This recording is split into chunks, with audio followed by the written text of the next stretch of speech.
All right, interesting. It is Thompson who picked up or started picking up this one. Is they've nerfed the Echo Saber Monkey King strategy some time ago, but the Stone Soldiers will still provide the slow and the DPS effect of the Witchblade when they hit you. So the Orb of Corrosion Witchblade ends up being a pretty significant slow and stop people from getting into that Wukong Khmer. Fantastic gank bottom lane. They do commit everything. He does get the Echo off to try and do as much return damage as possible, but P1, oh my gosh. Barely gets brought down. The question is, can they continue the chase? Red 2 immediately Wukong's commands, but there's so much magic damage. He cannot survive at all. Does get the Boundless Strike off just at the end. Viper going to take on out to that Death Ward, and Albino Zero will fall as well as the Alchemist just kind of walks on up and cleans house. Yeah, it would have been great if Juggernaut could have been part of that fight, but he had TP in the mid lane. Yes, he's taking the tower. It's a little bit of a win, but now closing the net worth lead there. Golden XP exchange, or sorry, gold going a little bit in favor of Jiang until you lost that tower, until you lost that Jakiro with a questionable TP to the mid. I mean, Puck's able to hold that one, but as a Jakiro, you're just getting held in place. Illusion. Yeah, if the Nature's Prophet didn't bring you down, the Juggernaut would have with an Omni Slash there. Radiant's bottom tower has fallen. And Juggernaut, speaking of him, he's just continuing to farm. Alchemist has pulled ahead, though, sitting at 11k net worth. He's got his Battle Fury done. He's now got his Heaven's Halberd. Pretty important item against Nature's Prophet, Monkey King, or Juggernaut. But you can actually just continue to attack people if you get Heaven's Halberd. You will dispel it with that Omni Slash. Yeah. Just what the doc. Wait, is it a strong dispel? You'll just continue to attack for some reason, even though they're disarmed. Weird. Yeah, I don't know considered why. A basic dispel. Yeah, you can't actually dispel the Heaven's Halberd, but Omni Slash will, I think, just forces attacks to come Interesting. Interesting choice going for this Heaven's Halberd as his first item. I guess he's really worried about rotations from the Nature's Prophet. He'll be able to survive inside his... survive during that Orchid, if nothing else. Speaking of, they're going to go on him here. Alright, I mean, that's Death Ward. He's just going to turn. There's a Macro Pyre as well as the Ice Path. Oh my gosh, the damage from the Alk inside that poison. But like, Red 2? Yeah, they get Red 2 as well, just way out of position. Presumably a pity. Just Torn apart completely there. blanked on the name of Acid Spray for a while, but it's fine. I was like, what is this green stuff on the ground? Poison? I forgot that Aeon Disc was a name in Dota 2 a little while ago. So. And vulnerability item. Alright, that's enough. It makes you invincible for a couple seconds. Yeah, it does. Oh, Omni Slash used onto Storm. They're able to find the kill. I mean, speed. You definitely take those. It's just a really big creep for speed. Yes, absolutely. A creep worth 267 gold. Yep. Alchemist goes for his Heaven's Halberd, but you'll use the Sanj to build up into a Sanj and Yasha. It looks like you've changed your mind here on the Juggernaut. You have the Manta style queued up eventually, or sorry, beforehand. I hope this doesn't come back to bite him. I mean, the dispel for the silence from Puck is pretty important. You get hit by the Waning Rift while you're under a Dream Coil. We're going to want to be able to spin out of it. Now he's not really going to have that option anymore. Yeah, I'm a little bit worried about that one as well. And Alchemist almost has his Assault Cross finished. Very close now, just needs the Plate Mail. And he'll have it in just a matter of no time since, that's how Alch works. In the jungle, though, they do get a Quell, able to hold one of them down with the Echo Slam right onto Puck's noggin. Albino Zero channeling out that Voodoo Restoration, trying to keep his team alive as they play with fire. Jakiro's Macro Pyre just splitting the fight there completely. Ended up not really helping, or not really securing any kill. Just a bunch of heroes with low HP.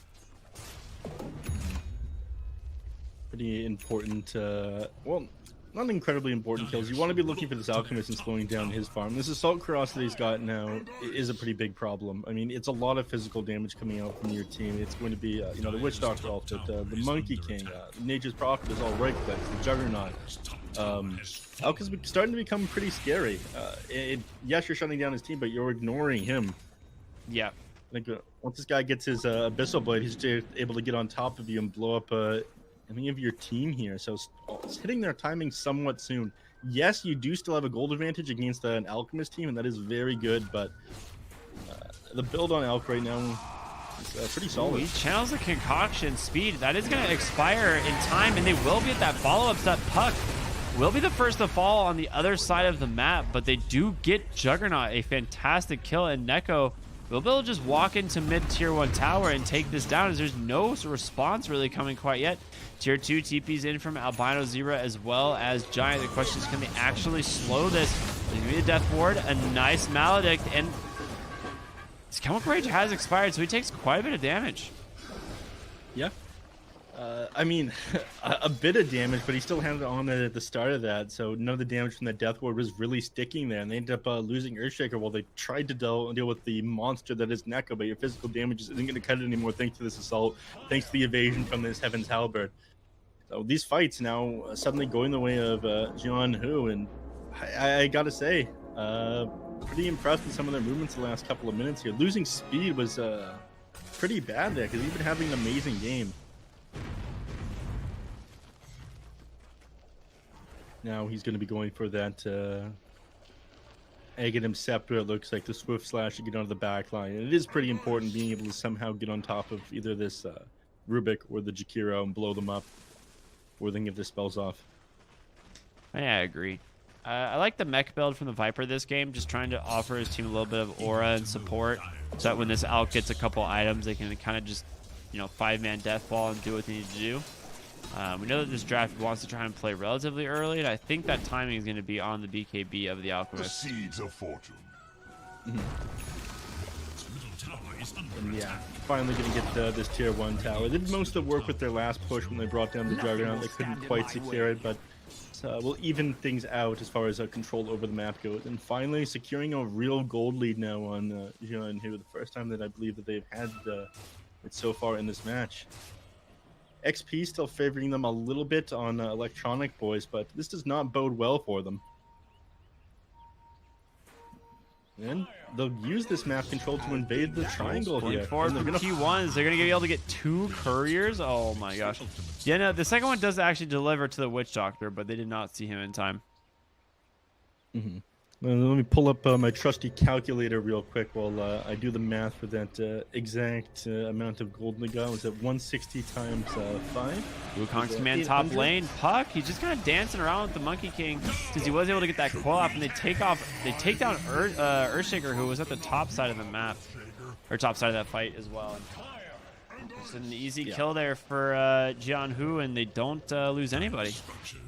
Bottom lane, they're looking for the Nature's Prophet, but Ice Path off the mark. On the hunt for radiant forces. Yeah, so they're getting away from that. But the Alchemist suddenly pumping out tons of damage, held up by the Rubik there. That's like 800 DPS underneath his Alchemist. Holy god, an Alchemic Rage right now, and he is going for that Abyssal Blade that we talked about now.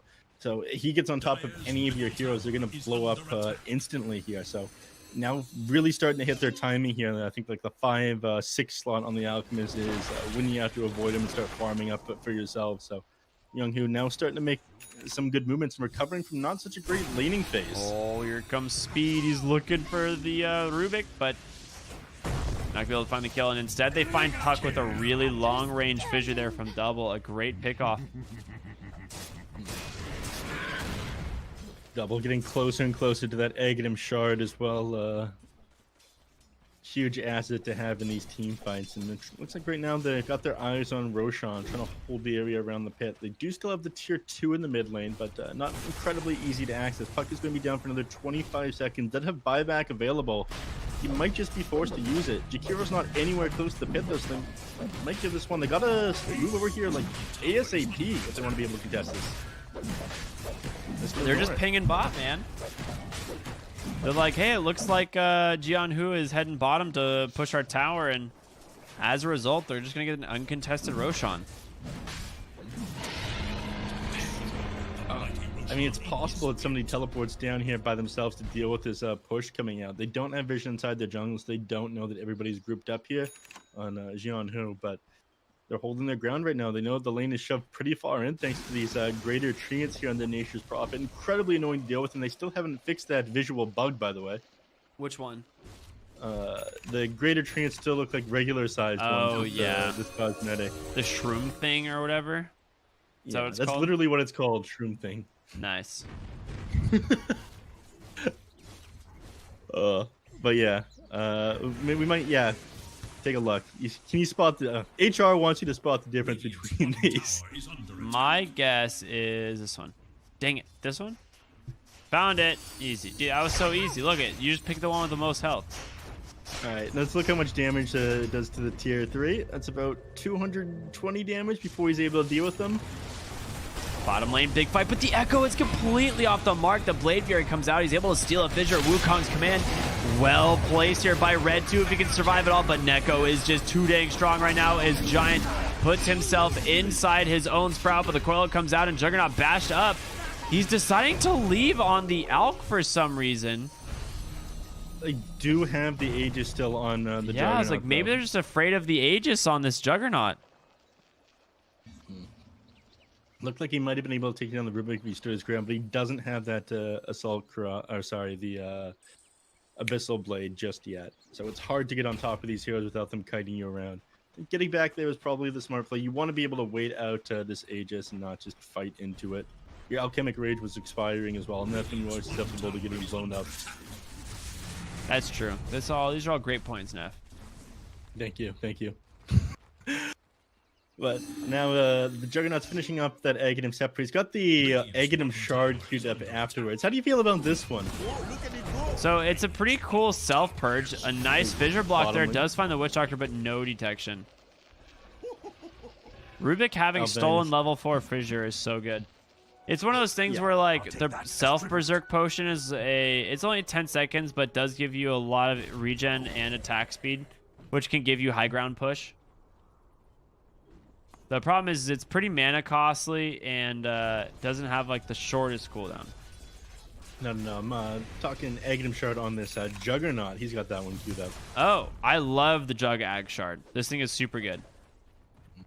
I was watching a friend's game, and I think they had the Quicksilver Amulet, they had Swift Link, a bunch of movement speed items, and the Egg Shard on Juggernaut. Going down the top, and they lose Old White again. Yeah, they got Old White once again. A nice coil. The damage just comes out so fast from these two. That's a DD puck. I mean, that's phase shift attack, a DD Witchblade, and oh my goodness. Good night. Yeah, 300 damage in auto attack, and when he drops that phase shift, it hits everybody around. I'm looking clear through these neutral camps in no time at all. You'll love to see it. Oh yeah, it's a pleasure to watch every time. Alchemist did go the 25% cleave at 20. So we can eventually replace the Battle Fury. That's usually the goal when you get that talent. Just continue to farm up. It's one more inventory slot. You can go for something that provides you a bit more damage instead. Tower is under attack.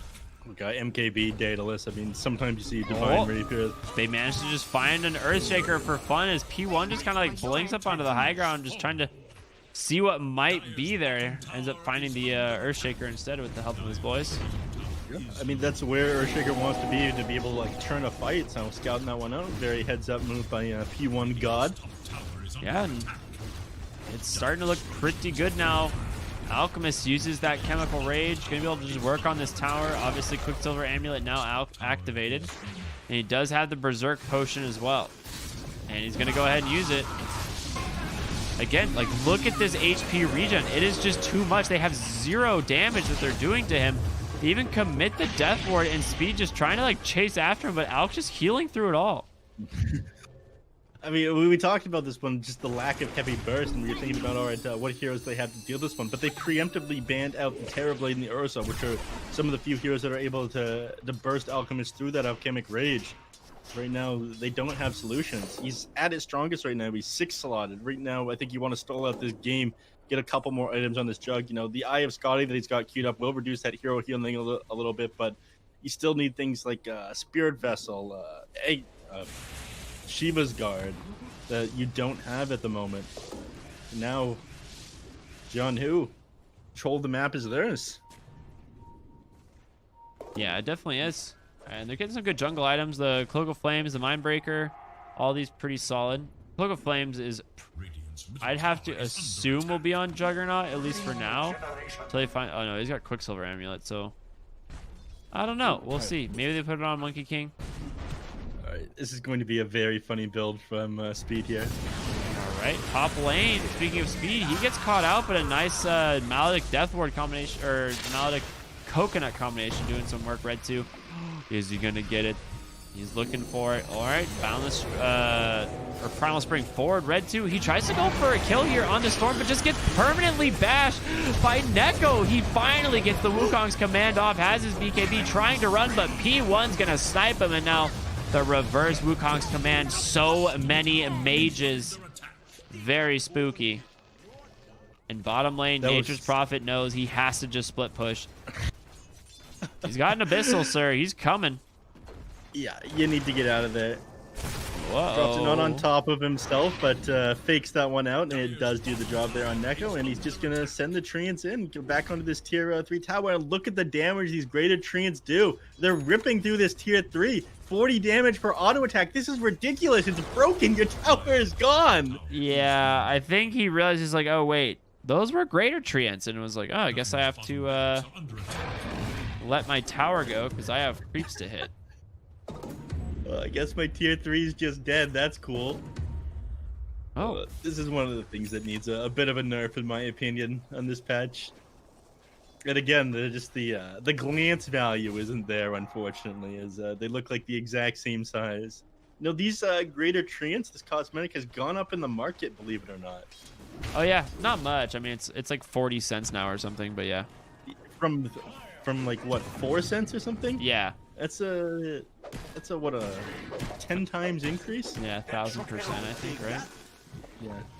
Should have invested not in your Dogecoin, but in these shroom things. Yeah, Shroom Thing stock, dude. Skyrocketing straight to the moon. To the moon. Yeah, he's gonna keep doing his thing over here. Eventually, they'll probably get wise to this one. I mean, that's usually what happens if you end up giving up your tier 3 or something like that. You play a little bit more careful around the Nature's Prophet. Actually, it looks like they're not. They're just gonna run these shroom things into the tower again. Backdoor protection is down.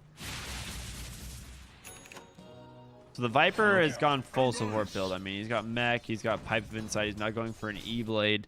Just all these different things that they can use to try and keep his team alive. Nature's Prophet just constantly cutting waves. Gosh, this is so annoying. You're losing your range tracks. This is absolutely insane. This needs to be fixed. This is like old days Nature's Prophet stuff. Yeah. They're looking for a kill right now, though. Yeah, mid lane Abyssal Blade, it finds the Juggernaut, but the chain stuns are there. Well played by Double, forcing the BKB from Neko. There's a -1 charge, and your Juggernaut still manages to get away just barely. You've got some pretty good stats. Oh, counter smoke. Sliver in the Santiasha. They had no detection to scout it out. I mean, Storm wouldn't be the ideal kill. They'd love to go for P1, but they will pretty much take anything to get their hands on, which if that means it's Storm, it's Storm. All right, Blade Fury, the Ghost Scepter, and gonna not really help you out here. Not the great time for that one. He will be the first to fall, but now Neko, Abyssal Blade on top of the Witch Doctor, hexed up. There's gonna be the Boundless Strike catching him, but he's regenning just fine here. The Maledict, though, might be too much. The Blink Echo from Double, locking down the rest of the team, and that is going to be 4 heroes. That's a dieback on your Jagero. Make it a 5th. Now the question is, can they get the puck? Oh my goodness, the Echo from Double. That was absolutely insane. I mean, this is what they were waiting on. Double, he hasn't had the best game so far. They keep on managing to catch him out here, but now Puck, he's on the backboard. He's got to try to split these waves. They don't have buyback in any of the heroes. Alchemist did not think that it was possible for him to go down like that, and because of it, they're going to lose this tier 3 tower. They're going to lose his top racks. They're going to lose their bottom racks as well. That's 52 seconds still on the Alp. There's nothing that they're able to do. Yeah, Nature's They've got Prophet's fortified, here. but it's just not fast enough. They can end. Like, they could go tier 4s. They have no Alk, no Viper. Like, this team pushes so fast. You just lost 2 sets of racks to that fight that you lost by that maybe tier 2 you go tower in the Roche? mid lane. I mean, I'm going straight tier 4s here, but the safe play is definitely just Roche. Yeah, play it safe. You just got 2 sets of racks. That tier 2 in the mid lane is going to go down eventually. is under Wow. Suddenly the game turns on its head just like that. It looked like they weren't able to take a team fight against this this Alchemist, but you get him once, controls the entire net worth on his side. Yeah, and it looks like they are beelining their way to that Roshan. There is a ward here scouting this, so they do know that that is the objective here. Now, Jiang, who they could smoke, go for this. TPs to the mid lane. Whole team is there waiting for the puck. They will smoke. Earthshaker mid. Stuns up the Rubik. Is going to go for a telekinesis play. He knows Enchant Totem was used. He gets the blink out just in time. Orb into the Roche pit. It is pretty low, but Red... The question is, yeah, I was like, will you just drop the Wukong's command? In comes the puck, trying to do what he can. Macro Fire is down. He pops the BKB. He gets the Aegis, the Boundless right onto Puck. Puck will barely survive, but the Omni Slash chewing up the supports here on the side of Jiang Ho. And Jakiro not going to be as lucky. That Aghanim Shard doing so much work. And P1 lives once again. P1 God managed to get out of that one. A very risky play trying to steal that Aegis. They don't end up getting it. The Aegis and Cheese still both onto Monkey King. Expends the coil in order to get out of there, but there's that invincibility thing that he's got. Played a pretty big part there. Yeah, he went the level 20 talent for 160 Blade Fury DPS, right? So with the Ag Shard, he's just pumping out so much damage with this Blade Fury, even though they have, you know, this early pipe. You have, do they pick up Hoods of Defiance on anyone else? No, just the pipe active.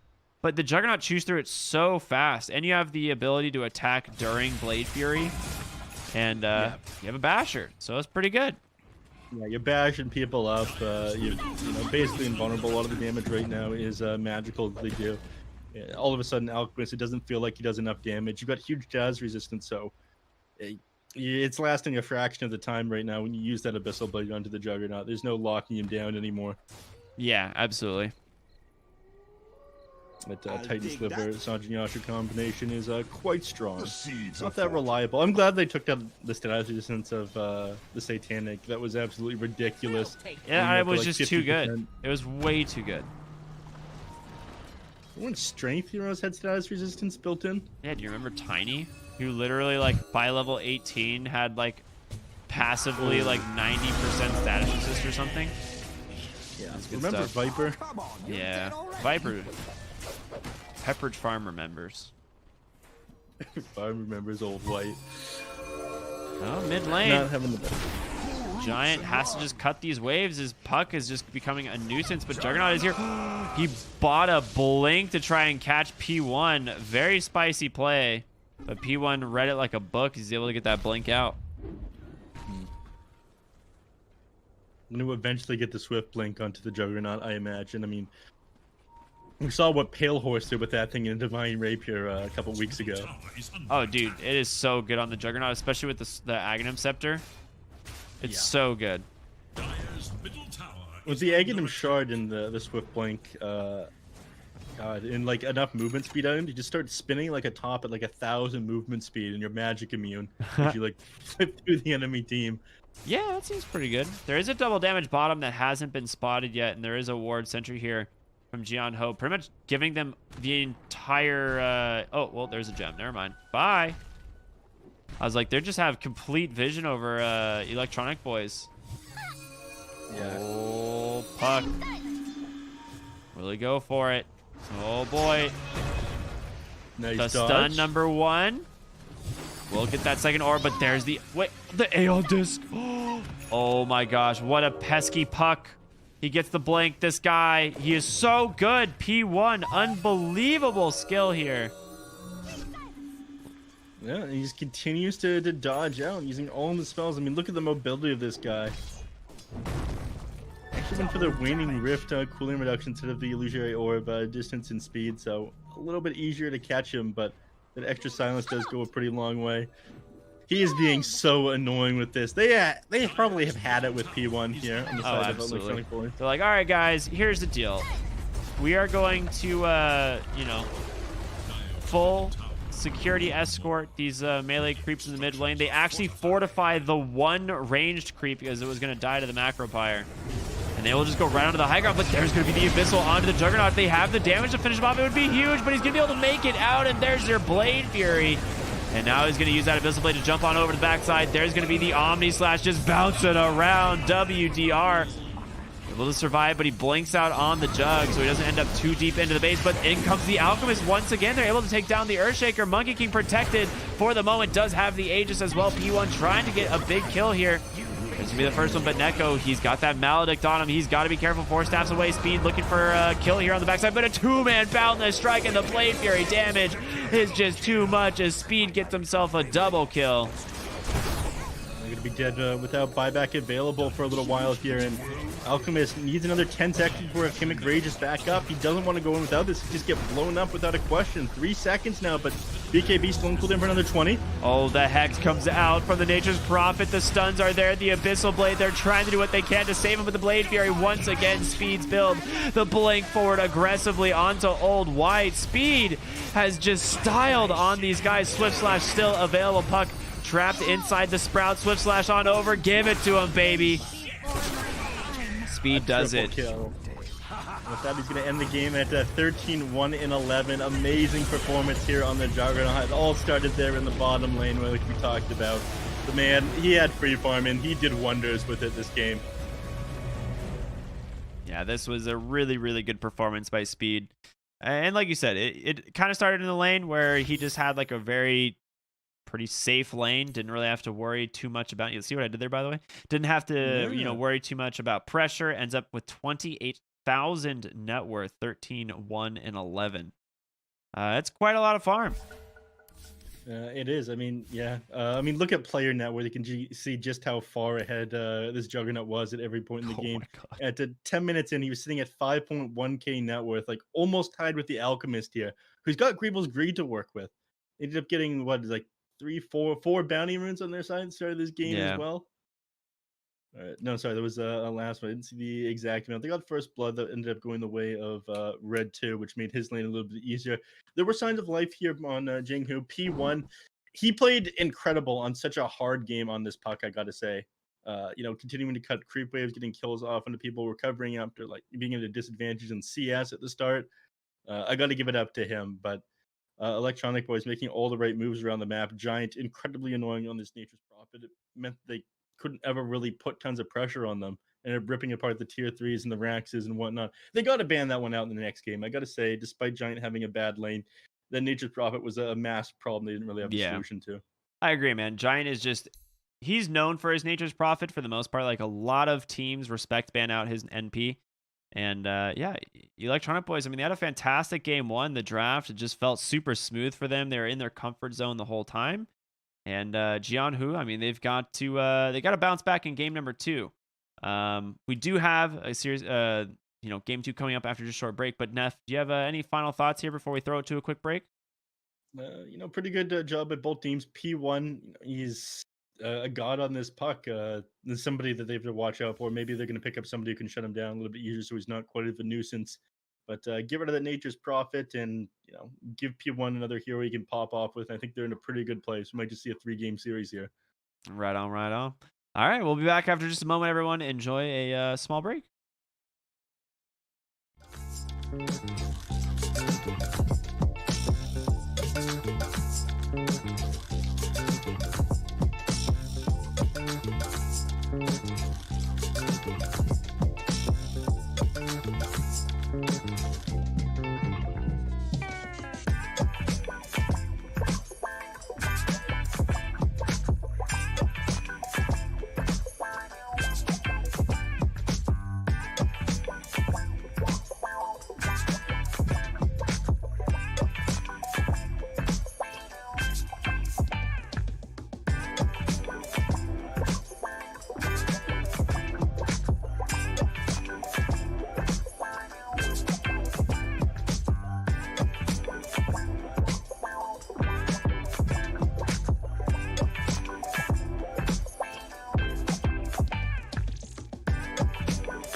Hello, everybody, and welcome back to the NADPC. I'm our Cryptic. I got Neff here with me, and we've had a fantastic series of games today. First, starting it off with, Two-Based and Felt, and now Eboys versus Jiang. Eboys taking the first game off the back of an amazing performance from Speed's Juggernaut. But Neff, we've got another game coming, which is just about to start. What do you think we need to see? What needs to change here for Jiang? Last game, I felt like the bottom lanes where a lot of things went wrong. Speed ended up popping off, and Old White didn't have the best time on that Viper, partially because of, I don't know, some poor decisions made that went a little bit worse. The teleport back to the tower ended up getting finished off by that Malik, had to walk back to lane. Not such a good hero matchup either. So things went from bad to worse in that situation. Now, this game, I think if they pick somebody who's at least able to draw neutral and that offlane, Speed doesn't pop off in quite the same way, the game might go better for them. There were some moments of brilliance by Jiang for sure. P1 had a great performance on that puck, but they ended up, losing one fight and everything just sort of tumbled when it was on their side of the map. They got to get rid of that Nature's Prophet as well. Giant was a real nuisance with that, doing some great job split pushing with that Aghanim Shard once he had access to the greater trance. I think that's what they're discussing right now, most likely, right? You gotta get rid of it. I feel like it is just too good for them to deal with. Too good in the hands of Eboys. Giant just plays it exceptionally well. Mm. He definitely dictates who gets to be where and win on that hero. Something they're discussing for. They also are the first pick on Jiang this game, though, so they could let the Nature's Prophet through, ban something else up, and then pick it up themselves. So probably deciding what they want to do with this first pick here, what hero they're potentially willing to give up. Do they get rid of the OD here, one of the other stronger heroes of this patch? How exactly you want to play this one? So I imagine after they decide on their ban, they're gonna have some sort of game plan together here, but. After that last one, you definitely need to mix things up at least a little bit. And the Nature's Prophet is something that is going to be discussed here. Electronic Boys, though. They banned the Mars. All of that for the Mars ban, huh? Interesting. I mean, that is an offlane that a lot of times is going to be able to draw even. No matter what happens, you're going to be able to find farm on that Mars. It's usually range heroes that counter him out in the lane. The only melee hero that could really play that well against him was a Lifestealer, who's not really a viable pick in the current meta. Yeah. And then PA. Yeah. PA is pretty good against the Mars, but a lot of time, even against the PA, you're able to secure yourself a little bit of farm. You've got a pretty high base damage. You've got God's Rebuke to work with. You've got your Spear to work with in order to secure some CS. You'd have a better time than you had on Viper for sure. Yeah, with that one, but they banned it out themselves. Oh, interesting. Get rid of OD on Electronic Boys. Now, there's a moment of truth. Are we going to see the Nature's Prophet band picked up here? Or they give that one up again? What do you think, Ricky? I feel like you have to take it, right? Yeah, I'd agree with that one. Giant had a pretty good performance last game. See what they do. It's interesting. He didn't have the best laning phase. Obviously, he did better than the Viper, but he managed to bounce back super well off of that one. I'd say that's one of the marks of like a solid player in a team environment, is being able to recover. Keep yourself calm and collected, and continue to have like a major contribution to your team and what you're doing on the map, regardless of not doing so well. Grumlow does that pretty well in Arkosh, as much as I hate the little demon goblin. Yeah, absolutely. He's all right with split pushing. Well, they're going to just do the same reopeners here. The puck, they're going to go with the Earthshaker instead here on the side of Eboys. Now, the question is, do they just take the Nature's Prophet in the last section of this phase if given the opportunity? Jiang decided, not to ban it, and so far haven't picked it. And I would guess, based on how well last game went for them, why not? Why would they not take it? Mm-hmm. I'd agree with that one. If you have the opportunity to take the Nature's Prophet, you take the Nature's Prophet. Puck is one of the big winners of this patch, though. P1 had an amazing performance on that. You got to do something differently. Obviously, last time things didn't end up working out for you. Actually, going through a lot of your reserve time here, I would have thought that they have things planned out a little bit better after that last game. It probably could have identified that, okay, the Viper was one of the major things that went wrong there. let's pick some solid openers and go from there. The puck is somewhat flexible, and I like that about it. Another 45 seconds here. They're not Dude, going to they have a have whole lot of burned time. through so much reserve Yeah. time. Choose. Okay, And there it is. there it is. You have to do it. I feel like it was such a huge part of the Eboys draft, and if you let them have that Nature's Prophet again, you're in a lot of trouble. But now that you have Nature's Prophet and Puck, you could technically run one of these heroes in the support 10 position. seconds Definitely not remaining. both. But I would assume they're both going to be core. 5 Yeah. seconds. We'll probably see that Nature's Prophet on the Dyer's position turn 3. So this is just seeing what Old White's able to accomplish on that. And they grab the Timber Saw What a pick. response to the it's pretty good. You're gonna have a serious lack of damage, especially if you play this Nature's Prophet as a position like 4 or 5 as a support hero. You just have right clicks deal with the Timber Saw, which is gonna be a serious problem. Turn to ban. Get rid of the Wraith King now. I mean, they're not gonna want it themselves against the Timber Saw, so it makes sense for them to ban that one out against it. If they That ban the right on Wraith the King, other then it's side. most likely offlane Nature's Prophet. Mhm. That would be my guess. Yeah. I mean, the Wraith King's not good against the Timber Saw, right? That's one of the major things that. Yeah. One of the reasons why I would get rid of it here. It's great hero in this patch, and you can't pick it yourself against the Timber Saw. 5 See what they get rid of seconds next. It's unlikely that they ban out other strength heroes here. I'm not sure, or other strength cores. Again, Lifesteal is one of the major ones that comes to mind, remaining. Radiant's but turn not to really ban. viable. So they get rid of the Phantom Assassin. So things that are I like just the PA ban.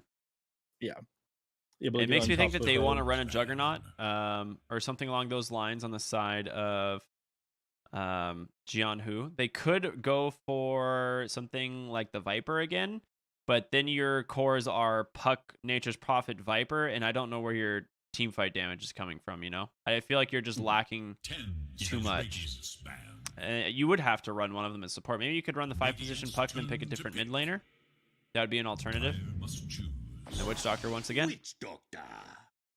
Interesting. I mean, another hero that's decent at dealing with the Nature's Prophet. I mean, being able to throw out the cask when he's got his treants around a lot, it's going to stun them up for 5 seconds, so you're able to melee him down, and bounce off the Nature's Prophet, and guarantee that a couple of the coconuts 10 end up hitting him seconds. if he's trying to play around those. It makes sense. Also, 5 the Timber Saw and the Witch Doctor remaining. together can play pretty aggressive and take some towers. They're going to need a little bit more tower push. The Earthshaker doesn't fit in with that game plan so well, but I think they could still make it work. So something like Leshrac, I think, is a viable pick as a mid laner here for Electronic Boys. Radiant must choose. Yeah. All right, Grimstroke, pretty good. Solid pick.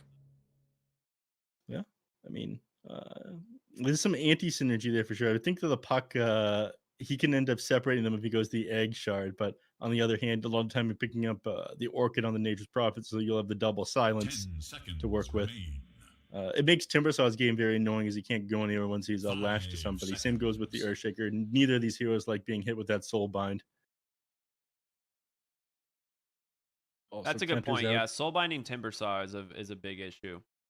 Mhm. Now, one thing Also, that there's the Phantom's Embrace is the biggest part. yeah, Almost forgot about that one. You can't Yeah, do Phantom's anything when you oh throw my the chat gosh. to him. yeah. I remember the interview, right, where he's just like, yeah, every time Chakram came out, you just throw the Phantom at him, and then Timbersaw cries.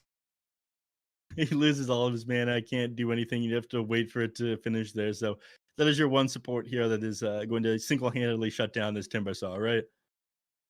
Yeah, exactly. Carry pick. That's something we discussed. What is Jiang? What's their solution here? Ursa and Slark were both excellent bans. Is building up those stacks on to the Timbersaw with their right clicks is one of your biggest solutions. Yeah, Slark is what's like your an unplayable matchup for Timbersaw. Like that hero is way too good at dealing with Timbersaw. Monkey King is banned as well.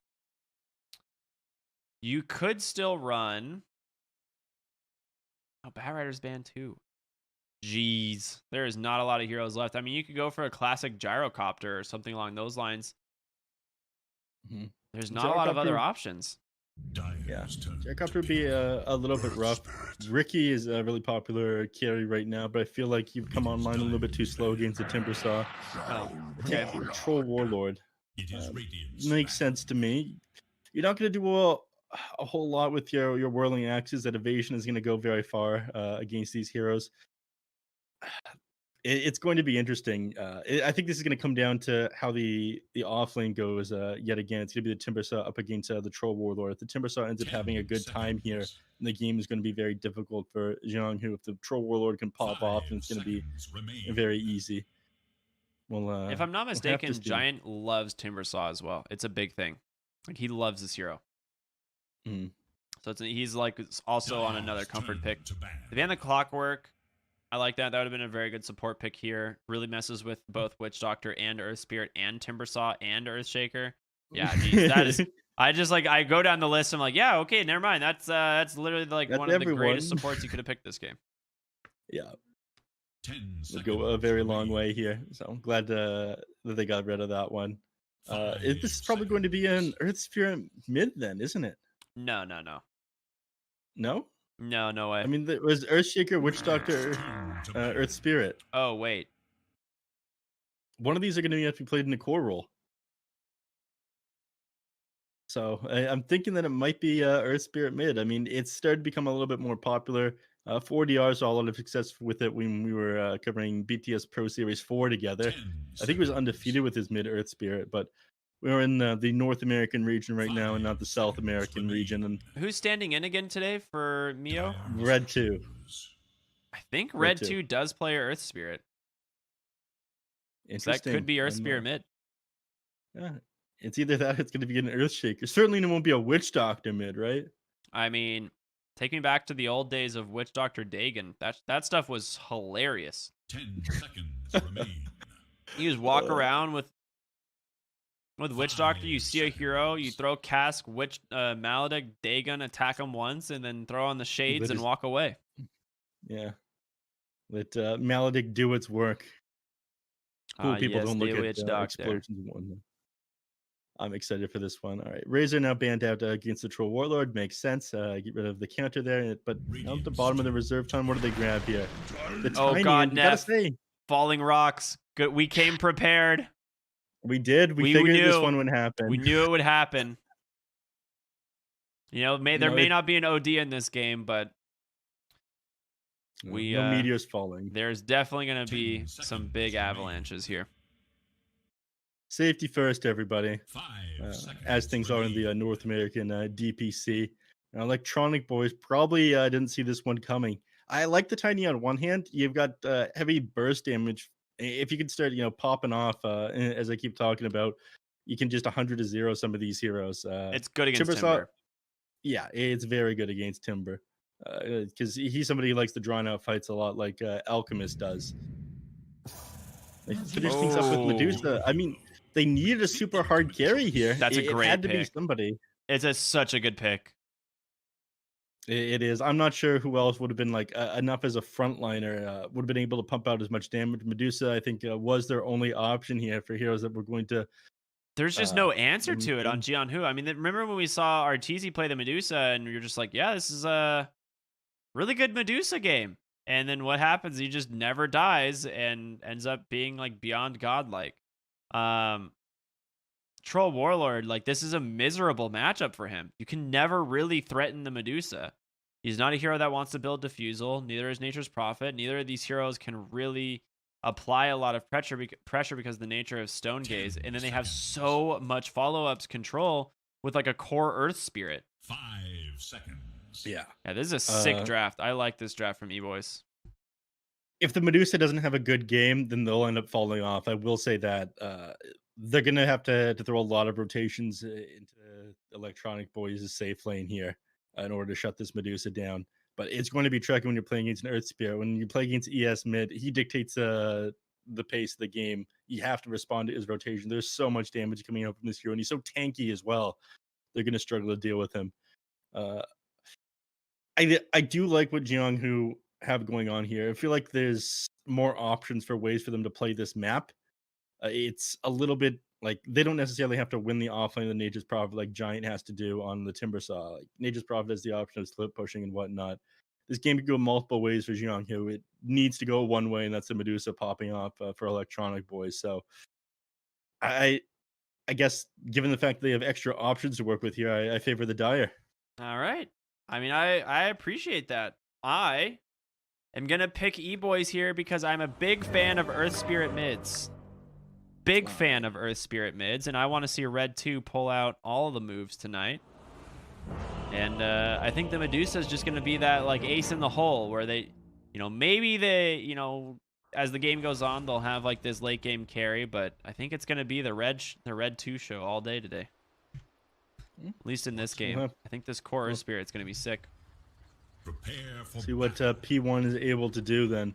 Puck. He had a pretty good performance last game. Yeah, and say the one thing they have going for them is P1's puck is incredibly good.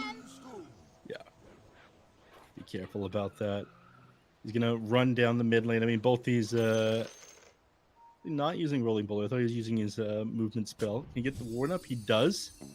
Red 2's got a ward of his own, but I don't think they saw it. They scout out Red 2 and they know that he's got an observer ward. They're gonna wait for him to walk back down. Did they ping? Did no one ping it? Did they know? I mean, Grimstroke is right there with the sentry. Storm has to know. He has to know. Now, hold on. Let's see. 30 seconds.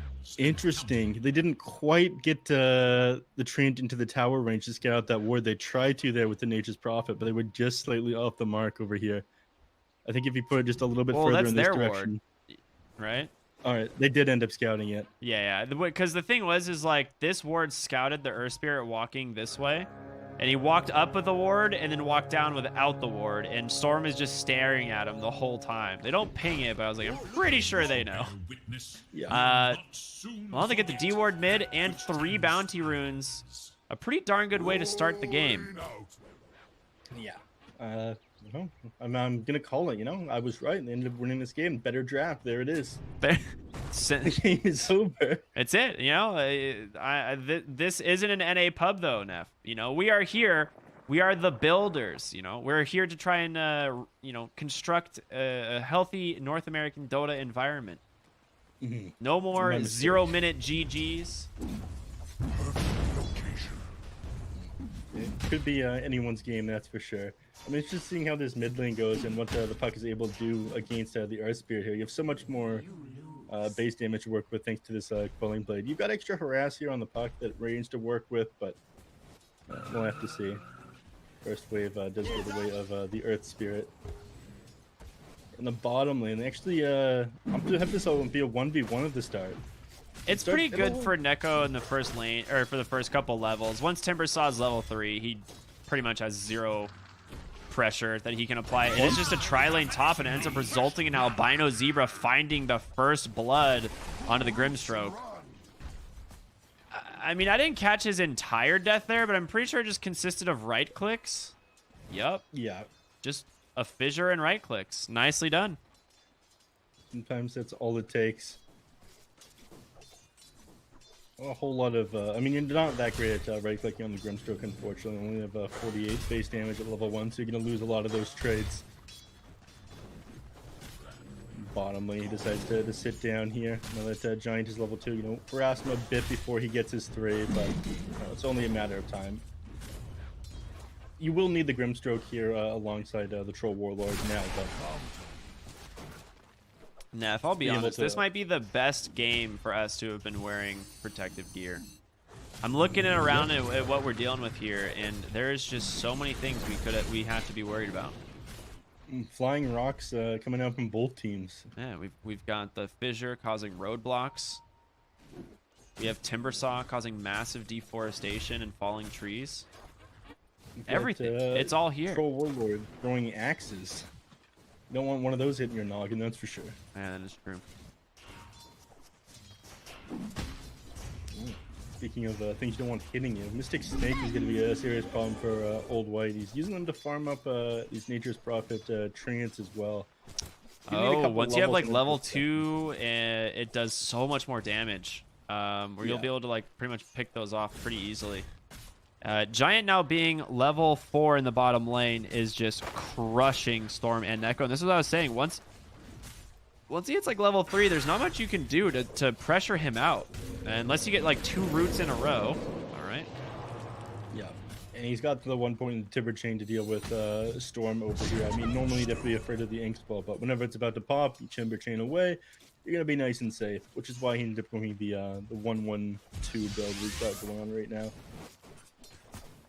With that first point of Whirling Death to secure CS, and that first point into Timber chain where we get away from the Grimstroke. Nice play on the Earth Spirit mid. Able to just like kind of juke out. He's like can't like pump faking like spells onto P1, forcing him to use that phase shift early. He's starting to fall low though. Yeah, he's gonna have to roll out. Still playing a little bit slow. Not a great time to be forced to roll out, by the way. We're just about hitting that 4-minute mark, and Tiny's gonna TP in. We filled him a Puck's bottle. And he's going to secure himself the rune. If they don't end up, yeah, it's going to be Tiny holding 1 rune and yeah, Earth Spirit's in base. He's going to TP back in, but the rune's already there. P1 grabs an Arcane. I mean, the thing is, Red did fully refill his bottle, and he really didn't lose that much experience here because he is just able to roll all the way back to base and then TP. And 3 of the creeps were still here, so he...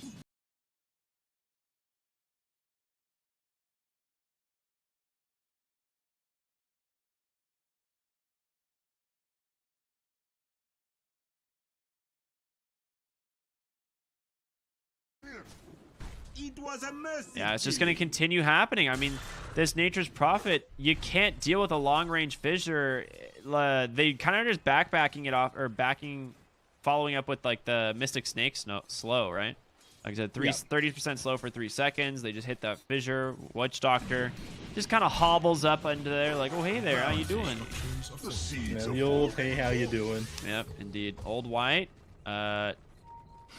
Does have a ward here to scout this like ancient stack that's just being built for this Medusa, but he's got a Maledict, and then the rotation from Red 2, he just died, and he's gonna go down a second time as Red just kicks his corpse across the lake. Get out of here! I don't want to see that no more. Get him out. I will say that is forever my favorite death animation. Like anytime Earth Spirit just boulder smashes a corpse across the map, it's just incredible. Yeah. It never gets old. Bottom lane, Red 2 TPs. They actually didn't see the TP in the mid lane, and the Rolling Boulder's not going to connect, but he does have the magnetize onto the troll. I thought he missed it for a moment, so I panicked, but he did not, and they will take down Neko on the troll. And Red, this is the momentum that I was talking about. He doesn't have the highest net worth, but look at what he's doing to the enemy team. Yeah, Earth Spirit has so much rotation power. Oh. Whoa. Mid lane, you're trying to hold that there and soak up a bit of XP, taking advantage of that one alongside the 5-minute catapult. So a lot of damage could come out to this tier 1 tower. Red 2 is forced to respond to this one, but got a haste rune on P1. 3 heroes there. All right, Coconut gonna connect, but no way to get in range for a Maledict. Red 2 just gonna sit here, try and clear up this wave. He's pretty tanky. I mean, he's got about 1100 HP, still got infused raindrops as well. They're TPing in the Shaker. They don't have vision of him quite yet. There's gonna be the bottle refill. Nice teamwork. Yeah, makes the dream work for sure. But this tower ends up dropping to 335 HP out of that tier 1. It was a pretty costly rotation down to the bottom lane, all things considered. Yes, you end up getting the Troll Warlord, but I don't think it was worth the kind of damage to the tier 1. If you had lost the tower, I would definitely say it wasn't worth it. Yep, absolutely. I think only a matter of time before Old White rotates onto that one. Yeah, I would say, interesting enough, Old White's doing pretty darn well XP-wise. He's really struggling in the the whole money department. Bottom lane, or in the jungle rather, WDR gets found by the supports, taking a lot of damage from the Maledict. He's going to turn around and try and go for a toss back, but looks like it's going to be successful as it sets up a 2-man coil from P1. His rotation going to be incredibly successful as he takes down the first and now the second hero, Medusa. Just busy farming the wave. He's like, all right, you guys got that, right? I mean, 2 kills, but Neko is going to struggle down here in the bottom lane because of all those rotations coming out top. Can't deal with his Timber Saw anymore, and he's somebody else who's pressuring the tower at the moment. Yeah, he's got the 4 points reactive armor, and as a result, the creeps are just going to give him more health regen than the tower can do. And he will eventually chip it down slowly but steadily in Timber Saw fashion. P1 finds another Arcane Rune. Oh wait, that might be the first. Is it? I don't know. He finds an arcane rune. He's had every rune this game so far. No, it was the second arcane rune. It was, right? Okay. I thought I saw one, but I wasn't 100%.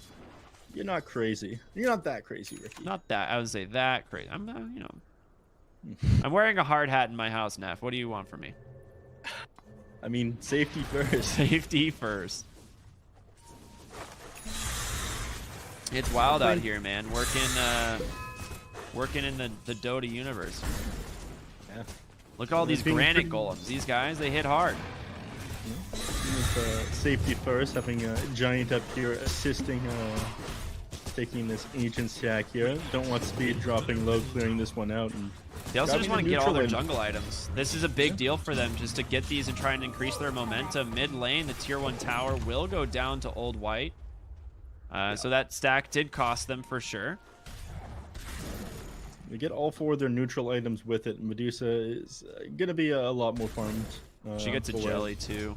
Just Royal Jelly and the Ocean Heart. So if she's able to like kind of walk through the river at all to, you know, one lane to another, she'll be fine. But bottom lane, Coil comes out onto Earthshaker. I mean, you'll definitely take it. The tier 1 tower would still be a nice find as well, but double.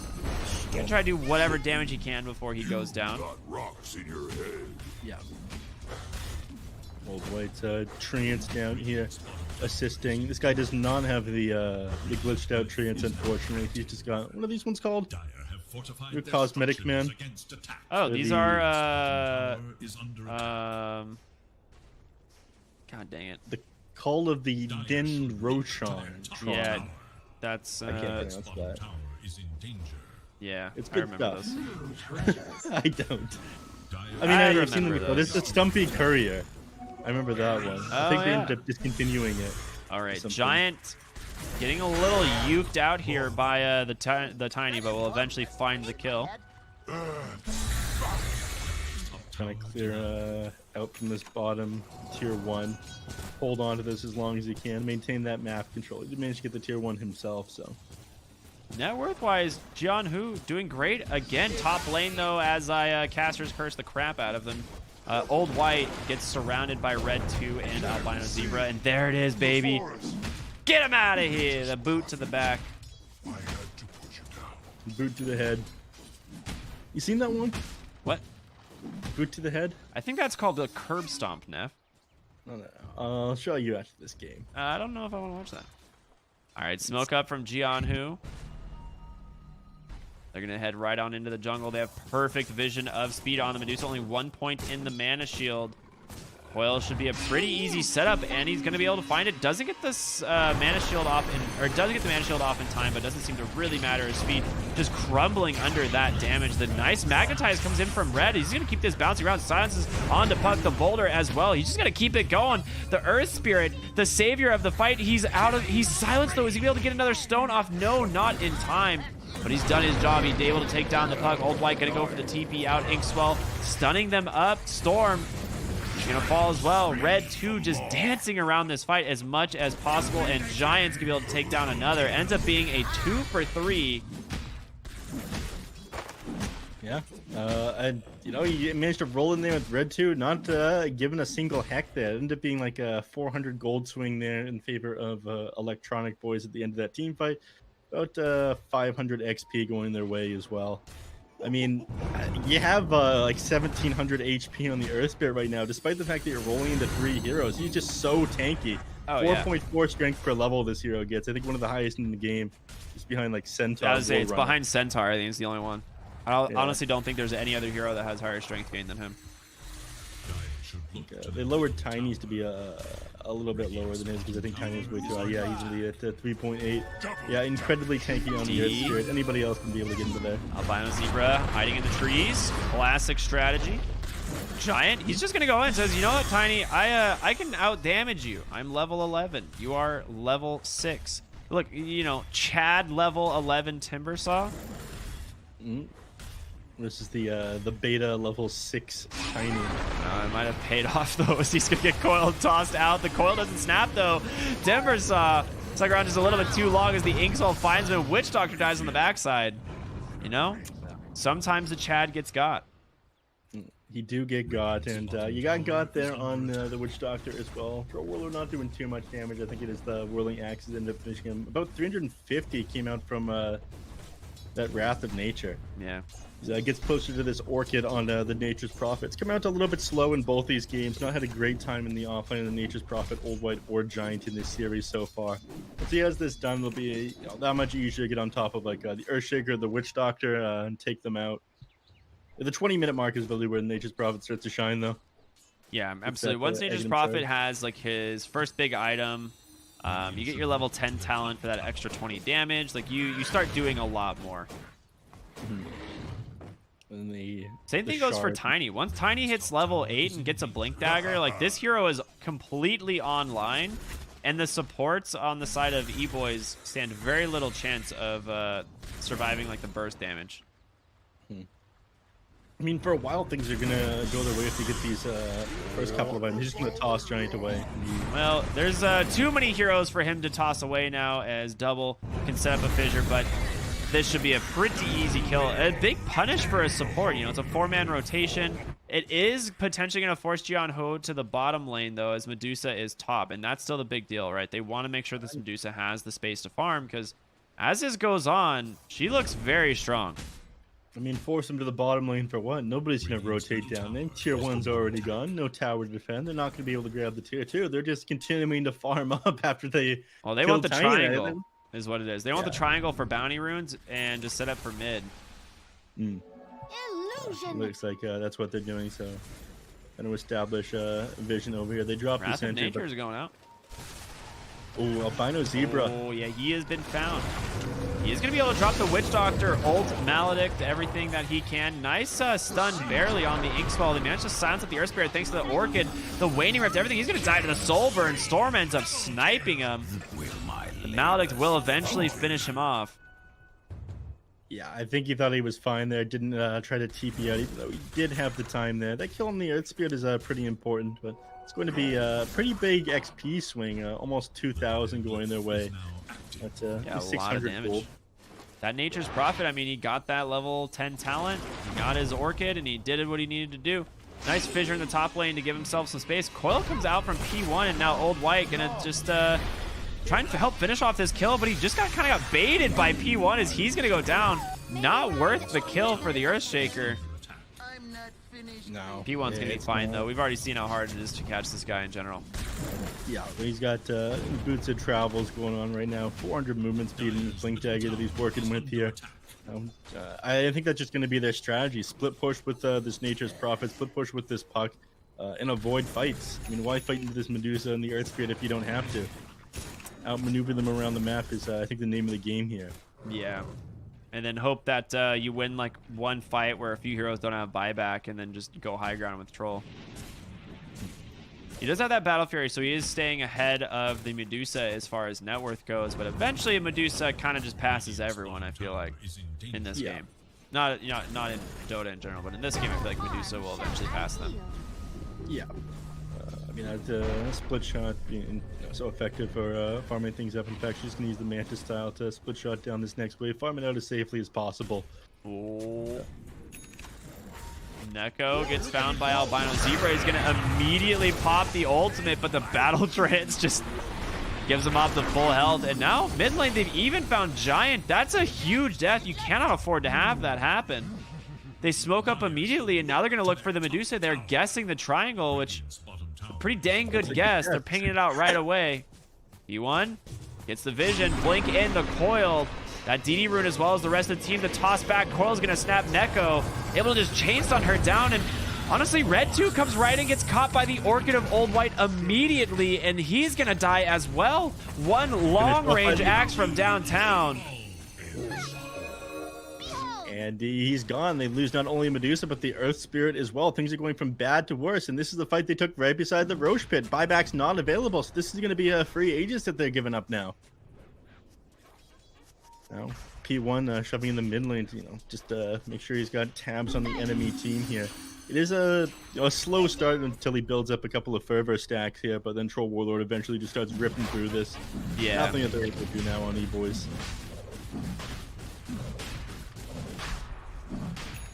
that's that.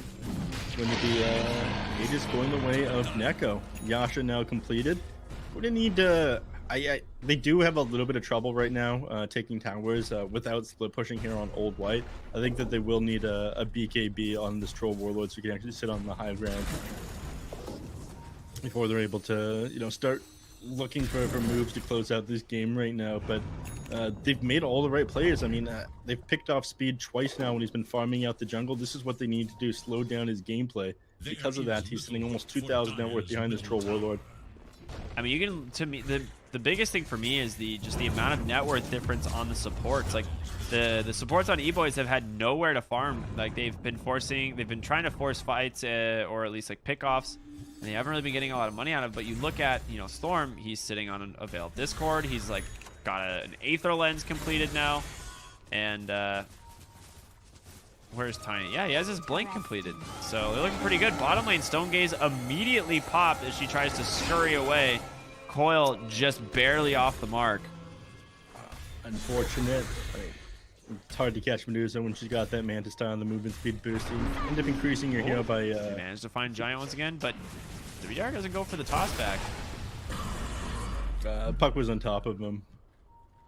It was a little bit tricky to get that one off, because if you toss the puck, you end up ruining the entire play.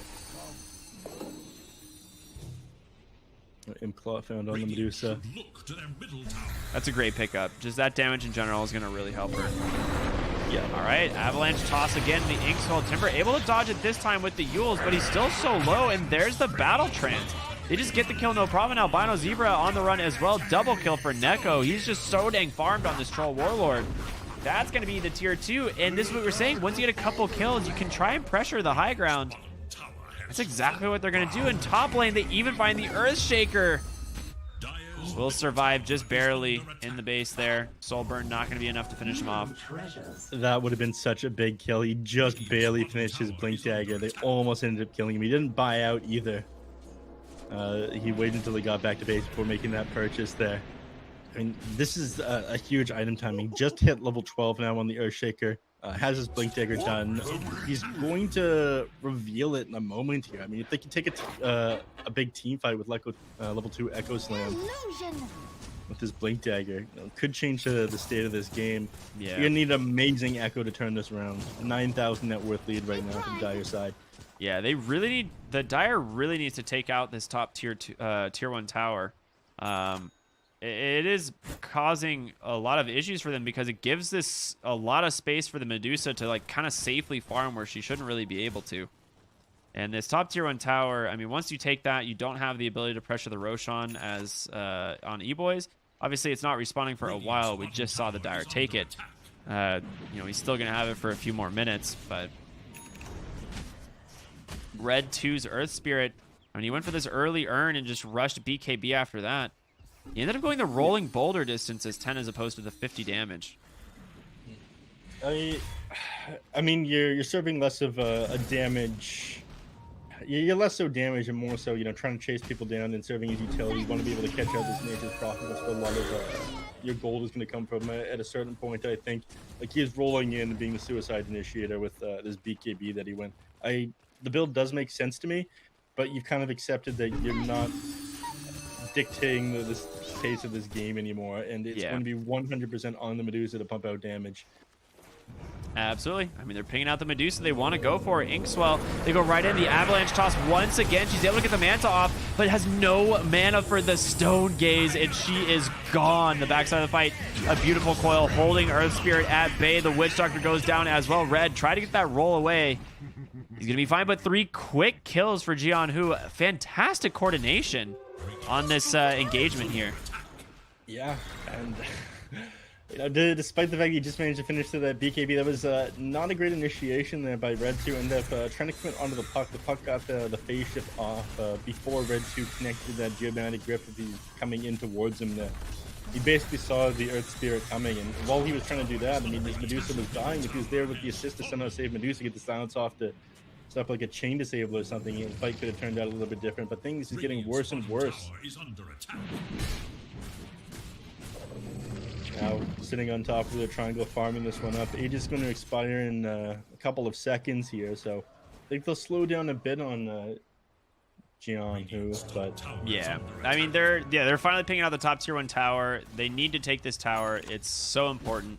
They're going to go BKB on Neko. The old white Nature's Prophet has his BKB as we saw in the last fight. Now building a Bloodthorn, and WDR he's about to have a Force Staff. So Tiny super mobile, doing some serious work on this hero already this game.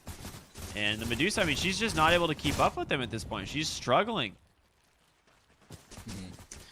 Medusa is going to continue to struggle once you get the Bloodthorn finished on this Nature's Prophet. I mean, you can dispel it with the Manta style, but you get the Manta style first, you drop it on her, she's just going to melt underneath the Troll Warlord and Old White here, who's able to play super aggressive in these team fights because he's got his Black King bar completed as well. 9 seconds left on that one.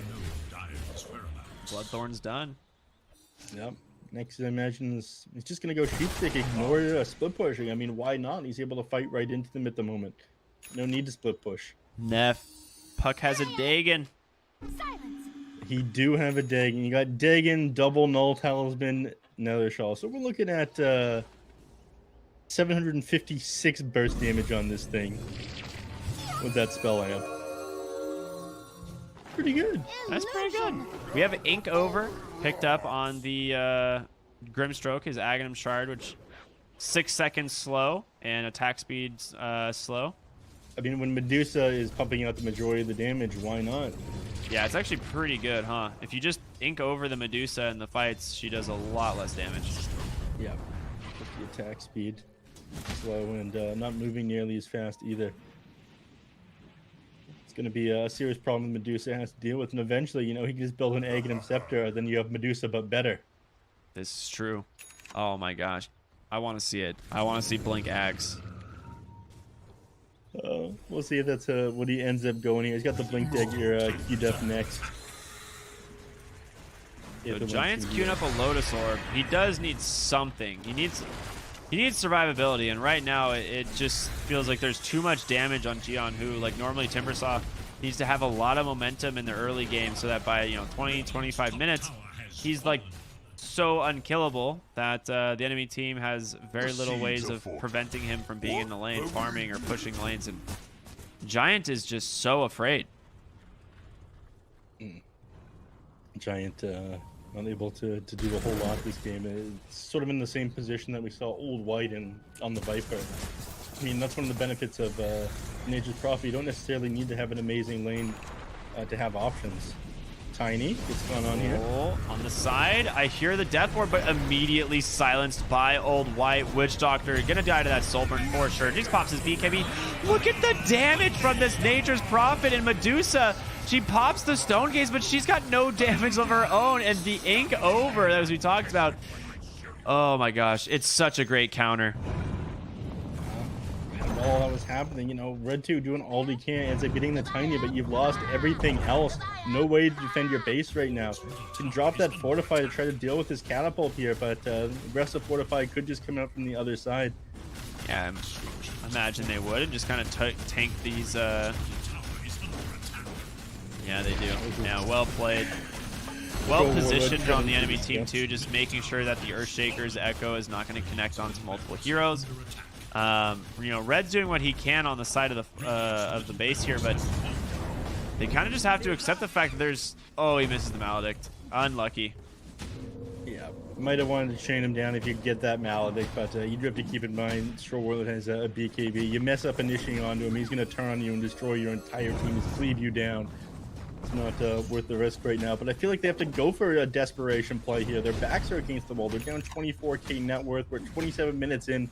Roshan is going to respawn another 35 seconds here. Eboys, they got to go for a Hail Mary, right? Yeah, pretty much, but I don't even know where that Hail Mary is. It's like you're throwing a Hail Mary into your own end zone. Radiant's bottom tower is under attack. Old White manages to just randomly get found by Giant. This is a big kill if they can do it. He just pops that Lotus Orb to try and save himself. Immediately goes for the BKB TP. So it is a BKB charge down at the end of the day, which is pretty value. But still, this is still pretty rough. 18,000 net worth on the Troll Warlord and a 24,000 net worth lead and 1 lane barracks advantage. Getting out of their base right now is pretty important to grab those tier 3 items. They need more to be able to defend their base here. They can't just wait for Oh my Jiang god. The damage from that puck. Giant just not respecting it. He just goes down bottom. Like, he just thinks he's tankier than he is, I suspect.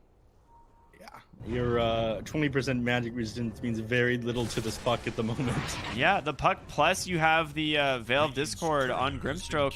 Piney got another shawl. So they have so much spell amplification and spell damage on these heroes.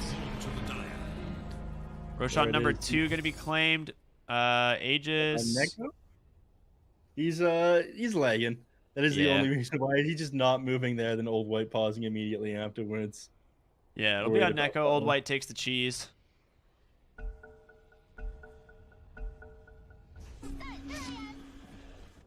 Nice grab there. So they've got everything they need right now. I mean, Abyssal Blade is one more thing that Troll Warlord is working on, but I'm not even sure they need it at this point. He's still got his 10-second BKB, finished it ages ago, and still hasn't had to activate it yet. For speed bottom, he pops his Manta. They get the silence. Can they finish him off, though? There's going to be the Bloodborne. Yeah, absolutely they can finish him off. The bashes, Neko, everyone's got so much here. And Medusa's dead. 60 seconds without buyback. Trying to just split push the wave, and Witch Doctor just died at tier 4s to a puck. He's got no bottleneck either. It's on cooldown for another 4 minutes, 45 seconds. I'm not sure they're going to be able to do anything here. They're just losing their range racks in the mid lane to creeps, and Neko ripping apart this tower. No fortify available. Puck's going to do it again. They have a really deep ward here, scouting out as much as they can, and as soon as he sees a target, I'm sure we're going to see him just kind of go in with this Dagon. Double really wants to go for an Echo Slam play, but there it is. That's the vision. He gets him right away, and now no Earthshaker, which means no base defense. The Yule Scepter trying to buy himself some time, but a toss back. Giant will go down as well. 4 heroes dead. This is looking like it's all she wrote. Yeah, I don't see any way back into this one. All your heroes are dead. It's Red 2 by himself against the world. They have people coming back up in another 5 seconds here. They might try to do one last base defense here, but even if you manage to defend, you're going to need to wipe everybody and buy a Divine Rapier to turn this game around on the Medusa. Oh, BKB from Red 2. We'll see what they can do. Puck would be a fantastic target. She's able to pop that Stone Gaze, but Puck's just going to be out. Oh, the Witch Doctor Ward is going to finish him off instead. WDR looking like he's going to do something to Neko. He just walks on in, pops that Battle Trance, just going target to target, and now Medusa just getting bashed up and chewed through. Neko is just too damn strong. And there's the GGs that come out. Another 5-man wipe. They get pretty much nothing. A great draft here from the side of Jiang. Yeah, and I think it just comes down to them having more options. You know, we talked about Giant needing to have an awesome time in that offlane on Timber, so it didn't really matter how the offlane went for Old White there, though. Nature's Prophet, if you end up popping off, you go for damage, you went for that Bloodthorn, you don't have such a good time, you end up getting that Aghanim Shard and just split push the waves, avoid confrontation. But they gave up puck to P1 again. I mean, we saw the performance he had in the game where he struggled last time, and he did an amazing job. This time, with his Dagon build, he went just kill after kill, ending that game at 7-2 and 11, really controlling the pace of this game, and finding kills on the Medusa. It's not just the fact that he was finding kills, he was finding the important ones, right? Not wasting their time looking for pickoffs on Giant, really. Yeah, I agree with you 100%. You know, that game looked pretty much like a stomp. Like, they just had their number. I was kind of hoping for some cheesiness out of the Eboys draft with that Earth Spirit mid, and that it was going to pay off, but it just fell off so hard. To be honest, I think Eboys would have appreciated our protective gear. If they had it this game, maybe it wouldn't have been so painful, but yeah, that was just a complete outdraft, outplay by Jiang, who just fantastic all around. And P1's Puck, man, I think you have to respect ban this game 3. I cannot imagine you give them Puck the 3rd game. And we'll see what happens. Neff, any final thoughts before we throw to the last break? You know, excited for this one. I'm not surprised this ended up going to a 3-game series. I was thinking that would be a possibility here. Electronic Boys, had a great start in game number 1, but they did bounce back here on Jiang. Curious to who the stronger team is, and we're about to find out in a couple of minutes. All right, we'll see y'all in just a little bit. Enjoy a small break, and we'll be back with game number 3, Eboys versus Jiang Brute. Have a good one.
Hello, everybody, and welcome back to the North American DPC. My name's Cryptic. With me is Neff, as always. We got more Dota 2 action. We're going into the last game of the night, the second best of three, going to all three games here. Electronic Boys versus Jiang.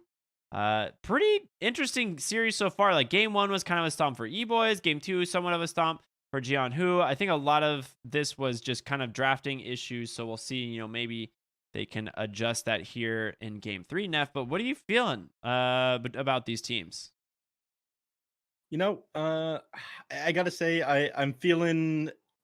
I came into the series. I preferred Jiang slightly. I thought that their players were a little bit better. I thought their team is a little bit more solid. Electronic Boys really surprised me in game number one. Red 2, solid stand-in for them. But now we're to 3 games, and I gotta say, I'm excited for that. I didn't think the series would end up being this close. It was pretty one-sided, I'd say, from the laning phase to one team kind of choking the other out in both games here. A lot of it, I'd say, was the Nature's Prophet being able to move around the map so much. And now that Hero's banned out, but they don't give up the puck to P1 either. He had too good of a performance in the last 2 games. So, well, they didn't end up banning out. They had first pick, so they deny that going his way. Instead, they take the Void Spirit here on Jiang. An interesting way to start it. It's a little bit back and forth between Puck and Void Spirit, right? On one hand, you can keep him in place with that Dream Coil. You can silence him with that Waning Rift. On the other hand, Aether Remnant is so good at catching Puck as he tries to escape, especially at the start of the game with that phase shift, right? Yeah, exactly. It just becomes such an issue. Phase shift is always great against Puck, and eventually you get like Yule Scepters and stuff like that, and it's becomes a very easy game. And we'll see what they go for next here. I mean, last game, Jiang went through a lot of their reserve time in the first round, and Electronic Boys do that this time. They grab the Witch Doctor here. Interesting grab. I mean, it's a solid hero, don't get me wrong, but I feel like it plays a little bit slow and gets blown up pretty easily by the Void Spirit. I wouldn't necessarily say it's strong enough in the current meta to warrant being picked up in the first phase. I definitely don't think that Jiang would consider it to be like ban worthy, that's for sure. Yeah, I think this is like a comfort pick for them, right? Is the Witch Doctor, but they just go back to the Troll Warlord. They had a lot of success with it in the last game. They had a great he had a great lane. Neko just crushed it as the game went on. And I think this is, if it ain't broke, don't fix it, right? Now, we've talked about that a lot tonight. Exactly. Troll Warlord, solid pickup for sure. We'll see what they end up playing it. So they'll probably get some heroes that can kite around it. OD is somebody that they're probably going to, there it is. OD is somebody here they want to ban out there. I guess people who carry Yule Scepters is something else you want to avoid. Shadow Demon, you're probably not ultra concerned about, as you already had your Witch Doctor. It's probably going to be played as a position 5. God, anybody else you can think of that'd be super good against the Troll Warlord at the start of this game for the laning phase? Mars, perhaps? 5 seconds. In the laning phase, like I said, you don't really want to run a melee core against Troll Warlord. It's pretty difficult. Mars is one of the only few that's pretty decent, but I'd honestly look into running Puck in the off lane here. Radiant's turn to ban. Interesting. To get rid of the Alchemist is the Beastmaster now gotten rid of. It's something that I thought they might have wanted to pick up on side of Electronic Boys, Ricky but Band's really good. Yeah, somebody who is able to blow up other Troll Warlord, and you can kite him around while you're inside your ultimate a lot of the time too. Just fade yourself away. You're forced to run at a different target while he disappears. If you get the net off on the Ricky, he's basically dead because he just becomes perma-rooted. But outside of that, Ricky does play pretty well against both the Void Spirit and the Troll Warlord. So these split pushing heroes all banned out on Electronic Boys, which leads me to believe that they want to draw this game out. Nature's Prophet, Lycan, Beastmaster, all gotten rid of here. But do you really want to draw the game against a Troll Warlord? Yeah, they take the Sugar. I was wondering if Eboys was going to pick it up again, but Jiang is going to grab it since it is still in the pool. And it's pretty good at dealing with Puck and Witch Doctor. Long range disables, canceling out any of Witch Doctor's spells, specifically the Death Ward. Yeah, for Puck, that the change to the Nature's Prophet, Aghanim Shard add-on, disable to keep him permanently disabled for a pretty long range feels great. Even if you miss that Fissure, he dodges it with the phase shift, you can hit him with the aftershock afterwards by using a chant totem. Once in a while, we even see that long range echo slam in order to keep somebody in place for a little bit longer. I think Z Freak has done that a couple of times. It's a pretty good effect too. Yeah, absolutely. Hmm. We'll see what they They're- decide to do here. I think overall I mean, they need to pick something here that can counter the Troll Warlord. They like absolutely have to pick something that can counter the Troll Warlord. Maybe you can go for the Tide Hunter. Is that enough though? I mean, you can't do him in the laning phase, but afterwards the troll just kind of stays on top of you. Yeah. It's hard. He's got that constant dispel as well if he ends up getting the Aghanim Scepter. And grab the Oh, Clockwork. Somebody was okay. banned out in the last game, right? Yeah, I mean, exactly. you looked at all the heroes, you thought, okay, that hero's way too good here. Yeah, it was. It was a But really nonetheless. good Clockwork game.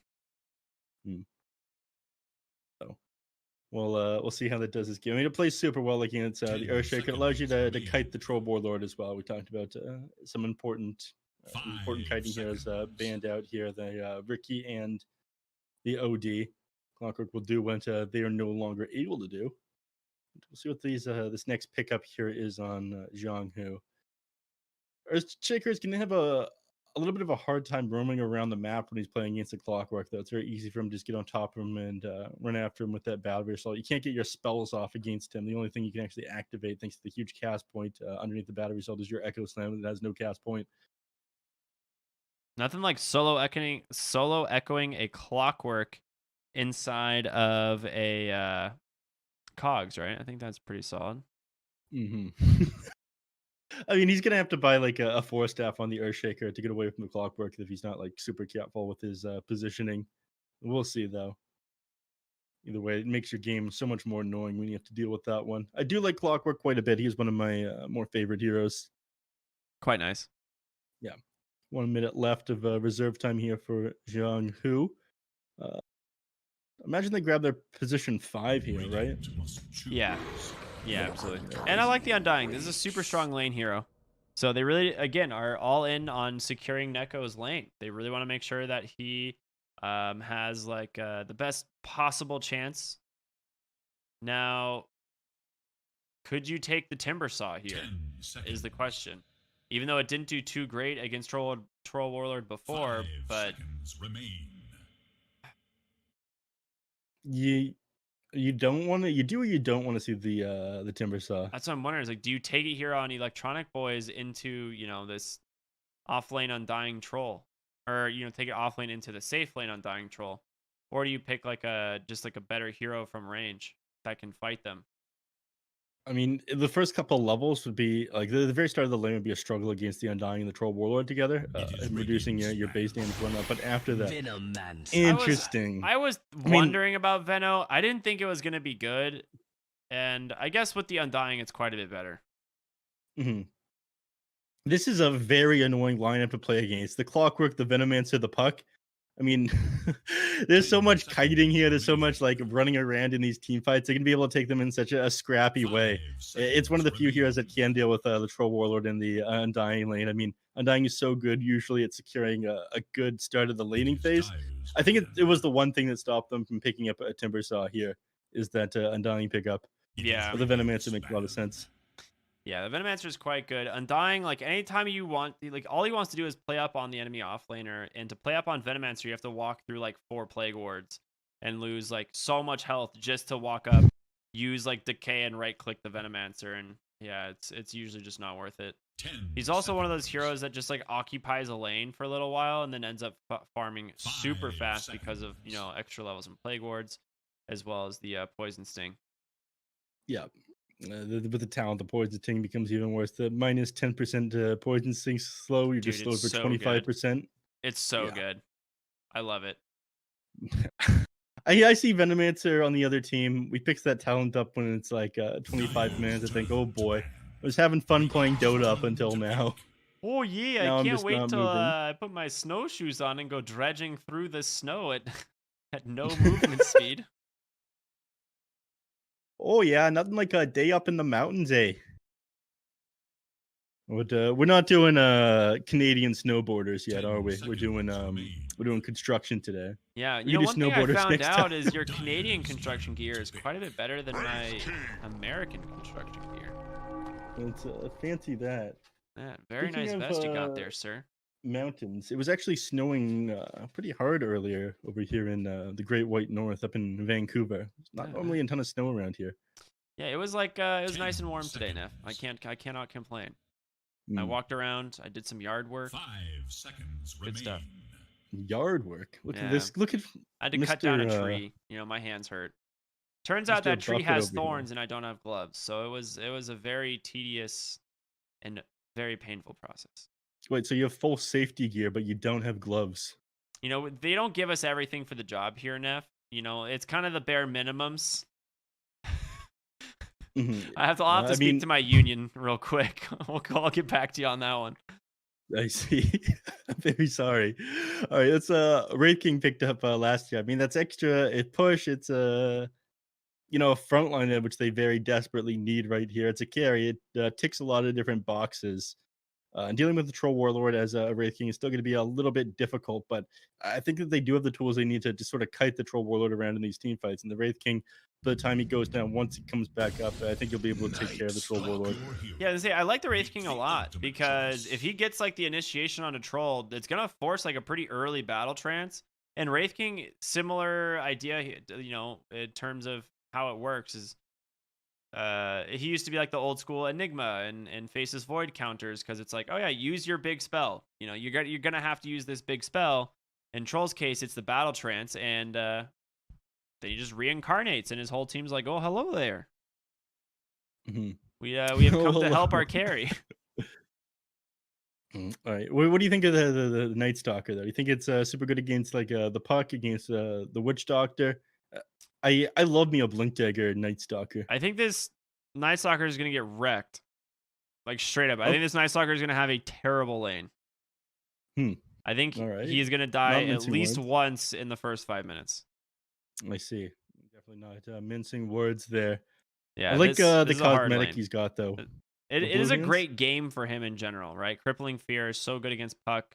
It's really good against the Witch Doctor and the Venomancer if he can get on top of these heroes. But I think the lane stage, I mean, Wraith King and Witch Doctor are just going to chew through this hero. Like, he has good health and good armor, but he is just a giant melee creep for the first 5 minutes of the game.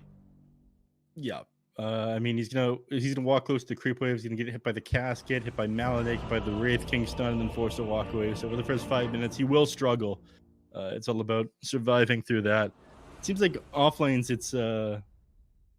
have struggled in these two series that we've watched between these two teams. Be surprised if he ended up starting to have a super good lane here. I mean, they end up recovering after the laning phase ends, but during the laning phase, it's definitely been not so hot. I just can't get over this Wraith King set. It is... Why? The Wraith King set? Yeah, like, Let's see, why? what's it? This is like the first Wraith King set that like ever came out, and then I don't understand. Is that what is that chest piece that he's got? It The was year from like piece. that was from like one of the lunar events, which, you know, Interesting. pour one out for our lunar year beast events. Oh man, I'm sure it's coming soon. This is wild. This is quite a combination. Well, it's just the Dread Knight. 30 seconds to battle. Interesting. It's surprising to not see the King of Bones Arcana on or Wraith any King. of the items that Wraith King has. Like, this is the first time I've seen a Wraith King without a single Immortal or the Arcana in probably, I don't know, a couple years.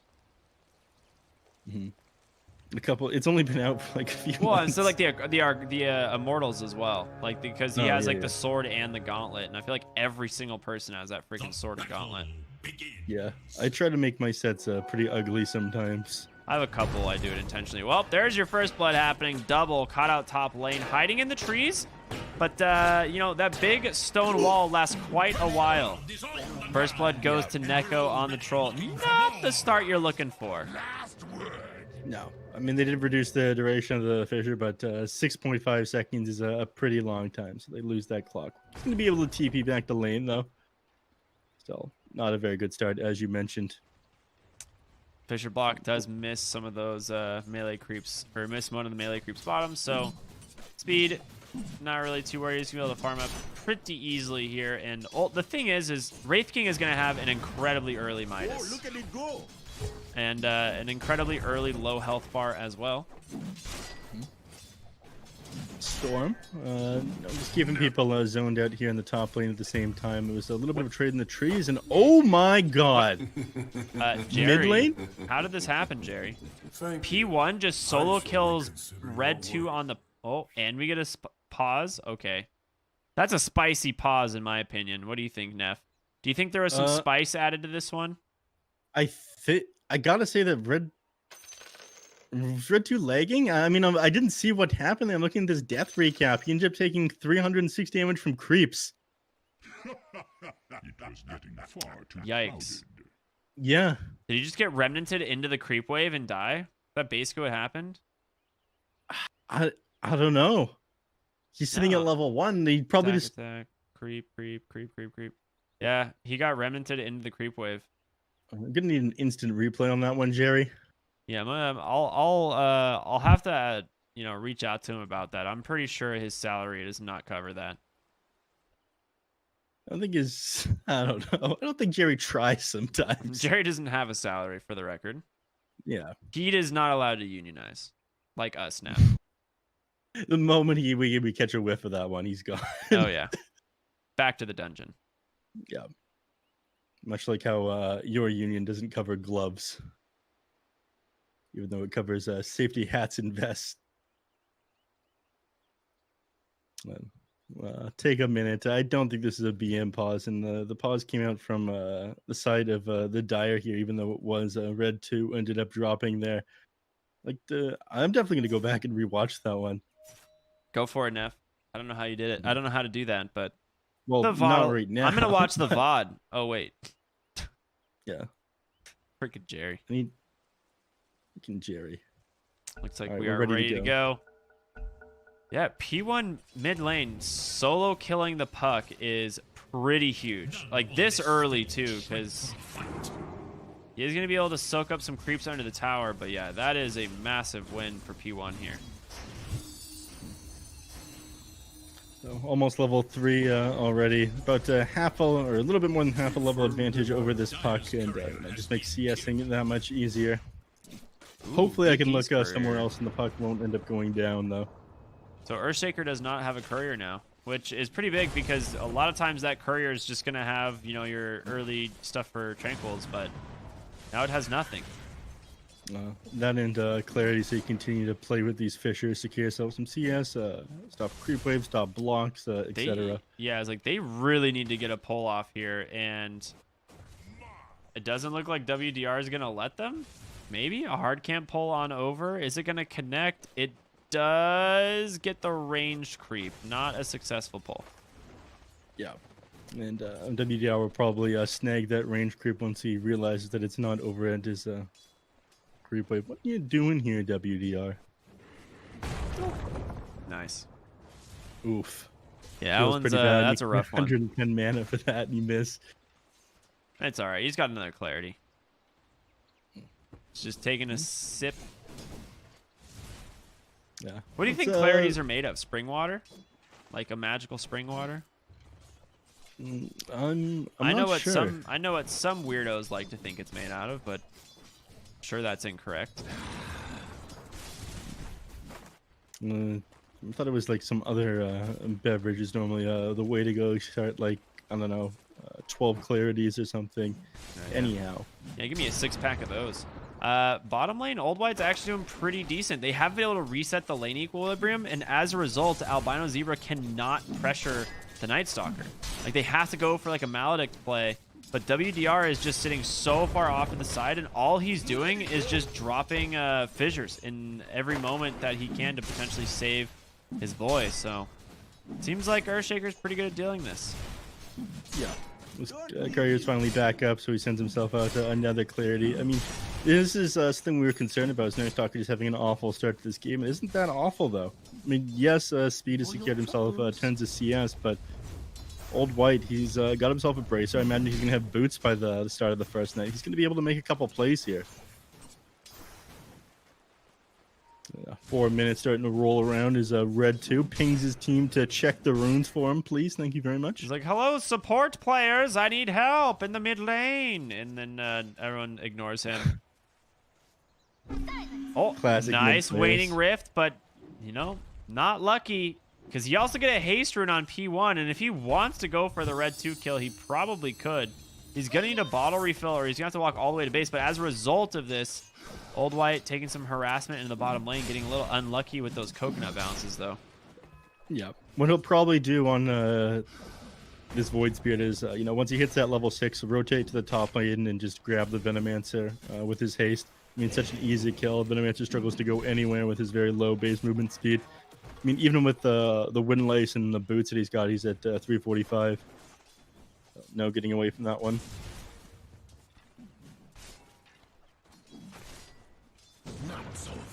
P1. Yeah, just one creep away from hitting that Top level lane, 6. Double's done it. He's trapped the Troll Warlord Giant with the slows. This is why it was banned last game. Clockwork. Such a nuisance. And they find a huge kill onto the safe lane Troll Warlord right at the 5-minute mark. I mean, they're going to be able to get those runes, but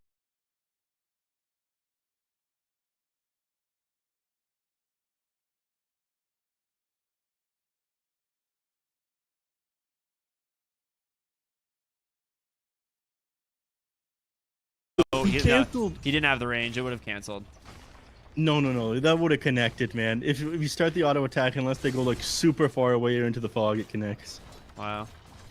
He canceled that one. It was gonna crit. Gosh, Neko just TP top, and he's dead again. Oh my goodness. Oh. Giant tips him before the death, knowing he's like, oh, you ain't surviving this one. And now Neko, who had a phenomenal game last time on the Troll Warlord, is just struggle busing right now. Yeah. Off the mark there with that Fisher in the mid lane. 6 minutes rolls around and P1 is going to find himself another rune, this time the Arcane. And starts moving towards the top lane. They have to. He has to do something top lane to shut this down. And he's level 6. He should result in probably a double kill. He TPs immediately to the tower. They're going to see it. Running after Giant here. Remnant on the mark. Couple auto attacks here from P1. Able to get a lot of health back thanks to that wand. But Astral Step into should mean a pretty easy kill here onto Giant Storm. Offering a little bit of an assist. And now a Remnant catch onto Double's Clockwork. If this ends up being 2 big kills, yeah, it is. There's a double kill for P1, just like we thought. A lot of XP and gold going his way, now sitting at almost 3.7k net worth, 1,000 ahead of the next highest person, the Wraith King here. Having an amazing game on P1. I gotta say, he has been the superstar of, I'd say, this entire series. You know, the first game was pretty rough, but he still popped off and did a great job on this puck. You give him a little, I mean, we saw what he did in games where he struggled a little bit. This game, when he's 1,000 ahead of the Wraith King, he's going to be incredibly dangerous. Yeah, this is really good.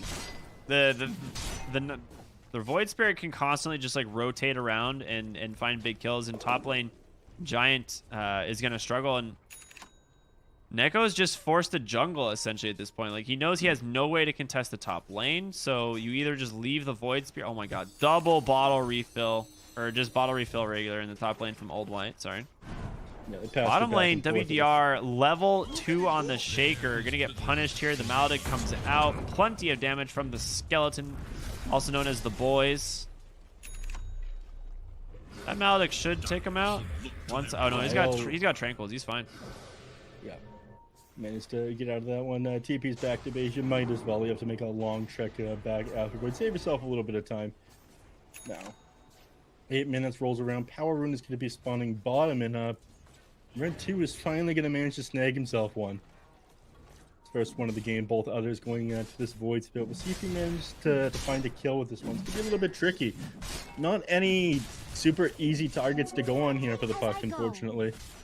Yeah, you're right. I mean, the idea would be hopefully that you can kill the Troll Warlord, and she is coming to the bottom lane, and the at this moment does have that coil available. Neko is in trouble, comes out right away, leashed up, does have that Wraithfire Blast available. There's going to be the Coconut as well, just trying to continue the chain stun so he cannot get that battle trance off, and they get the kill pretty easily. Top lane P1 once again looking for double. Gale gonna be dodged thanks to that resonant pulse, and P1's gonna continue the chase, looking for Giant on the Venom Storm here with that decay. One zombie in pursuit. Hungry little boy. Remnant once again does connect WDR here with a beautiful fissure to block off any escape. Storm taking a lot of damage under the tower, but will dodge the aggro on over to the Earthshaker, and they get themselves 2 more kills in the top lane. P1, man, doing so well. Yeah, but at the cost of this Troll Warlord, him dying in the bottom lane while they get these kills. I mean, yes, they're shutting down Giant's game on this Venomancer, but the Troll Warlord, he's not finding anything. Still sitting about 600 net worth behind this Wraith King. So he's struggling with lag a little bit. Going armlet. Yeah, I guess looking to play this game a little bit faster here.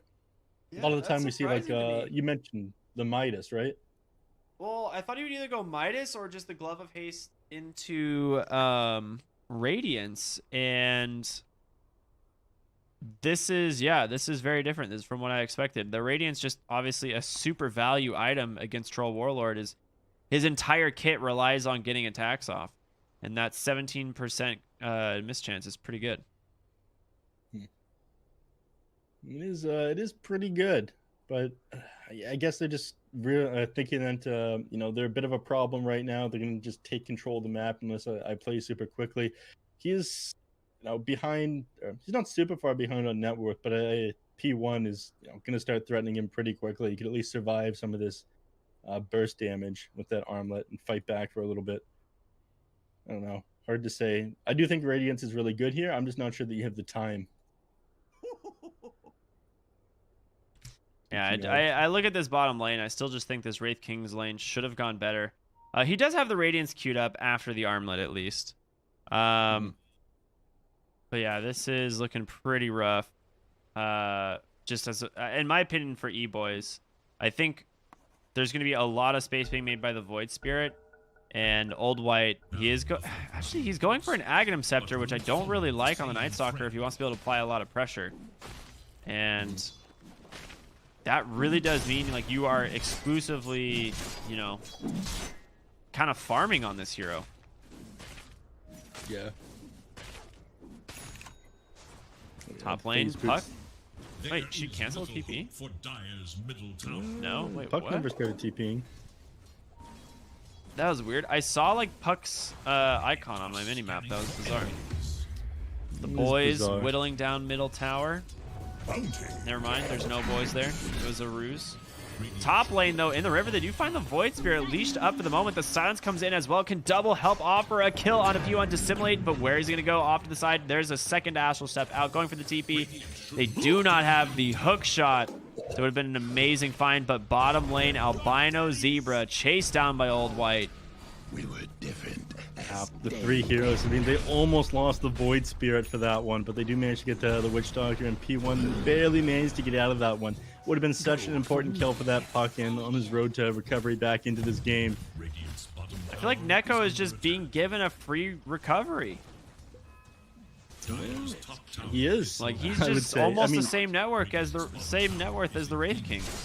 I mean, he's starting to get back into this one. They killed him twice. I mean, they rotated several heroes to grab him in the bottom lane. But P1 is starting to become a big enough issue that they need some sort of way to deal with him here. He has to become their focus all of a sudden. I agree. Double does get the level 6. Also gets a tome as well to go for the level 7. The 4 points in battery assault, which is quite a huge. Oh, he's gonna hand it off. Oh, what a nice guy. Gives it to Albino Zebra so he can get Death Ward. You know, what a caring friend and a good support. That's what supports do for one another. And Albino Zebra hands the clarity off. This is a teamwork looks like here, Ricky. Yeah, I agree.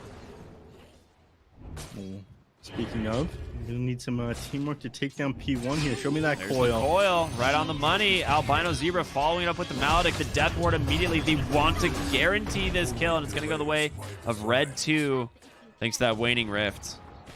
Yeah, that dissimulate unfortunately on cooldown and spam that one to clear out the creep waves as quickly as possible, and that is a pretty costly death there. That is 850 XP going their way, and about a 650 gold swing in favor of Electronic Boys just for that one kill. And now they're going to set up here on the mid lane. Giant, this is where he's going to set up his base now. Yes, he's like, welcome to my world. The thing is, tower defense. Yeah, you can't push this as a Night Stalker. Like, your wave clear is terrible. And he's like, well, that's why he's going Aghanim Scepter. But Aghanim Scepter is definitely, you know, not the best at dealing with Plague Wards, if I'm not mistaken, Neff. No, it is not. I mean, look at Old White struggle over here. He's going to move very slow. There's going to be the Dark Ascension onto the backside. They're going to target both of them. I think they just, slap them down. Storm is rotating on in with that Flesh Golem and a great Tombstone right next to the tower, so there is no retreat. Honestly, this is the one thing I really like watching about Jiang is they have great teamfight coordination. A lot of their fights are like these really complex wraparounds that you don't normally see happen. Yeah, I mean, and Night Stalker is such a good hero for doing that, so it's a great pickup by them. Plays very well around their play style. Being able to have that wraparound power. I mean, they almost saved that play there with the cast there on the Witch Doctor, but it's only level 1, unfortunately, so it only did like 2 bounces after hitting the initial target, and then nothing else. Well, you do have the smoke coming to the bottom lane. It's an Arcane Rune bottled on the puck. Obviously, Void Spirit, the absolute target that they want to try and find. He's trying to make himself into the trees. Dude, this is... It's just a hunch. They have no actual knowledge of them being there. The Dire, they scan. Oh, there it is. They know he's here now. The flare comes out. The coil immediately catches the Void Spirit. WDR going to try and rotate on over, offer some support with the fissure, but the Waning Rift to come as well as the hook shot. They get the kill. Well done once again by Eboys, finding the big target on the map. I mean, that one was so hard to deal with. He had the Arcane Rune there on the puck. I think he used that. He definitely used the Yules a little bit earlier there. I think he's... Well, no, he couldn't use that Dissimulate. He was held there by the coil. I mean, that was a hard one. They popped the smoke there, so they knew that he was there, and they threw out the flare afterwards. It wasn't really anything Earthshaker was able to do. No, not at all.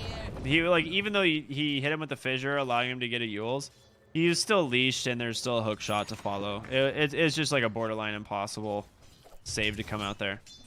Yeah.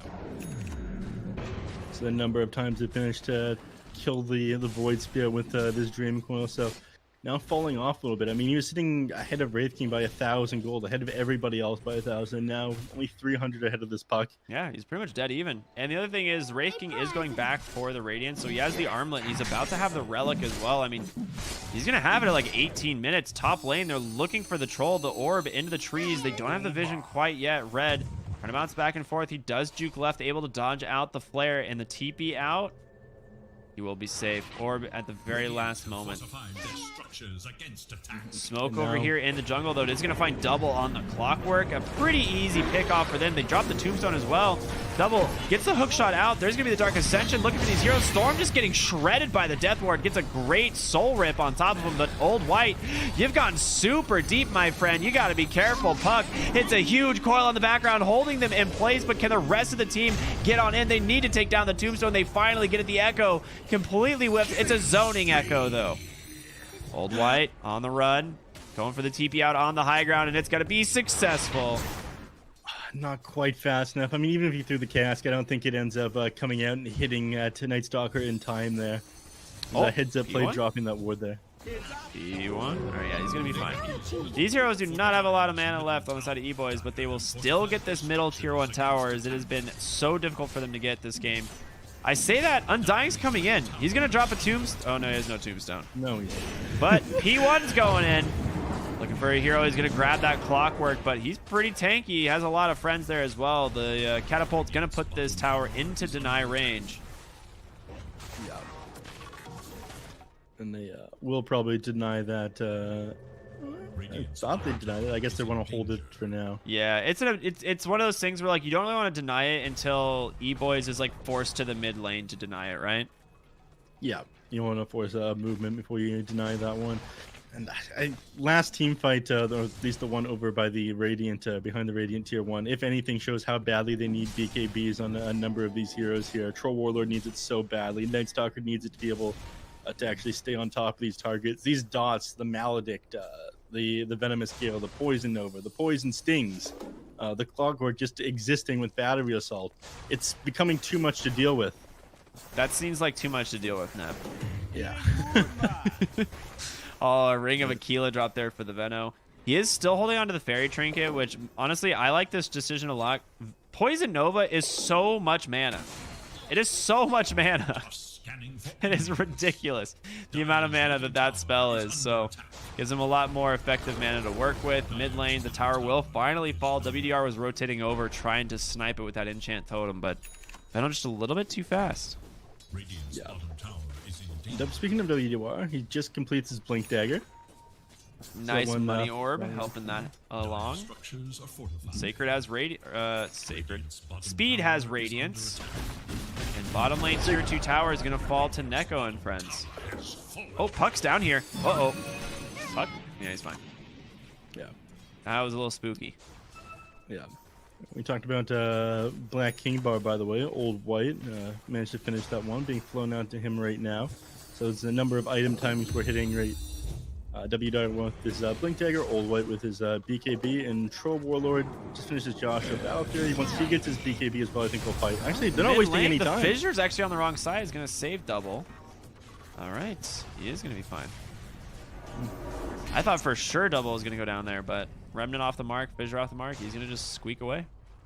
Yeah. I mean, Old White could have continued to chase that one, popping that BKB, using Dark Ascension to fly over the Fissure, but not for a Clockwork. I love this. Witchblade Puck, now going for the Aghanim Scepter. This is my favorite build on this hero. I would prefer a Desolator still, but they're going to find Storm here. The Coconut into the Maledict. Wraithfire Blast should be a very easy kill. Look at the chonk coming out from Speed already. Yeah, this guy is terrifying. You know, he played a little bit slow at the start. They see Giant here. There's the Blink reveal and the Echo Slam right onto the little slithery snake. Well done. A good pickoff. You need to use it, right? You can't just sit on this Blink Echo forever. And it's not the easiest time. It's not the easiest thing in the world to get off in fights against the Venomancer anyway, right? Yeah. So you get a little bit more control over the map. You can at least threaten this mid tower, force people to respond to it, and slow down the Race King's farming, if nothing else right now. And yeah, he's forced to sit in front of this tower until you're back up on the Venomancer at the very least. They managed to take that bottom tower and they actually grab the shrine as well. So XP going to go the way of Jiang. Let's see it. Show me that the graph swing. Total XP earned with a 4,000 XP advantage right now. Not bad, not bad. 5,000 in fact. 4,000, almost 5,000 net worth advantage right now too at the 20-minute mark. All right, Wraith King, as we know, he does have... Oh, hookshot off the mark. Not going to connect onto Old White. Will use that Crippling Fear, but it's not nearly as effective in the daytime. But the TP in. Void Spirits can be able to find ABZ on the side. He will drop the Coconut and a Maledict, but he was left all alone. Failed gank there onto the Night Stalker. Yeah. I mean, right now is the time you think he's super vulnerable, but he's holding on to that Black King bar with 10 charges, and he's underneath his tier 3 tower. I don't think he was ever in any real danger there. A bit of an overcommitment for sure. And I guess just continue to work on items while this Witch Doctor is dead. Almost have the Aghanim Scepter completed on the pocket. I mean, this one is a very big deal. Having this done before the Troll Warlord, or the same time Troll Warlord gets his Black King bar. Radiant's top tower is under attack. Suddenly that BKB not meaning nearly as much. Yeah, it's super absolutely. important for getting him around. Good timing there on that Aghanim Scepter. You really like this build. You just mentioned that a couple minutes ago, that Witch played Aghanims. I do think I like the Desolator more. I think going Witchblade Deso into Ags is my favorite Puck build. And I think they could actually use the damage right now, because that amount of physical amp. Well, we'll get back to that in a moment. But they do catch the Earthshaker. Blink Dagger never again serve, but the BKB from Old Whiters are chasing down the Venomancer. He's able to get the Force Staff out, and there's going to be the Poison Nova just in time. Old White, he's got to run the coil, does catch P1 on the side. They're trying to close the gap, but this freaking Tombstone, man, is doing so much work. They're able to just take down 2 heroes so far. Neko forced to ult. Speed does not care about anything. He's got both lives, baby. He's got this Radiance. He's going to continue the chase, and so will Red the Echo. WDR stunning up the boys, making space for his carries to survive. Oh, they got vision of him. Well, the player ends up hitting him, but he doesn't have hookshot available, so he can't get Neko and finish him off there. That was so incredibly close. The BKB flew out to Troll Warlord the moment his ult ended in the middle of that team fight. That is him popping out allowed him clutch. to escape there. Yeah, it was pretty insane. The fight started out pretty well, though. I mean, the Night Stalker committing his 10-second BKB and getting on top of people, but they struggled to bring down this Wraith King. Don't really have a major solution to him. He is way too farmed at the moment, sitting at 13k net worth. Speaking of, they have no solution to them doing Roshan right now. I mean, they have 2 wards knowing this is happening, and there is no way you can respond into the DD Wraith King. I love the fact that he picked up this Heaven's Halberd after the Radiance as well. For obvious reasons, like Troll Warlord hates building Monkey King bar. It is not something you want to ever include in your kit. And I don't think they have an answer for the Wraith King, honestly, Neff. We saw in this last fight, he just walks around doing whatever he wants. Yeah.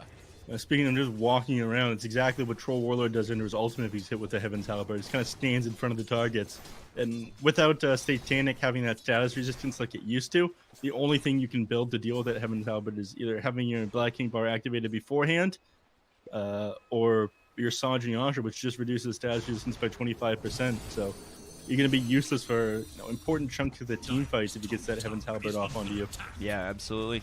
The boys drop top lane, soaking a lot of damage. They're going to go ahead and use their own fortification. They want to take down this tier 2. They really do need to take it. Wait, mid lane, they're going for the tier 1, and Troll Warlord, he's stunned up. He might have the BKB. Oh my god, it doesn't matter. He just gets chopped. Speed and Puck doing too much. Storm getting over the TP out. Good luck, sir. Oh my goodness. A massive punish. So much damage coming out from them.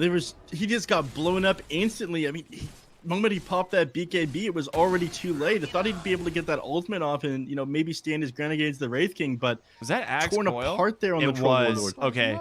I was like, how did that do so much damage? It was an Axe Coil. It snapped him. It just crushed his health bar. Did it snap? Yeah. My. It's his death recap. Yeah. Leash stun. No, that was just the initial stun. Oh, it was just the initial stun. Yeah. Okay, yeah, it's just Wraith King just two-shotting him. XD. I mean, that'll do it. Sometimes it's all you need. Blown up, all that damage came out in 2 seconds, though. It was just too late. I mean, couldn't get the BKB and the battle trance on fast enough, I guess. 0.5 seconds sometimes is enough stun duration. They're doing their best on Jiang Ho, but honestly, I feel like we're running into a spooky skeleton problem here. One of which you have to very much respect. T1 gonna do some damage on over to Speed, but like, you don't care. There's no help coming in from the mid lane. In the meantime, WDR just echoes the Venom to the Force Staff. He gets the Poison Nova off as well, and goodbye on the Earthshaker Giant. Still surviving, juking this out. Death Ward goes down and takes down the Troll. P1 has to just completely leave the fight. All these fights start with them initiating on Veno, and it completely backfires, Neff.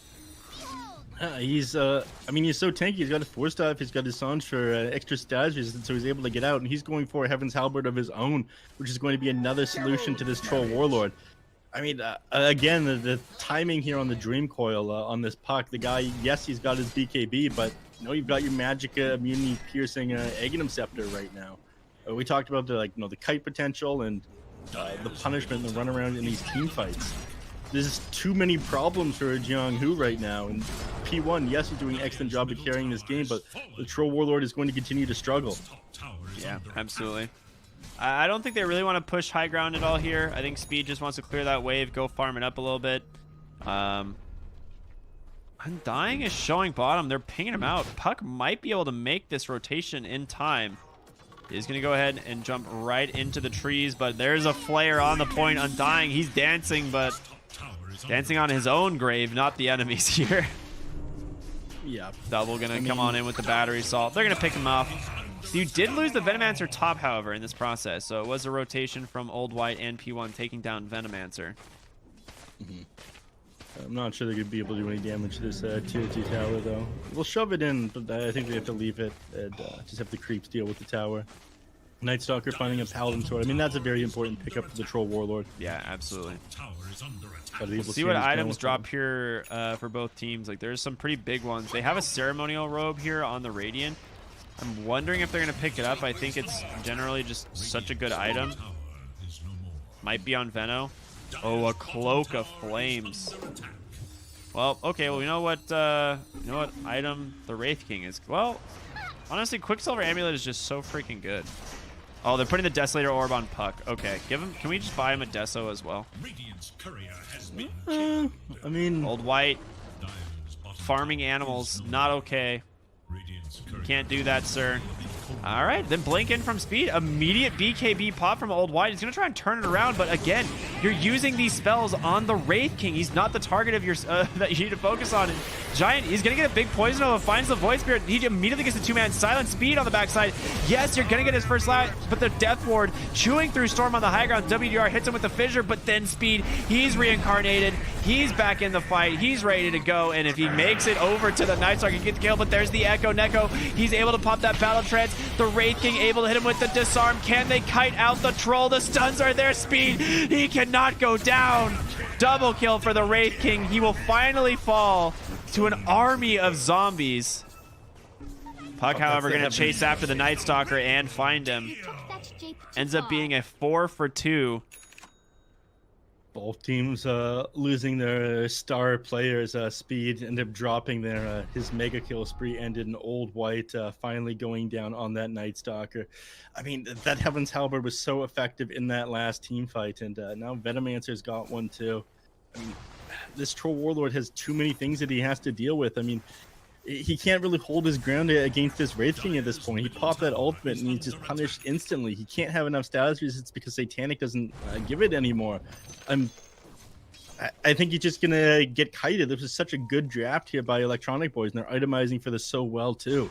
Yeah, he only has 6-second BKB now, so as soon as that's down to 5 seconds, I mean, there's no way you're chewing through these heroes with a 5-second BKB because the Wraith King won't let you, right? Like, there's no way Wraith King is going to let that happen even if you battle trans BKB.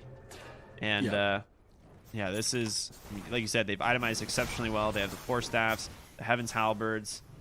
Puck now has Blink Dagger on top of the Aghanim Scepter. Like, there's just so many things they can do to deal with it.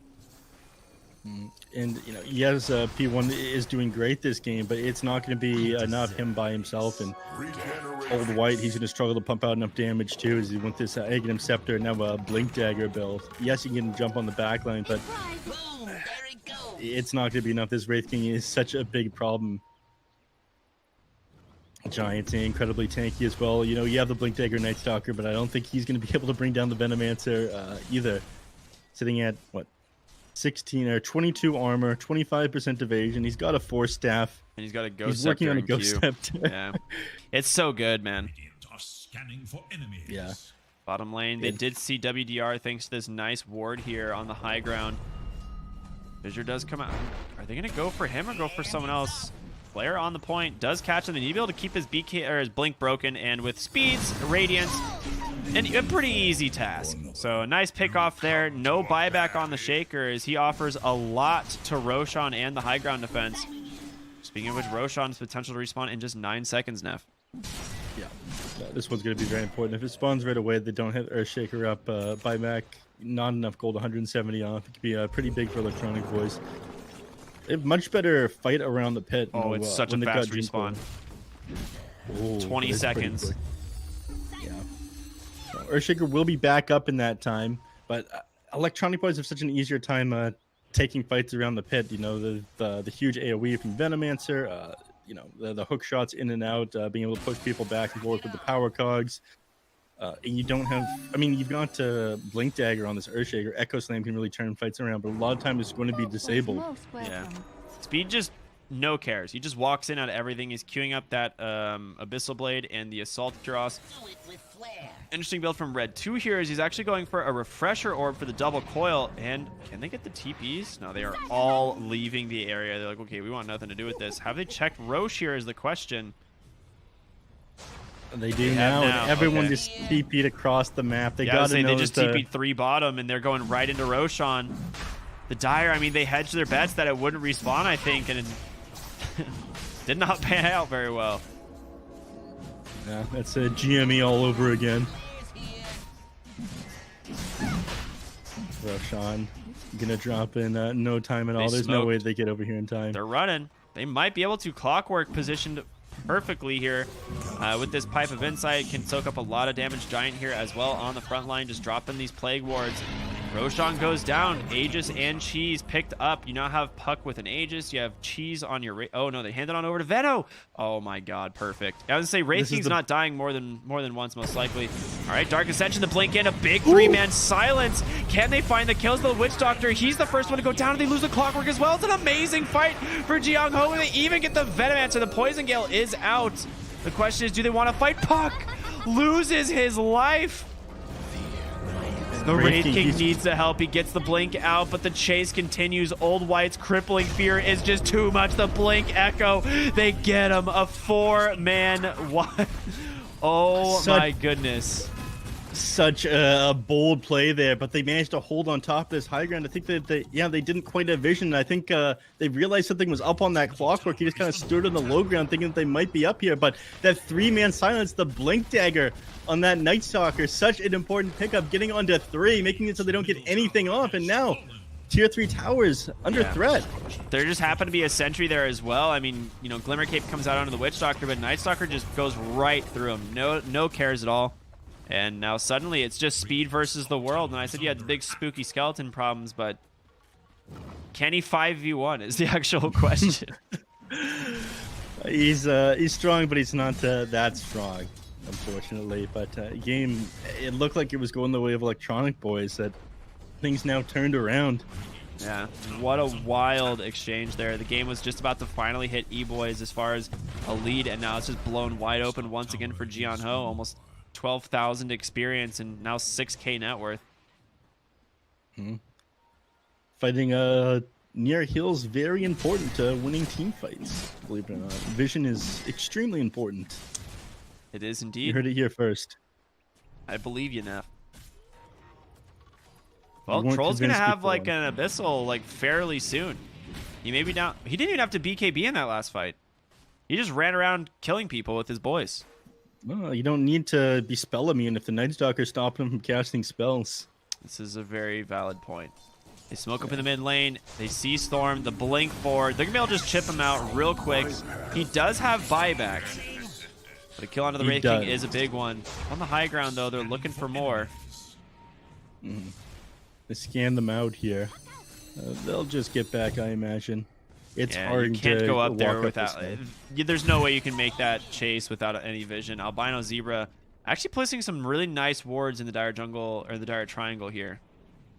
Yeah, Albino Zebra, wrapped around the one. You know they wouldn't be up there thanks to the scouting of the Plague wards there on the Venomancer, but they've learned to be careful when playing around the hills here on Electronic Boys after that last one. Yeah, I love the build here. Night Stalker going for a nullifier now, just making sure that these supports do not have an escape. I mean, how do you, like, if you're the Witch Doctor or something here, you just have to get a BKB, right? Like, what's your option? It's got to be BKB. I mean, Force Staff isn't going to do enough, I feel. You're hoping with the Glimmer Cape and with this Force Staff to get away from him, but you know, with this eggs, like you mentioned, that Void to make it so easy to stay on top of multiple targets. I'm not actually a very big fan of the Egg and Scepter on Night Stalker, but this game, you know, you can't argue with how effective it was in that last team fight when he got on top of 3. Yeah, the Aghanim Scepter build is super greedy. Like, it is definitely more of like an early, like when you buy it, you're kind of griefing your team for a little bit because you have to kind of farm with it, get some other useful items like the Blink Dagger or a BKB. In this case, he just went Ags, BKB, Blink, and now that he has these 3 items, he's incredibly impactful. Mid lane, they find Storm once again. Red is here, but there it is. The rotation on in. Red does get the cheese off. A big Poison Gale, or big Poison Nova as well. Speed, he's going to lose his first life here. There's going to be the Halberd onto the Troll Warlord. P1's going to help finish him off, and now Double comes on in. Hookshot comes out. They're trying to disengage one on the backside. Red able to take down the Earthshaker, and Neko immediately pops that Battle Trance. Death Ward, not going to do a whole lot there, but they trade 1 for 1, support for support.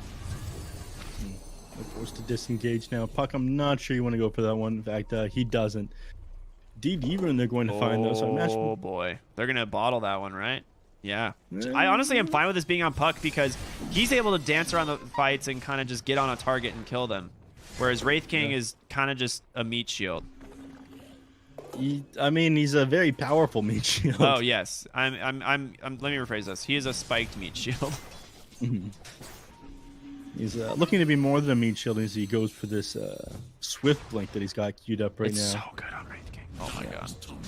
Another 750 gold and he'll have it. All right, top Almost lane. as The close DD is as popped. They're doing so much damage to this tower. Falls so fast, and now in comes the Old White once again on the Night Stalker. Puck, he does have BKB available, forced to pop it pretty much immediately. Coil hasn't been used quite yet. He's still kind of debating. There it is, does catch them both. Coil will snap on Night Stalker. Troll Warlord being kited out. Speed, he's going to lose his first life, but now finally outside of the range of the Tombstone. Guess who's back? It's going to be that Earthshaker offering so much control. Can they keep down Neko? The hookshot on the backside doing some work. There's the cogs as well. They're forced back into the base. They cannot go through the 2 lives of the Wraith King. Yeah, you can get him once, but you can't get him twice, and that's just some of the kiting power they have. We talked about this one earlier on in the draft. I mean, if you do manage to take him down, this is one of the best solutions that they have. There's all these damage over time. You're sort of forced to disengage, otherwise you get hit by so much poison sting. You're slow. The Clockwork is battery assault on top of you. The Puck is spamming out his spells. Well, Veto now has a Trickster's Cloak. Speed picked up that Swift Blink. I don't think you're killing this Venom anytime soon now. Extra 20% evasion and 20% magic resistance, a leveler, and Timeless Relic. Okay, Timeless Relic is pretty bonkers. Yeah. Who are they gonna... I guess they're just gonna hold on to the leveler here on the Troll Warlord. I mean, that's a pretty sick increase of DPS there. Attacking that much further makes it easier to build up those fervor stacks. Wraith King's holding on to the Flicker, so he has that extra movement speed, just base 430. Not to mention that low cooldown. Oh, there they go. The Flare manages to find Old White, and he has to immediately BKB. Dude, he's 680 move speed on Swift Blink. Okay, that's cool. He opted not to Abyssal Blade on top of him, though. I guess he was a little bit worried about some sort of counter initiation coming out. You do have to put yourself pretty far forward if you like Swift Blink and then Abyssal Blade on top of him. Yeah, I think he's saving his Abyssal Blade mostly for like movement in fights, right? Because like he just they don't have a really good way of dealing with the Tombstone. So at some point in the fight, he just like has to Abyssal Blade to get range on something. Oh, flared. WDR is under an. Okay, he has a Shadow Blade. Very nice. You now have level 25 on Wraith King though, so you have the minus 2-second cooldown on that Mortal Strike. Basically doubling your crit efficiency, which is nice. Top lane hookshot comes out onto the Undying, and Jesus, the damage from these two heroes, he just gets melted. And in the mid lane, Speed, he's found someone else. Abyssal Blade onto the Night Stalker. Can they actually find these kills though? They will be able to make it up onto the high ground. The Fissure to slow them down. Undying, he's got no buyback at the moment. 30 gold off right now. Going to the melee racks top. Undying such a big part of their defense. Like, these tombstones are huge. Old White back for another like 10 seconds here. They have to go on the Puck. They have no choice. The Yule setup. He pops the BKB right away. He missed the coil. He completely missed the coil. Neko, he's going to turn around onto the Wraith King, and now Witch Doctor is the first to die. Wraith King Reincarnation is coming giant. He's got to get a big ultimate. Neko just gets the Abyssal Blade out. Can they keep Speed alive through it all? No. The Troll Warlord, he's too strong, but the Poison Nova is doing too much work. Troll, he can't get away. The Venomancer is going to get them all. Now Old White on the backside of the fight puts that nullifier onto him, but Giant standing his ground. Come back alive here on the Undying, but Old White, he's going to be forced to TP. He has no choice. They cannot deal with it. The tombstone has to get taken down, and P1 TPing back on into the fight. Clockwork in some trouble. He will fall. Venno just TP'd home. And the smart move to make there, Giant, just realizing they had no way to canceling that one until the Void Spirit had gotten back in. I think if they both TP'd out, they would have lived there, but they managed to hold that Troll Warlord, tons of damage coming out from him. The only issue was that he's got no lifesteal right now. Outside of that ultimate that he popped, which he's going to be disarmed for, they end up ripping him apart. He's not able to hold his ground. There's 1,400 magical damage coming out from that Venomancer there. It is just so tricky for him to stay alive. He needs a Satanic, but it's hard to make the argument of going for it when it doesn't give you that status resistance like it used to. Yeah, absolutely, man. Absolutely. P1, I mean, he's on the hunt, though. Going for a Hex. He has an Aeon Disc. He just hasn't he hasn't unlocked it to combine it. And P1, whoop, the Blink. Albino Zebra, however, not going to be as lucky as he does get found by the Remnant. Here comes Giant, though, trying to offer some support, realizing this might have been a bad idea. Protected by the Trickster Cloak, however. Oh, Remnant does catch, though. Giant. Gale on the mark, but yeah, with the rotation of Old White, this is going to be a nice kill. Oh, no. He does what a play here by P1. Yeah, not wasting any time at all. And this is the big brain play, holding the combination for this Aeon Disc. That way he's able to activate it and stay alive exactly when he needs to in the middle of these team fights. He just has to buy back. They know Roshan can be available, and you have to have Venomancer's ult for this. Yeah, and this is going to be an Aghanim Scepter here. I wonder who they're going to give this one to. He did just get his level 20 talent, so an extra 5-second duration on Poison Nova. And if you get an Aghanim Scepter on this hero, it is so good. Increases damage and decreases the cooldown of 5-man smoke on the backside here. I mean, they have to know. You have to just sit on the high ground here and wait for them to show speed. There it is. He's just going to blink forward. He finds Storm. The Abyssal Blade comes out, but Neko is right there. Can he take him down? No, he gets bashed. Wraith King, he's way out of position on the backside of the fight. Old White and P1 are chewing through the backline. They get Puck, forcing the buyback, but the Coconut, Albino Zebra with the Death Ward, able to do so much work to Old White. Can he finish him off? It doesn't look like it, as the Dissimulate stun doing too much work. Another buyback coming in. Puck, they're trying to control the Troll Warlord. They finally get him. His buyback is available, but oh my god, they are crumbling on the side of Jiang Ho. They gotta find something. Old White will get the TP out just barely. They gotta be able to fight into this Roshan, though. This is Aegis Cheese and Aghanim's Blessing. They need this one. They can't just give this up. You have to buy back. Puck coil not up for 40 seconds. Yeah, the Troll Warlord in that last team fight griefed himself by activating the Battle Trance. The Wraith King just barely managed to get out of range of him. They smoke up. They're going aggressive, man. They just want to take the fight to them. If they find Old White, it's a huge kill. The Blink stun. Can they take down the Night Stalker, though? The Yules comes in. He doesn't have BKB. 8 seconds. Night Stalker throws the Nullifier, but he goes down. He has to buy back. The only other hero in the game with it is going to be the Wraith King. And the Clockwork. It's a huge win here for the side of Eboys if they can continue the chase. Hookshot on cooldown for 20 seconds. P1 silenced up. He goes down. No buyback. Dark Ascension used. This is a huge win here for the Radiant. If they can get this Roshan, it might seal them the game. He's dead without buyback. 400 gold away. If they can pick up Bounty and swap that... the Philosopher's Stone inventory may be able to buy back, but I think they just have 80 seconds that they're not going to be able to pick up the bounty runes in order to get this. They control the side where the two are right now on the side of E-Boys. So that's it. Aegis Cheese Aegis Cheese Aiden's Blessing now. And this Question game is, becomes that much that harder. Axe has to go to Venno, right? Like, it absolutely has to go to Venno. I mean, there's no way you put it on just Wraith go to King. Wraith King. I mean, you could just give it to Wraith King. I mean, is that even good? Yeah. It's better than Very Venno, good. you think? I mean, it is good. I'll give you that. It is a good Axe. All right, he is going to take it. All right, the 70 attack speed and the transform buff. Yeah, he had it queued up anyways. That was what he was going to go for next on this Wraith King. Now he doesn't have to. Start getting other luxury items. He's going to go right down here to the bottom lane. You can get Old White. Oh. Saw him coming from a mile away. Had extra night vision. This game. It's so tense, Neff. We're hitting the 50-minute mark. It feels like this game's been going on for well over an hour, but These teams fighting so hard here. Neko needs this Abyssal Blade completed, still a little ways away. I mean, he's getting kited around these team fights like we talked about. This is why Eboys' lineup is so good. The one reason they've been able to win is just this Troll Warlord's lack of survivability in the team fights and the amount of kite they have. Like so many dots and these Heaven's Halberds preventing him from doing anything. This is why I don't like the Wraith King Ags. Like, he can actually just buy an Axe. Like, this Venomancer is not going to be able to farm an Agnum Scepter. That is true. Like, you could have just had the Veno Ags, and Wraith King can buy his own in like a minute or two. And, oh, Speed is speedy as he's chasing him down. There's going to be the Abyssal Blade to the Undying, and chop, chop, baby. They find another kill. Dead once again for 100 seconds without buyback.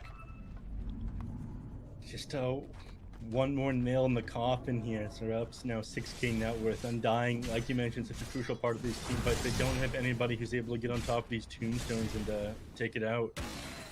This Wraith King needs to get the Ag Shard at some point. Ooh, nice Shadow Blade there. Yeah. It's just one of those things where like you don't want to risk running out of mana. Also, I think the extra skeletons could be pretty solid in the fights.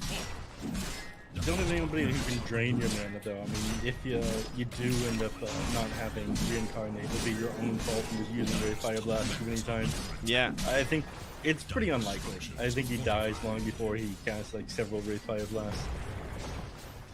The stalling tactics out here from WDR, just Fissure, the enchant totem spam, trying to continuously stun down this Wraith King. Making time for the Undying to respawn, but the melee barracks has finally fallen in the top lane. Speed just going to regen up a little bit. That leveler swapped into his backpack here. Oh my god, he does so much damage. Can they go in? I mean, they're going to try. Wraith King, his first life, falling pretty dang low. Speed, a couple more auto attacks. Oh, the armlet toggles. He's going to survive. They even give it... They commit heavily. Old White's going to get his reincarnation, but the hookshot comes in. Night Stalker, you might just be dead for this.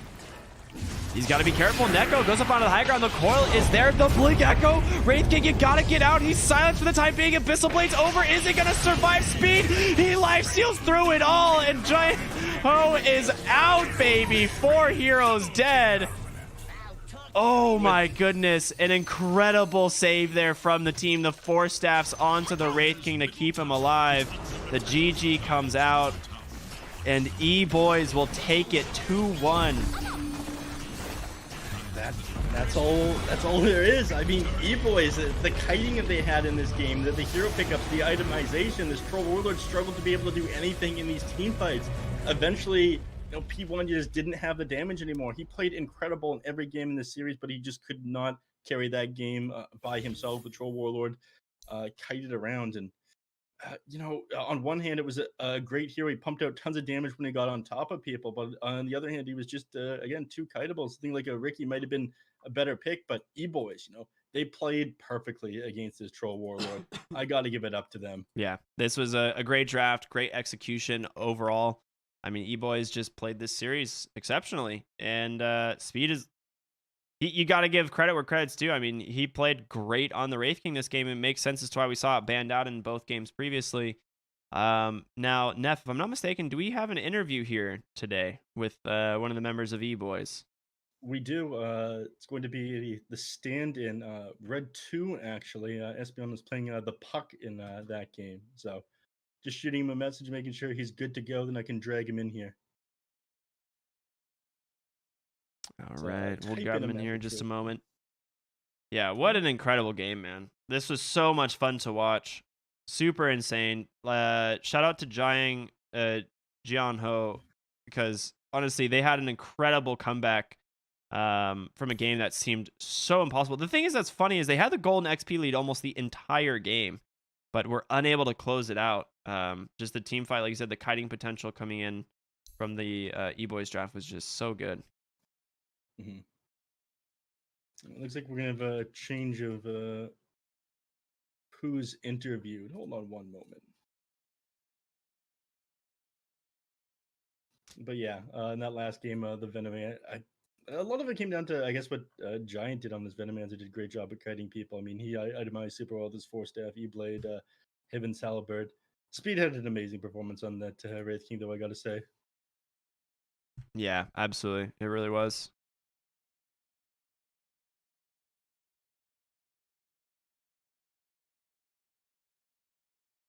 That puts Eboys actually just above Jiang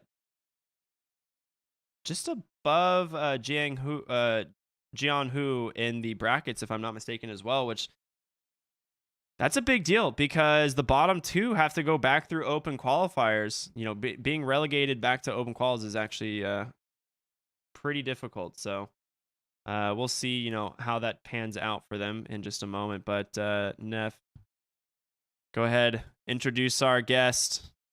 All right, we got the position 3. They changed things up a little bit of Electronic Boys. Giant, how you doing today, buddy? Hello, can you hear me? Absolutely. We can indeed hear you, sir. Nice. We're doing good. I'm doing good. Our first win of ever. First win ever. You've won other games, haven't you? Oh, your first series win. Mm-hmm.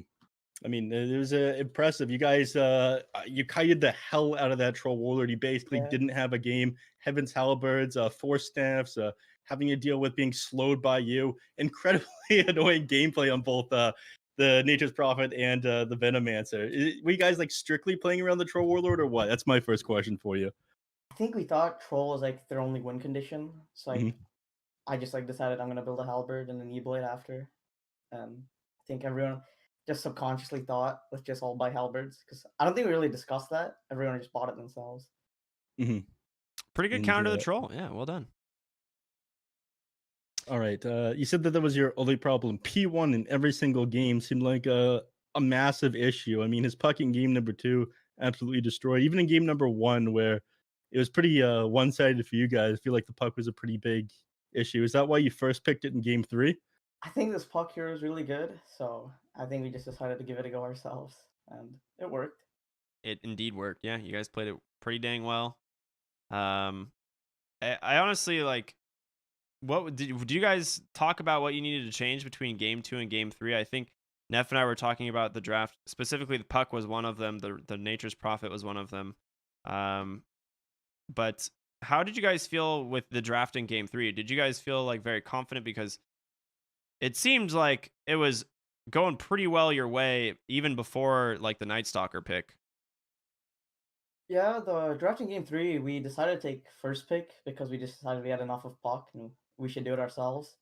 And then I think we just went along with like we kind of had a plan going in game 3 with what are we gonna pick, and it worked. I think the Night Stalker wasn't that good from them. I don't know. It seemed pretty bad. I thought like the Night Stalker made like some of the best plays in the game when he was sitting on top of the high ground. I think Double A realized something was up as he sat on that the hill when they came down on you from your triangle. I think that's the only time it was annoying. After like, they like smoked around us after the second rush. Yeah, that was a super sick play there by Old White, I gotta say. That was really good from them. Yeah. Sure. But yeah, that was I guess what I got for game number 3. Game number 1, did you guys do research against playing against Jiang Hu? I know this was super important to be able to take a game off of them. I favored them slightly going into the series, believe it or not, but game 1 looked incredibly convincing. In game 3, you know, you countered them so well with your picks.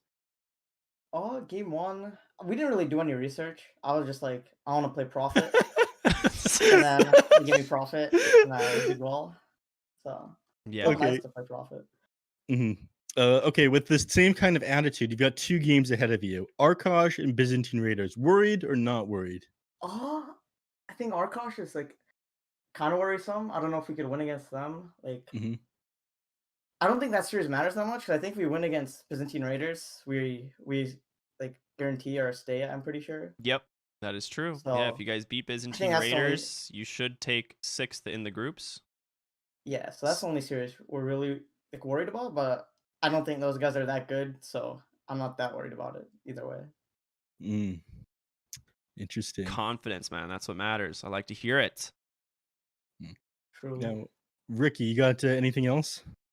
I don't know, man. I am exhausted from watching that game. For like that whole series was just wild.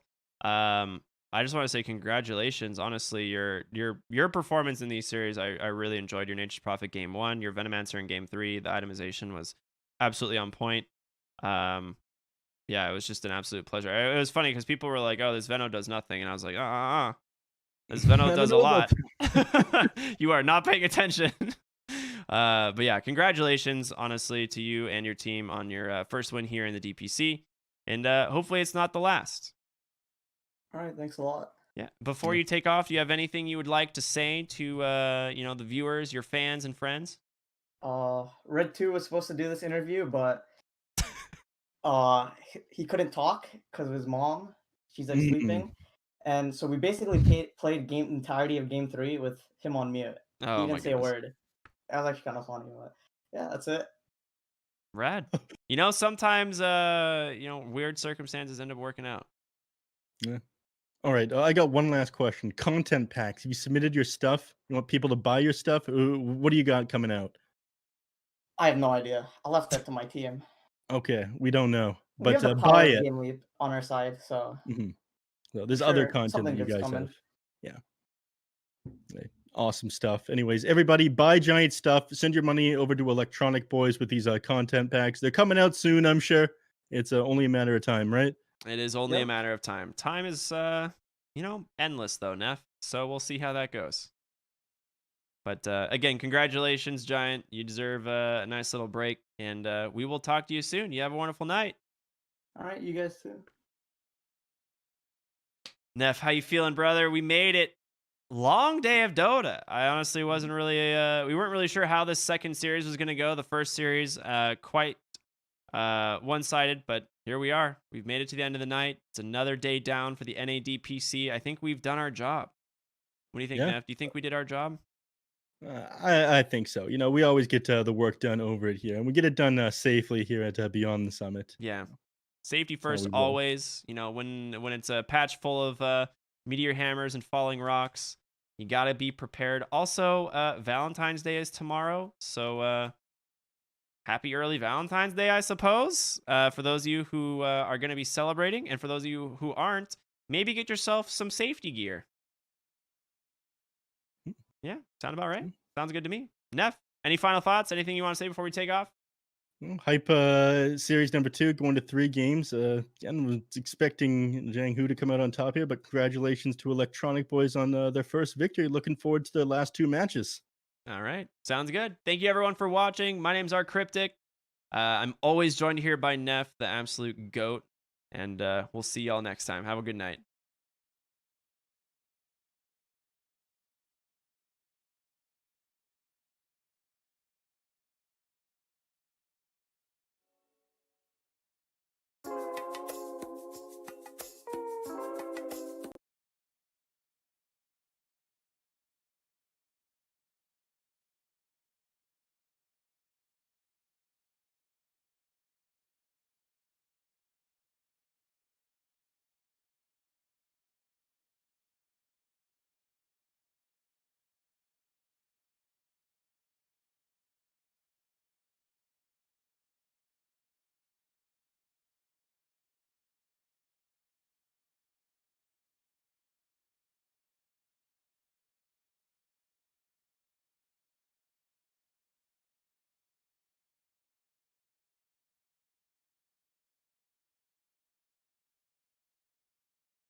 still, it's like 1 in every 4 games you see OD in a non-offlane position. It really feels like that offlane role fits him. But Mars, I don't know. The Mars mid, I've not been super sold on. I've seen Mars position 5. Actually, Quincy Crew has ran that, having SVG or LOA or whatever he calls himself now, some 3-letter combination. He'll play that sometimes, but it's okay. What does that stand for? Anybody know? Lord of Avernus. No, I really don't know. It used to be that, to me at least. But Yeah, that's what people call them in Dota 1. but Yeah. that is an official name change. He is no longer Terrible SVG. choice. He's Just LOA. terrible. That's not our thing to decide, Suns fan. You can Well- if he wins and he's on interview, I'll make sure you ask him what that's about. I mean, why did you change your name from SVG Classic to just awful LOA? Why? That's gonna be awkward. What was the V lowercase previously? No. Okay. It was all Well, see, uppercase as far as I remember. now this is going to get confusing. I'm going to think he's a different gentleman because now there's a Okay. lowercase involved. So All right. he should have thought of that, but we can talk to him later maybe if they We'll do talk end up to him winning. later. Make sure that his identity is not going to get mistaken because of that lowercase O check. Oh! Okay. Whoa! I see. My man Midas! The I see you namesake there. coming out. All right. That is interesting. All right, with an OD. Huh, bit greedy. Bit greedy, boys. I don't know, I'm kind of feeling a little bit of greed here. How do you feel about this? I mean, is there any Alchemist game where it's not greedy? That's his whole point. The whole That's point of true. the hero. The lore of That's the hero true. is greed. His skill is literally Grievel's greed. Oh, you're selling me here on it. I think 5-Man Midas got this one. Unless you think this is some sort of new meta stuff, they continue to make these kind of funny changes to Alchemist that always kind of tinkers with the idea of what if we brought him back as a 4 position and he used Concoction as a ability again. I I would have put it past 5-Man Midas as a team to be like, let's pull out something crazy. We're going against Quincy Crew. But you could be right. Could be just the old Alchemist we come to remember and know, and they're trying to pull a fast one on us. I mean, I have been on record many times saying I actually like Alchemist as a hero. I just wish that they would finally morph him into what he should be, which is a support that gives ags to people. He's a giving hero. I want to see that as a priority as opposed to, oh, I've already gotten 8 items. All right, I guess I'll start farming some ags for my team. Because now you give an ags to your team, they get a refund for the gold. It's actually really strong if you end up going for that and are able to actually afford some of that. Question, do you think Yes. Alchemist should be able to give a shard? I think you can. I think you can. Anyway,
Alchemist. He's taken over his life. I should also mention, I said Spanish accent, but I realize it's Portuguese, which is why I'm even worse at trying to pronounce it. But regardless, MSS and him are going to be heading down bottom here, spamming on out those blood rights, in what is still going to be a very annoying situation for him. We'll see if Shu can keep the pressure off a little bit, because it's definitely going to be necessary, as spam is there. Top 5 gamer tags of all time, by the way, just Shu. It's good. Big fan of Mr. Shu here, so thank you. Too true. Yeah, I think the Doze gamer, Doze Reborn. Oh man, he's been on some serious stacks here. I like it. Cool.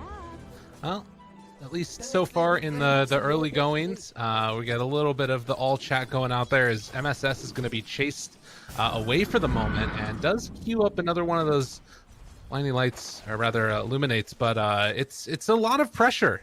You know, he doesn't even need to necessarily take that impetus. He can just sort of run down MSS a bit. Yeah, this is very good advice if you guys find yourself versus a Keeper of the Light in a similar situation.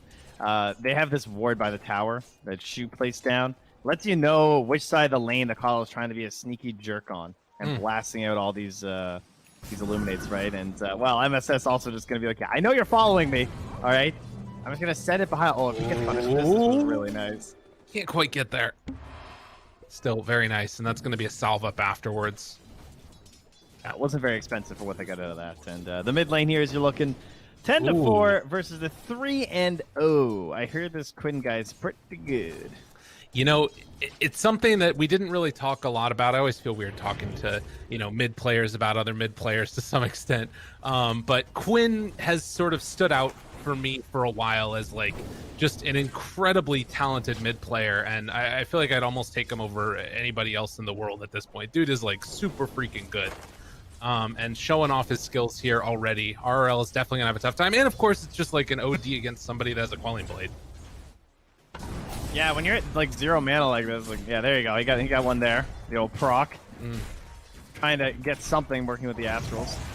Oh, snowball save up top. LOA wants to get the chase down and the beat down. Monster almost enough there for the kill, but can't quite connect. Of course, the panel talks about it. LOA, SVG, changed his names around just to make you all confused. Thank you, LOA, for making things simple. Lelis on the run down here, and we'll just hold fast there to force the illuminate as well as block the camp. So they don't want to give anything over, and now the D ward down here. MSS finds the sentry, but they also got his block in the camp. So there you go. All right, fine and dandy. Yeah, and it's so far at least bottom looked like Lies has been able to dodge a lot of that early pressure that's coming his way. Still getting some like decent CS in this one. It's mainly just that mid lane where things are definitely a little bit rough for RRL right now. As he is getting doubled up in both last hits and denies at this point in the game. But Shu chased down by MSS. Can he find the angle? Oh, thinking about it. That blinding light tries to go, cancels the salve. Very frustrating. You just gonna go out blinding light the whole game? Get out of here, Trent. I don't want to hear it. I can't. It's hard for me to deal with, you know, change. I mean, they got rid of the spell there. Like, I mean, I don't know why Illuminate became blinding light to you. You are. Oh, they got him. The first blood. Well Unexpected, shocking turn of events in this game. All right. As they now lead. They currently lead. Shu, do not die, I swear. Well, we know he won't. Massive lead right now for 5-man Midas. We know he's not going to die to a blinding light, but the Illuminate, look out. Oh, it comes through, and MSS gets the touch. Ooh, there it is. Quick and easy. They have the touch of gold, but he's the touch of death. True. All the way up top. Trying to get a little bit of the walk down now onto Monster. Eggster's being that sort of just bulwark in front of the Mars to make sure he doesn't get brought down. But right, they're both doing the same thing, you know. basically. Tuscan Ogre. Similar lives here. I think this game is going to reach a rather awkward stage for 5-man Midas when like OD finishes the Meteor Hammer and Alchemist just wants to be farming a little bit, where there's going to be so much pressure on Monster with these arenas. My path leads Ooh, nice pull here from Ixer. They've zoned out the LOA. Well done. Oh yeah, oh yeah. Damn, dude, that's a huge stack. Get in there. That's really nice. Can anybody come? Of course, and he take did that? get the punish by sneaking the full way around for that bounty room. So well done by LOA. Oh, very well done. Well, eliminate, queue up. RL going to take the damage and will end up falling. Snowball not quick enough there for the save from Aikster. I mean, could that have gone any better for Quinn? Like, he dodged out the Illuminates with the Dissimulate there. He had all his spells, I'm pretty sure. He didn't even have to, like, miss it because he was trying to juke some of the dodges of the saves. Mm-hmm. Just a little bit too clean there from the old Void Spirit of Quinn. Been very, very good for sure. It's the way that you want to do it. They're connecting the side pole. That stack completely living up here because the Seder Tormentor's in there. So it's not, with the Tusk leaving especially, there's no way Monster could really do much about this thing. Right. So there's just a giant battle of creeps killing wave after wave here. And oh, there's the big one there. No. God's Rebuke. Able to take that at least. And Monster looking for an angle right now. I think he might actually be able to come close to finishing this one if they, like, I don't know, bring one more in the area with Aikster possibly. But not doing it as of yet. Can't just save it a little bit longer if you want. But Yawar so far has had a relatively free game on this Drow. That's kind of all you could hope for, I think, out of this Drow Ranger at this point. Yeah, since his death hasn't been all too bad. Meanwhile, Lies, though, has just left the lane because the Bloodseeker's starting to get levels. He's going to be 6 soon, and he does not want to be anywhere near that when that occurs. And there's way more value in the jungle, especially if he can get these stacks to start occurring, which Lies already pretty pleased about that. Unfortunately for him, though, MSS making a mess of things, too, here. But dude, they're bringing Quinn. Radiant's bottom tower. He might live. Yeah. But it looks like they're going to try and sneak the stacks away at the same time. So this is a good answer, like having one of these heroes that can come into the jungle and either contest the stacks or take them themselves with MSS. Yeah, and they've actually had vision over Lies that whole time, too, with this ward that's in the jungle. So they know which direction he's headed, they know what he was up to, but they took the better trade on that stack that was there. True. And there's the hammer done pre-8 minutes as we have this no boots meteor hammer. You guys have probably seen this quite a bit lately. But if the stacks are all taken by your OD, and he's going to try and hit one onto the Void Spirit here, but he went too early. Wow. Does not quite connect. And it seems, I mean, it's a really hard one to hit when you've got Dissimulate on the Void Spirit. Like, really, really difficult to combo. But regardless, it looks like MSS is going to rotate, go up towards the top side of the map, try and pressure them back. And at least for now, it's just like super AFK mode for Lies. That just sort of feels like it's the state of the game. But he is top of the CS charts right now. For an Alchemist, that's pretty good. Yeah, we've seen a lot of the Battle Fury builds, so looks like that's exactly what Lies will be continuing here. Oh my god! All right, that was pretty hype. Oh man, he pays for it, but they got the courier. Oh, like, dude, 5-man couriers was a mistake. All right, that's all I'll say. Why is that? Tell me why. Because people just don't care about them anymore. Before, the courier was watched by everyone on the team. Yeah. Because you were so scared that your courier was going to die and everyone would scream at you. Right. And now couriers are just falling left, right, and center. It's really true. It's like there was a sort of social cost to the team if your courier ends up dying, and now it's just like, well, it's only me. Whatever. If it happens, it happens. I don't need to look like at it. Fodder now. I tell it. No. Oh. Guys, deep wards have never been so valuable as now. People don't care about their couriers. They give away their position constantly with deep wards. Put your wards down and spot the couriers. RL. Anyway, OD's gone on. He tried to hit that Meteor Hammer mid just freehand. It didn't connect, obviously. But they're bringing a lot of numbers over here for this one, which is eventually going to be turned back in towards pressuring the tower as Drow dies.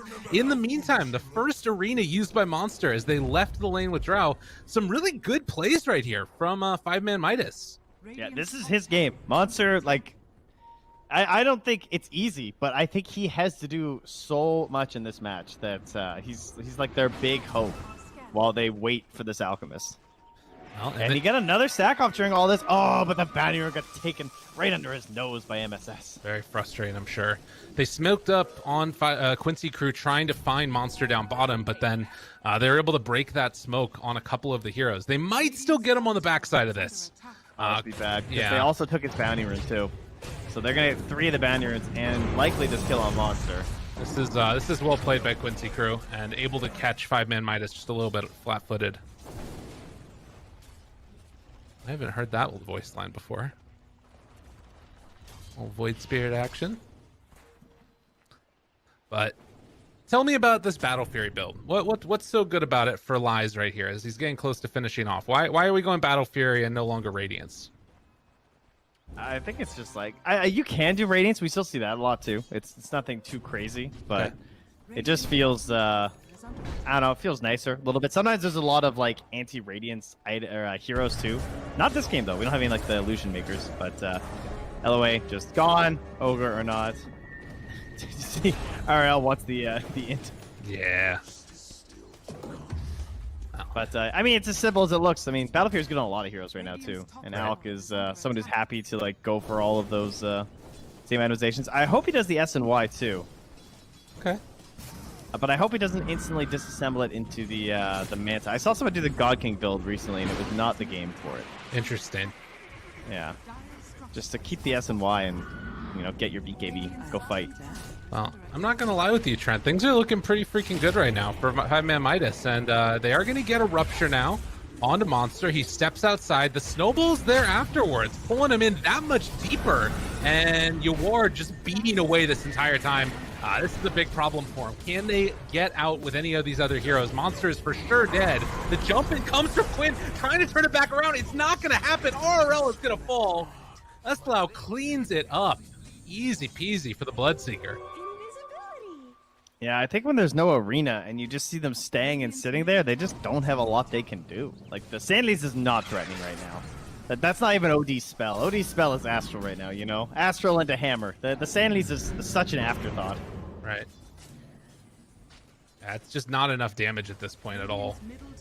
Yeah, and they just don't really have cooldown issues on the side of Quincy Crew. Like, what's their big cooldown? Like, Rupture? They basically just threaten you at tower with Rupture, and you have to fight them. Well, certainly not the way that I think 5-man Midas envisioned that whole thing going, but Quincy Crew brought numbers. They keep their tier 1 tower alive, though it is pretty heavily injured. And now Quinn, I mean, look at this. He's just going into these areas. Like, he is not afraid at all. This is his game.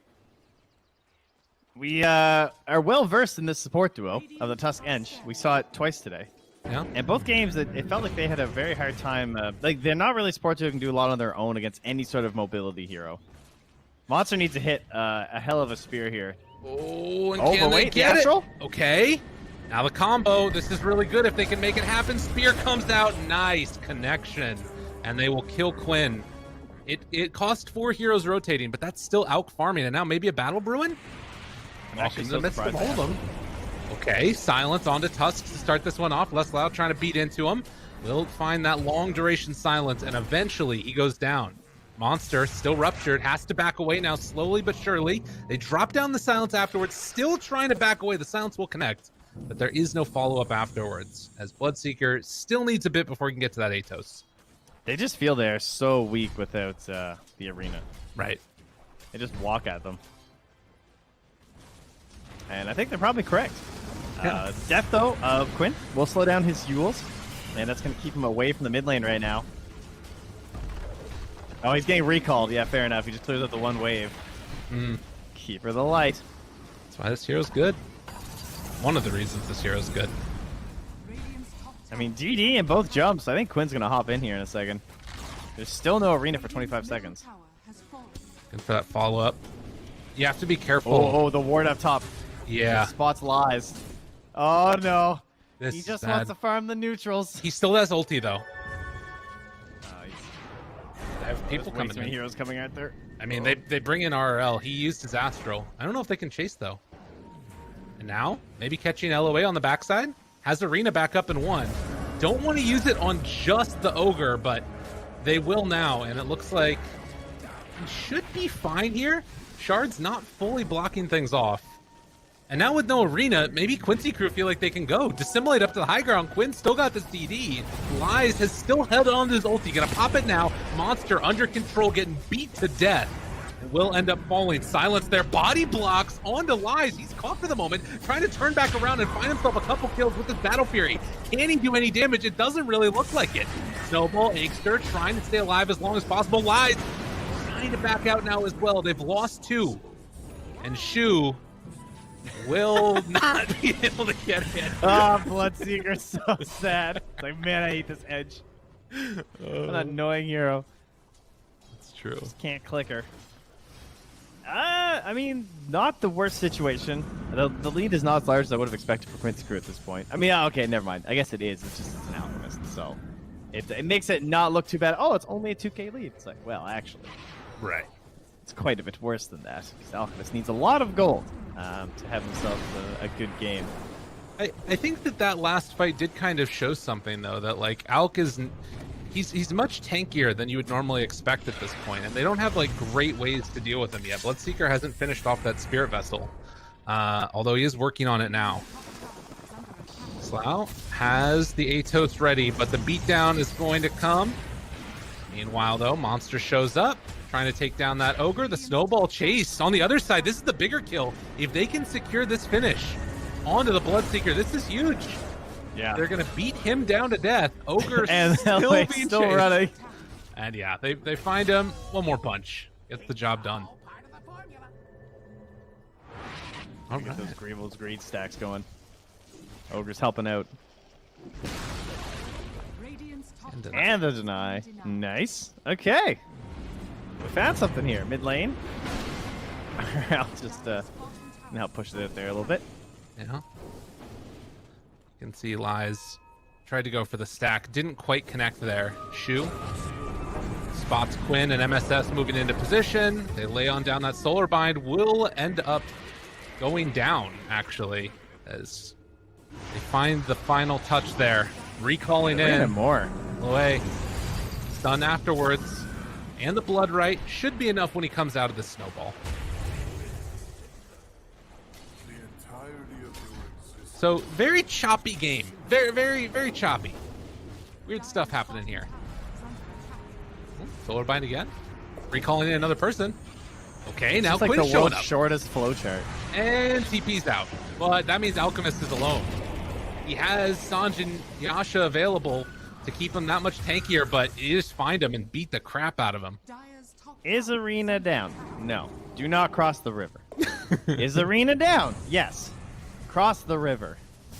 That's pretty much all they have to do this game. It's not even like the Arena is like guaranteed win on a fight or anything like that. It's just that's the only thing they have. I mean, that's why he knows that when they astral up this Void Spirit or this Bloodseeker, he still has to just Arena and Spear to guarantee the kill even. Right. It's not like they can... It's not even a free pickoff. Because they're getting this kill, and they can't get anything out of the kill. It's just empty. Because they can't instantly smoke and go Arena someone and get a kill, because they just had to use it to secure a 1v4. So I'm hearing Refresher. That's what you're telling me? But that's the only way. Okay. Yeah, clearly. Quinn gonna chase down Monster. Gets him with that body blocks Yules to try and back away. Needs to hide off in those trees, and he did the okey doke. Now he's back out of there. And he's Not happy the big about it. plays I was envisioning, but we'll take it. Yeah. Monster's making plays nonetheless. I guess maybe this changes when Lies gets enough net worth and like maybe goes towards an Abyssal Blade or something like that. I don't know. Big Ogre item can get scary, yeah. Jumps in the back line. Well, Ogre to the Alchemist is riding upon that is. I mean, Ogre for LOA maybe too, but hey, Bull Whip. All right. There's some speed. Nice. And at least for now, I mean, I think the biggest tell is just these positionings that Quinn puts himself in, where he does not feel at all afraid. Has that Yule Scepter.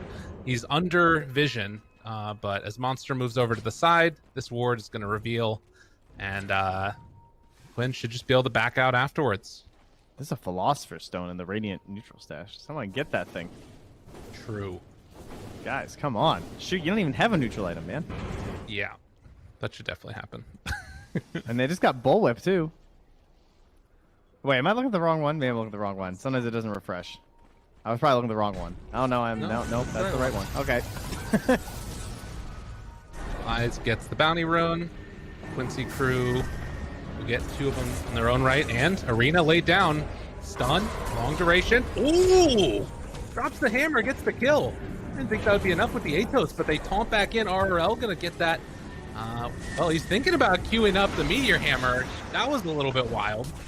Spear afterwards. That's a nice play. And RRL should be able to get out now. No, they get him in time. Well played there by Quinn.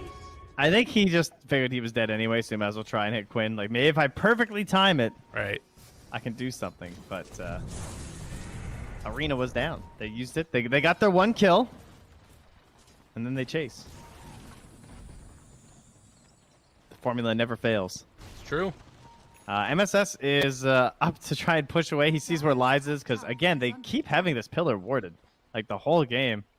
I mean, they're chasing after him. They can't really do anything. I assume he wanted to go and grab the wave, but instead Lelis TP top, so no farm for the Coddle. Speaking of which, Lelis also almost done that Spirit Vessel to go with the Coddle Ags, which I think is done.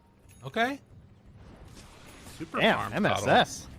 Yeah, that's what we saw from Snaking before, too. I guess, like, if you're playing this Coddle, you can sort of spam out Illuminates every now and then and, you know, be relatively farmed. Almost doubling up the Ogre, the next support. It felt like they at least sacked their core last time, though, right? Like, DNM got really poor because of the space given to the Coddle, but instead everyone's just farmed for Quincy Crew right now. They smoke near this ward coverage? Yeah, I think they saw this. Well, up on the high ground. Not helping much. Finding one. Shu is there. Meanwhile, Yule Scepter lift up. This could be a self-stun here. No, Yule's ends up working out in their favor. Arena down onto 2. Buyback coming from Shu. They turn now, try and take down the Will-O-Wisp. Is going to get the finish touch on it. Monster. They have another angle here off to the side. Aegster's dead over on the other side of it. They won't find anybody else besides the Ogre. And again, that was for the Arena. And now Quinn jumps into all of them. My man's got an Aghanim Scepter himself as the silence is out onto several. Tries to chase down Monster. And they will find that Atos. After the OD dies, there's not much less stopping him from running in that much further forward. As the silence is laid down, Monster still hit by it. The Solar Bind is there. And Quincy Crew just too strong at this 22-minute mark. Yeah, not letting up on the chase. At least Lies is still farming. I mean, we got to give that to them. Yep. It's something. If they can get him into a decent spot in these fights, it kind of feels like he's going to need that Blink or Abyssal, unfortunately, to really get in, you know? And, you know, at that point, this game might just be over. It also is turning into a vacuum game pretty fast, but that's sort of what happens if you have Alchemist or a Naga and you're playing from behind. They just absorb a lot of farm, but they take the easy and the hard farm because they farm it so fast. Right. And so everyone else just gets left with nothing. RL is just like meter hammering one neutral camp. Yes.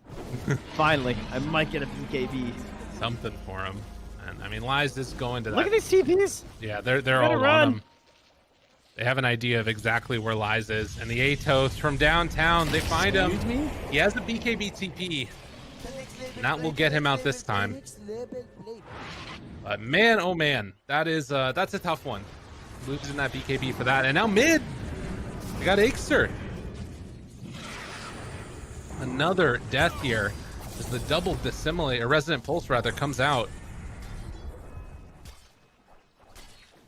There's a blink on Monster now. Okay. So he can set up the ideal arena, theoretically. And it is almost BKB done on OD. If they can wait for that BKB with the BKB done on Lies, maybe there's a chance there. Working their way towards the AC. It's getting down to the wire, though. Yule Scepter used. The Sleep is used. The Spou's down, and Monster. He is going to drop the blink. Did not save him there. There's Aegster needs to find the Coddle. That's like his new goal in life with this medallion, I think. Okay. He's hoping that he could almost kill him himself. Like, it would be close. A level 4 tag team and only 7 armor. But unfortunately, someone else far more important is in trouble. Lies. He doesn't have a TP. He does have BKB, though. Things get really testy. Silence onto him. Needs to pop it now. Pops the BKB. Nowhere left to go, though, and he just has to back out. I mean, they have to leave now. You can't stick around any longer. Yeah, Quinn is not scared. They're going in. They've got Shu, and that's the sacrifice that's going to be left behind. Wow. This has completely fallen off the rails these past couple of minutes. Quincy Crew just firing on all cylinders. Yeah, they look really solid. And then the 5-man Midas are just around the map trying to find some farm. RL's in the... Oh, yo, Courier. Nice. There goes a Hurricane Pike. Well done. Got him. And that's a signal to get the hell out of here. You know, it was gold to get BKB. All right. That's true. It's smoke time. This is our moment. All right, Acer, you blow up the Coddle. Hit him with a couple whammies. He's gone. Then we need an arena on the Drow. This could be big. This could be big. They get the arena onto both of them. Coddle found. Coddle maybe going to die right at the start of this fight. Can they get him in time? They will. Now wants to jump onto Ywar. Stun goes out, but the BKB reaction. Ywar was so ready for that. BKB out from RL. Drops the hammer. Kills off one. Slough dead. But now LOA and Ywar gonna try and chase him down. Shu moves over to the side as well. Can they run back in and do something here? I don't think so. Alka's not in position. I mean, there's no BKB on the others, but it's super scary. All right, well, considering that was a Aegis fight for the Dire, that's amazing. Yeah. They got twice as much gold, but 1,200 more XP in the trade. And as long as they don't lose any structures, then, well, they're probably going to lose this tier 2 bottom anyway, so it's fine. And they got something. And that's nice. And unfortunately, there is still another like 2 minutes on this Aegis for Ywar, so they could probably push the tier 2 if they want, since it's so low. And it also just means that it's further decreases the potential for Monster to jump, because we've talked a lot about this arena and the importance of it, which means that you basically can't burn it on the Aegis. So that's why that last one was so good, because he did grab the supports, like you said. Well, and this next item that comes out, I think, is sort of the ultimate area that, you know, you're trying to get into as the Alk, right? The Abyssal Blade is coming up next. If he can get into that before this next Roche, which feels unlikely, but I guess hypothetically it's possible, maybe that's going to be the big fight that they want to take. But they need to keep dodging. They can't get caught here. They still have that Aegis on Drow. So everything to defend lies. Monster playing very aggressive here. And goes for the arena. I don't know about this one. Spear is going to connect, though. Okay, maybe a chance to sleep afterwards, though. Up on the high ground, this is deadly. They're committing super hard, trying to take down that Bloodseeker, and they're losing the rest of their team. The slowdown comes. Lies now trying to back out. BKB used on RL. Doesn't have his ulti. Quinn, turned upon, wants to do some extra damage here if it's all possible. But RL pulled back in, and will only be able to Astro himself to try and get away. That was not the fight that they wanted. Too hard of a commitment. Yeah, they had a lot of vision in the area. I'm not sure if he just thought that was going to go better for them based off of that, or what. But yeah, I would say a little ambitious, as you said. It's also just the fact that they have this giant counter to the arena now. Arena goes down, and we just throw out the Will-O-Wisp. Right. 60-second cooldown. Arena is only going to be 60 as well soon. So it's just every single time that Coddle's live, it can be there. And now, you know who's not alive? Oh, Lies. no, BKB. It's 8 seconds away, and the silences mean he will not get out. That is a backbreaker. Oof. Well, we got the Kaya Sanj done for Void Spirit. Ywar finishes off his Hurricane Pike and is going now for Scotty. Another one of those answers to the regen coming from the Alchemist. And OD, quick little DC. Hopefully comes back into here soon, but this is looking really rough to recover from at this point. Yeah, it's the real talk time is that Quincy Crew need to go high ground without an Aegis, and also have some stellar play from 5-man Midas. Even if they went without an Aegis, I don't think it's just like, oh, it's like free fight, they need Aegis. Like, they don't really need the Aegis, I don't think, here, but probably should. With how league play works and how important every win is, you do not want to throw away a sure victory just by getting lazy and trying to end it fast. Right. There's no permanent or late threat here, in my eyes, to Quincy Crew. With the way the economy is scaling, it is very unlikely that they're going to be able to find too many big plays in a row here. Well, and I think that it's really important to keep in mind again, like the relative experience difference between these two rosters. And like I think you're probably right that Quincy Crew is unlikely to try and go high ground and push the tempo that much quicker. It feels like it's much more likely to be just sort of that slow shut down the map, close out the areas, and make sure that they can't get their game going. But that was a tough one for sure. That last fight right there, getting the Alcott outside of the base. And we do have a reconnect now, so hopefully we'll be getting back underway in just a moment. But at least for now, 5-man Midas needing to reflect and likely go on a lot of dodges. Or they are just going to go high ground and we don't know what we're talking about. That's a possibility too. You know, sometimes it just looks easy. That's fair. And they blow up Monster. Oh, that's no good. Jump in, balance afterwards. BKB is available, but can't get it off. Snowball only pulling them deeper into the pain train that is the Quincy Crew lineup. And as you said, sometimes it just makes it a little bit easy for them to go high ground and possibly come close to taking this first set of racks as 4 heroes are dead. And man, oh man, Trent, this is a tough one. Yeah, I think Alk had buyback, but he actually bought out, if I'm not mistaken. Because I saw him queue up just the Philosopher's Stone when he was dead. And I looked and I was like, oh, he has buyback. But then he threw it on himself. Got it. Which is a great move, by the way, that does work, and I don't see enough people abuse it. So if no one wants your Philosopher's Stone, put it in your inventory when you're dead, and you gain the gold. That's the way to do it. Yeah. Oh my god, Bloodlusted Drought. That's devastating.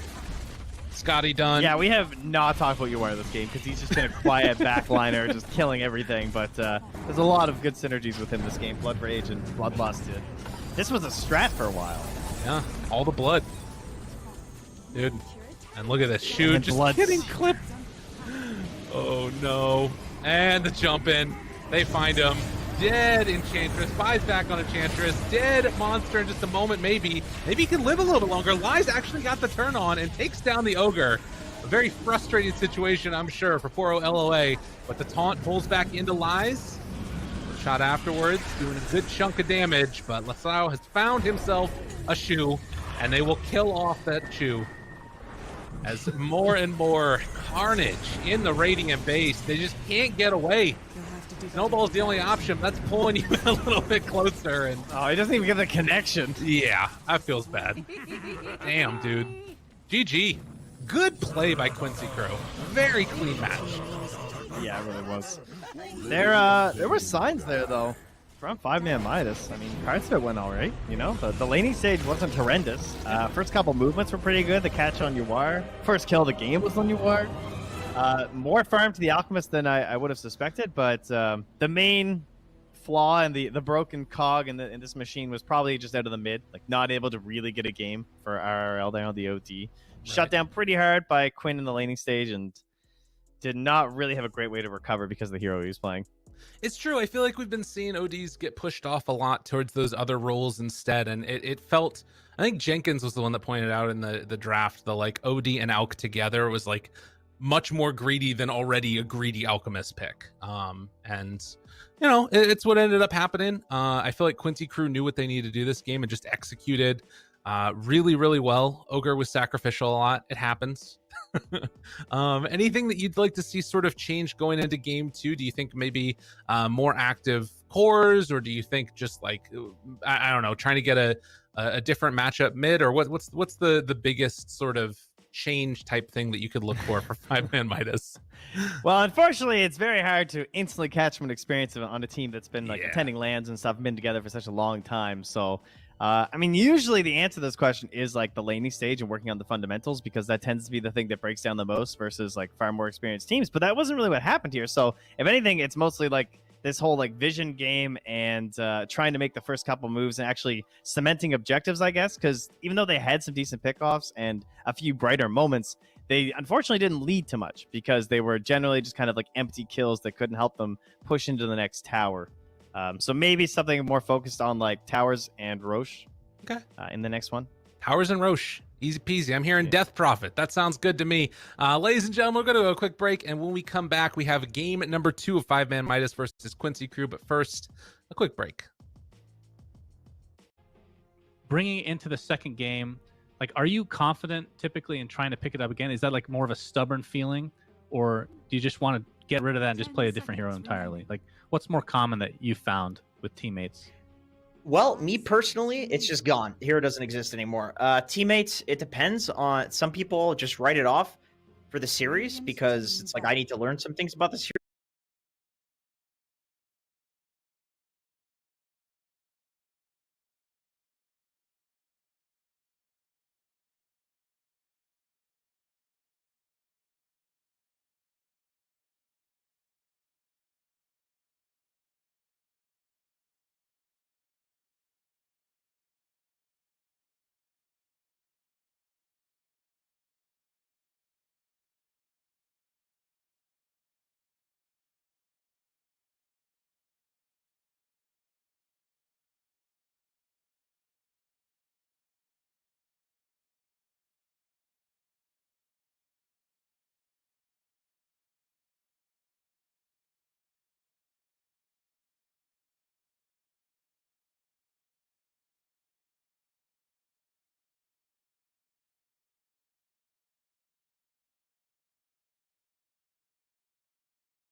mega shit ton of spells on yourself. Yeah. Yeah. And you can actually take off Alacrity, I believe, from them. Is Io last Oh, pick? Core Io. Wow. Or is it? Maybe it's Core Mirana. Lies does play Core Mirana. Oh, Core Io. Okay. Okay. I want to see this. Let's go, 5-man Midas. I'm rooting for 5-man Midas. I don't care. Core Io. Gentlemen, what do you want? I'm rooting for them, but I already picked Quincy Crew before the game started. I'm a man of my word. Will Jenkins copy me again? I did actually run the calculations here on my PC Spectrum calculator, and it does indeed look like Quincy Crew has this one. They have the advantage in the laning stage, the advantage in the mid game. I think that's going to carry them through. All right. Let's see if Quincy Crew can get it done, or if 5-man Midas have some fun planned for us here in game number 2. Let's send it over to Trent and Lyrical after the break.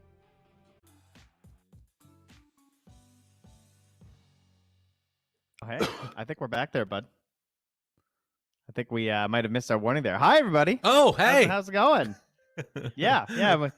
Unbelievable. Okay, Hello, cool. and welcome Sometimes back, you just drop everybody. Welcome back. We got a game number 2 on our hands. I was just looking something up because there's a lot of interesting things going on in this game for Quincy Crew, for 5-man Midas. The most interesting thing, obviously, is going to be that Core Io. And this is something we actually saw in the Southeast Asia region. One of the very first games that Fnatic played, they're playing against T1. Raven went the Core Io, and they dominated. They looked amazing. You had so much regen. I think you had 35,000 healing in that game. And it was off the back of a couple of heroes that like try and focus in on one. So whether it's a dual target and troll beating somebody in this game from Quincy Crew or what have you, there's going to be a lot of healing out there. What do you think of it, Trent?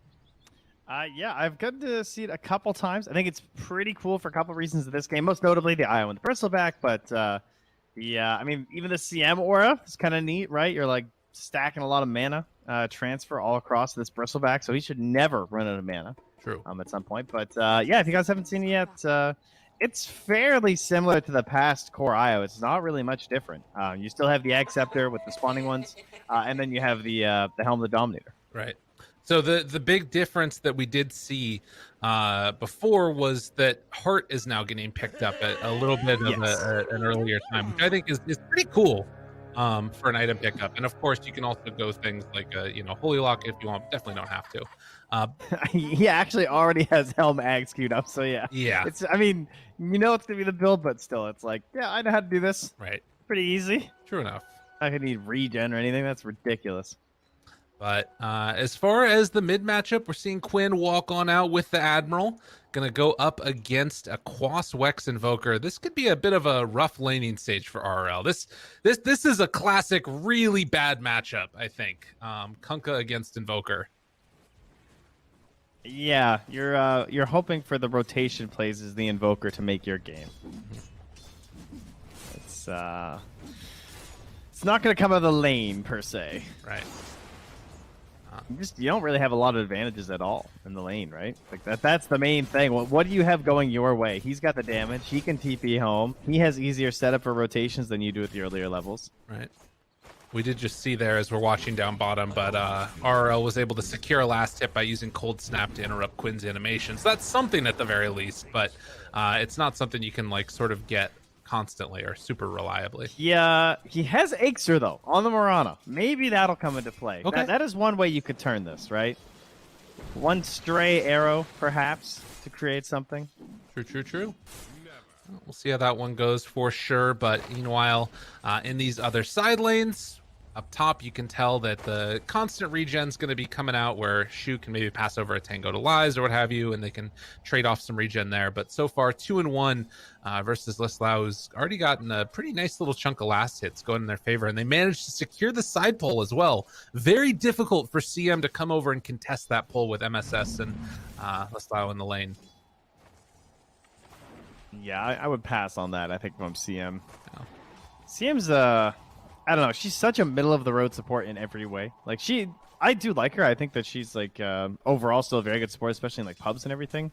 But she doesn't do anything like particularly well in the laning stage unless she has that right kind of partner.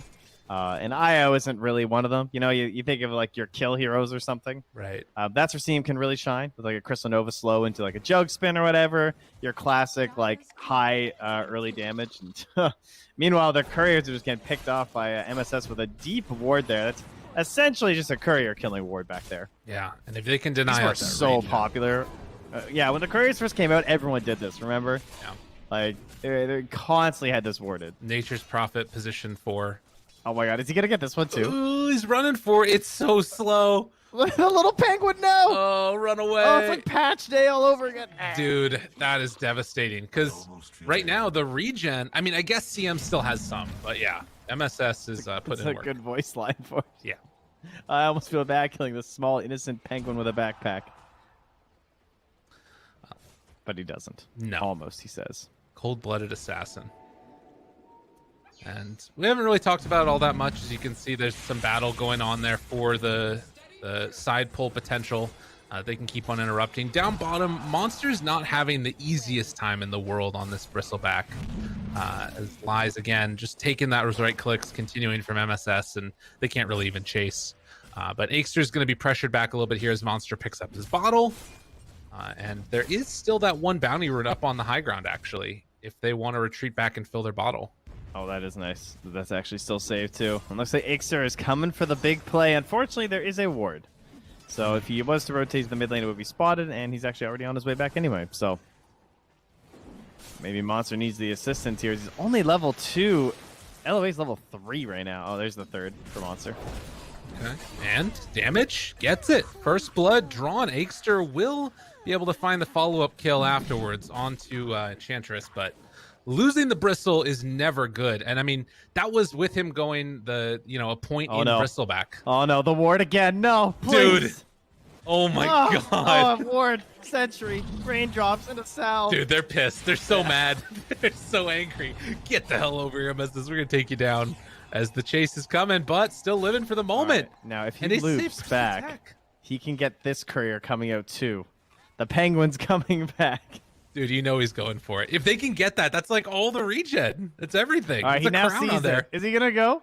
Dude, he's definitely going. MSS, get out there. Get on your horse. There's no way. He can't get there. No. I want to believe. They'll let something pass through. The embargo has ended. Yeah. Well, Ixter does run over, pick up the bounty rune real quickly to refill the bottle. Gonna go for a stack play at the same time. Does she manage to get them both just outside of range on that top one? It's not an easy thing to get. Man, it's crazy that MSS was so low and they still can even contest the bounty rune. So I guess that they're getting the 2 down bottom, they're not as bothered by it. Right. I guess part of the problem is just that like Lai's movement speed is still limited by the CMs as well. Yeah. Too, right? Like, it kind of sucks. Yeah, it's actually the fast one in the equation. Right. Not usually good news for your pairing. All right, well, the X is starting off. There's a tomato coming through. And RL gets hit there. That level 6 from Quinn, so devastating.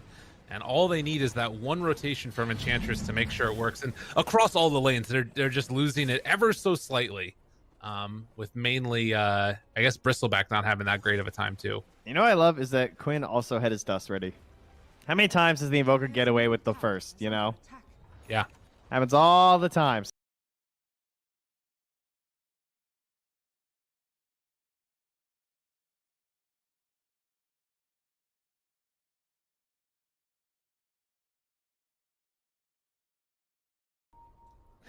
Very rude.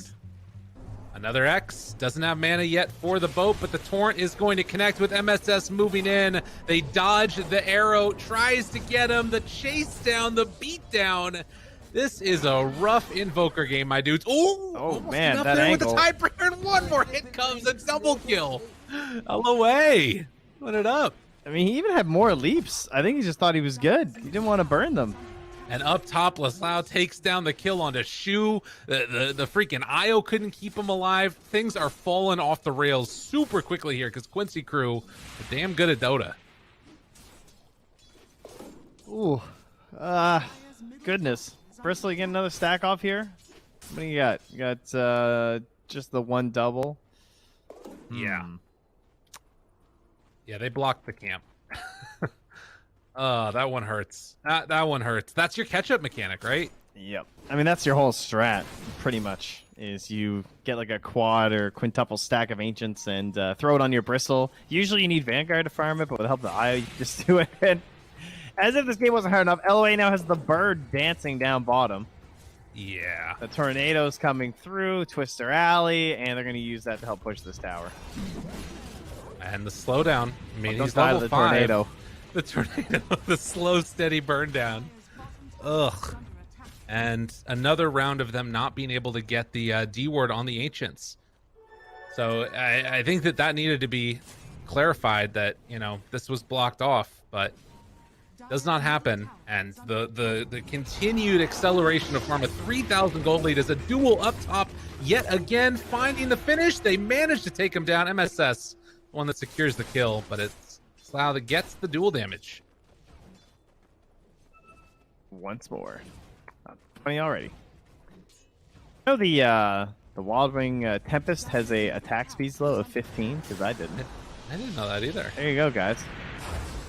Ixter hits an arrow, secures the kill. That's an earn charge. But no more cold snap right now. Means they won't be able to go on to Quinn, who's still standing very tall here. Actually gonna X him boat right now. Toward him. Connects there, but didn't get the Tidebringer hit. Just showing him who's boss. Yeah, just a little tease of what could be happening. In the meantime, Liza's going to get his first item now, picking up the Helm of the Dominator, so he no longer is going to have to just tether to the CM and walk around super slow. Ups down a ward. Shoo. Spots the Torrent, realizes I am not safe here, and going to leave. This Ancient camp still not blocked, or still blocked here, rather. And Yuar has the exact same game again. We're just never going to see him. his game is just secured. You know, hit some creeps. I won my lane. You guys go win the game. Thanks. Well, he's going Yasha instead, though, so it does look like he's trying to get involved early. Hey, he just doesn't want to be bored. It's just like, guys, I want to play too. RL. Can't quite get him. The EMP combo, annoying to deal with. But bottles through it. Now, on the high ground, they will get a bottle refill onto Monster. And this camp, I mean, at the 10-minute mark, it's still going to be blocked out. Ixter has to go for another jump away. But they're just, I mean, they're just being hounded. They're in this area and they can't leave. Nowhere to farm. The Enches look particularly obnoxious this game, I will say. He's got the Ice Armor creep now, too. Yeah. They will get the Ancients unblocked now, so they'll have a respawn there at least at the 11-minute mark. But another X. There is the boat afterwards, sent out, so it's going to combo together perfectly. Getting some vision, dead again. RRL not able to deal with it. They are so good right now on Quincy Crew. Yeah. I know you have one hero holding down east side lane, and then you're just trio in the mid, and that's it. That's their Dota right now. They're tri-laning mid at 10 minutes pretty much. They're just forcing this tower down. Zero threat on the Troll or the Legion, so they're just gaining a crazy amount of gold everywhere, and that's why the lead's already at 6k. Yeah. Yeah, it looks really, really good right now for Quincy Crew. And 5-man Midas, they might need to get 5 Midases to catch back up. And then just be left alone for like 20 minutes. That's a pretty solid plan, I think. Yeah. Smoke ganks, perhaps, need to be coming out here soon. Ixter has had a pretty hard game, too. I mean, he's gotten both of their kills, but perhaps not the amount of rotations you'd hope for, not the gold towards the Yules he's going to need. I think him and Shug just got to YOLO it a little bit here. Right. Yeah, they definitely need to. It's either that or they're counting on some big tornado mid if they all push too much. And that could have been it, but unfortunately the duel was a connection. And so that's just over. Well, that is, they're no longer tri-laning mid. There's 4 heroes mid now. And they kill that Invoker easy as can be. More dual damage towards Legion Commander as bottom, Yuara's just taking the tier 1 tower for free. They are not under any illusions about a lack of strength. They are incredibly strong right now. And well, they miss on the Torrent, but still pressure moving in towards mid. An 8,000 gold lead now at 12 minutes. Look what's happening though. Like the Ench is grabbing the creeps next to the tower and just pulling them over to her. They have no top jungle. They're in the triangle. Oh, it's Lelis. Oh, I'm sorry. Were you walking? I'm like, get out of here. Get back. My jungle. And they're not afraid. I mean, there's nothing to be afraid of, really. I guess with Monster now, they need to. There we go. This is something they needed. Oh, wait. Oh my God, that was wait a minute, though. damage. Wait a minute, though. This is Danger Town. Look out, everybody. Yuara Still showed up. alive.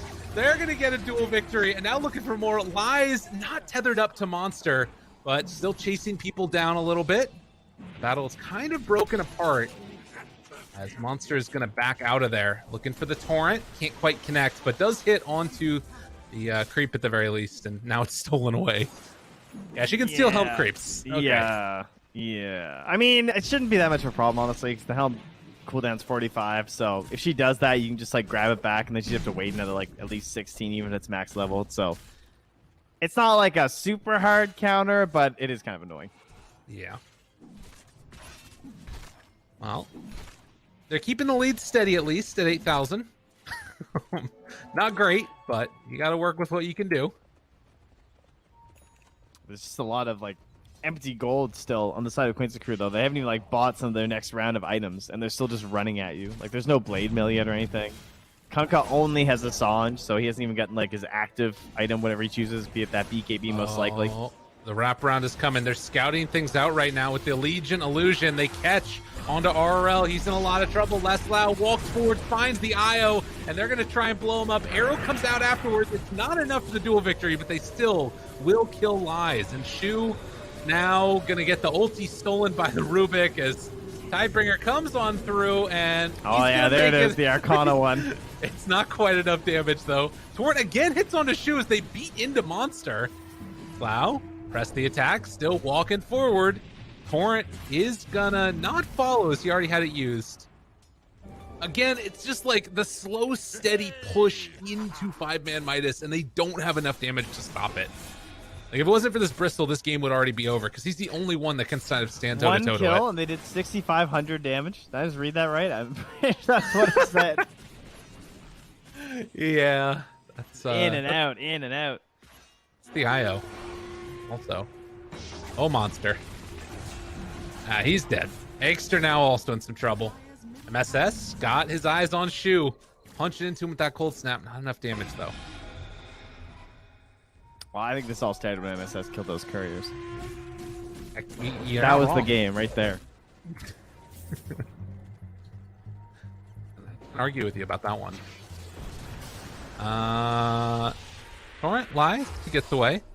Quinn looking for more. MSS jumping. Get vision. Lift. Boat. Hello again.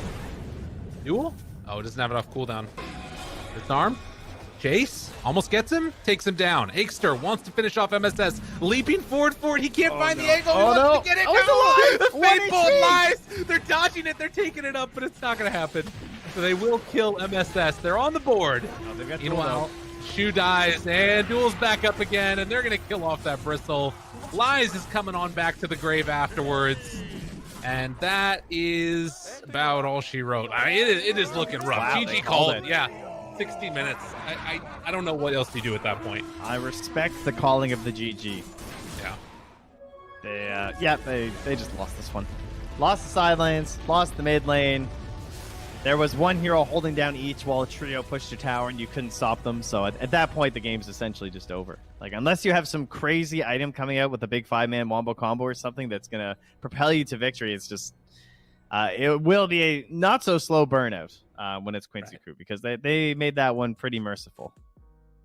They looked good. Again, I think that, like, first of all, there's just the initial being able to win all your lanes, drafting well for that. And then there's also like the sort of clean execution, which it felt like they definitely did. There were a few deaths, and they were only on supports.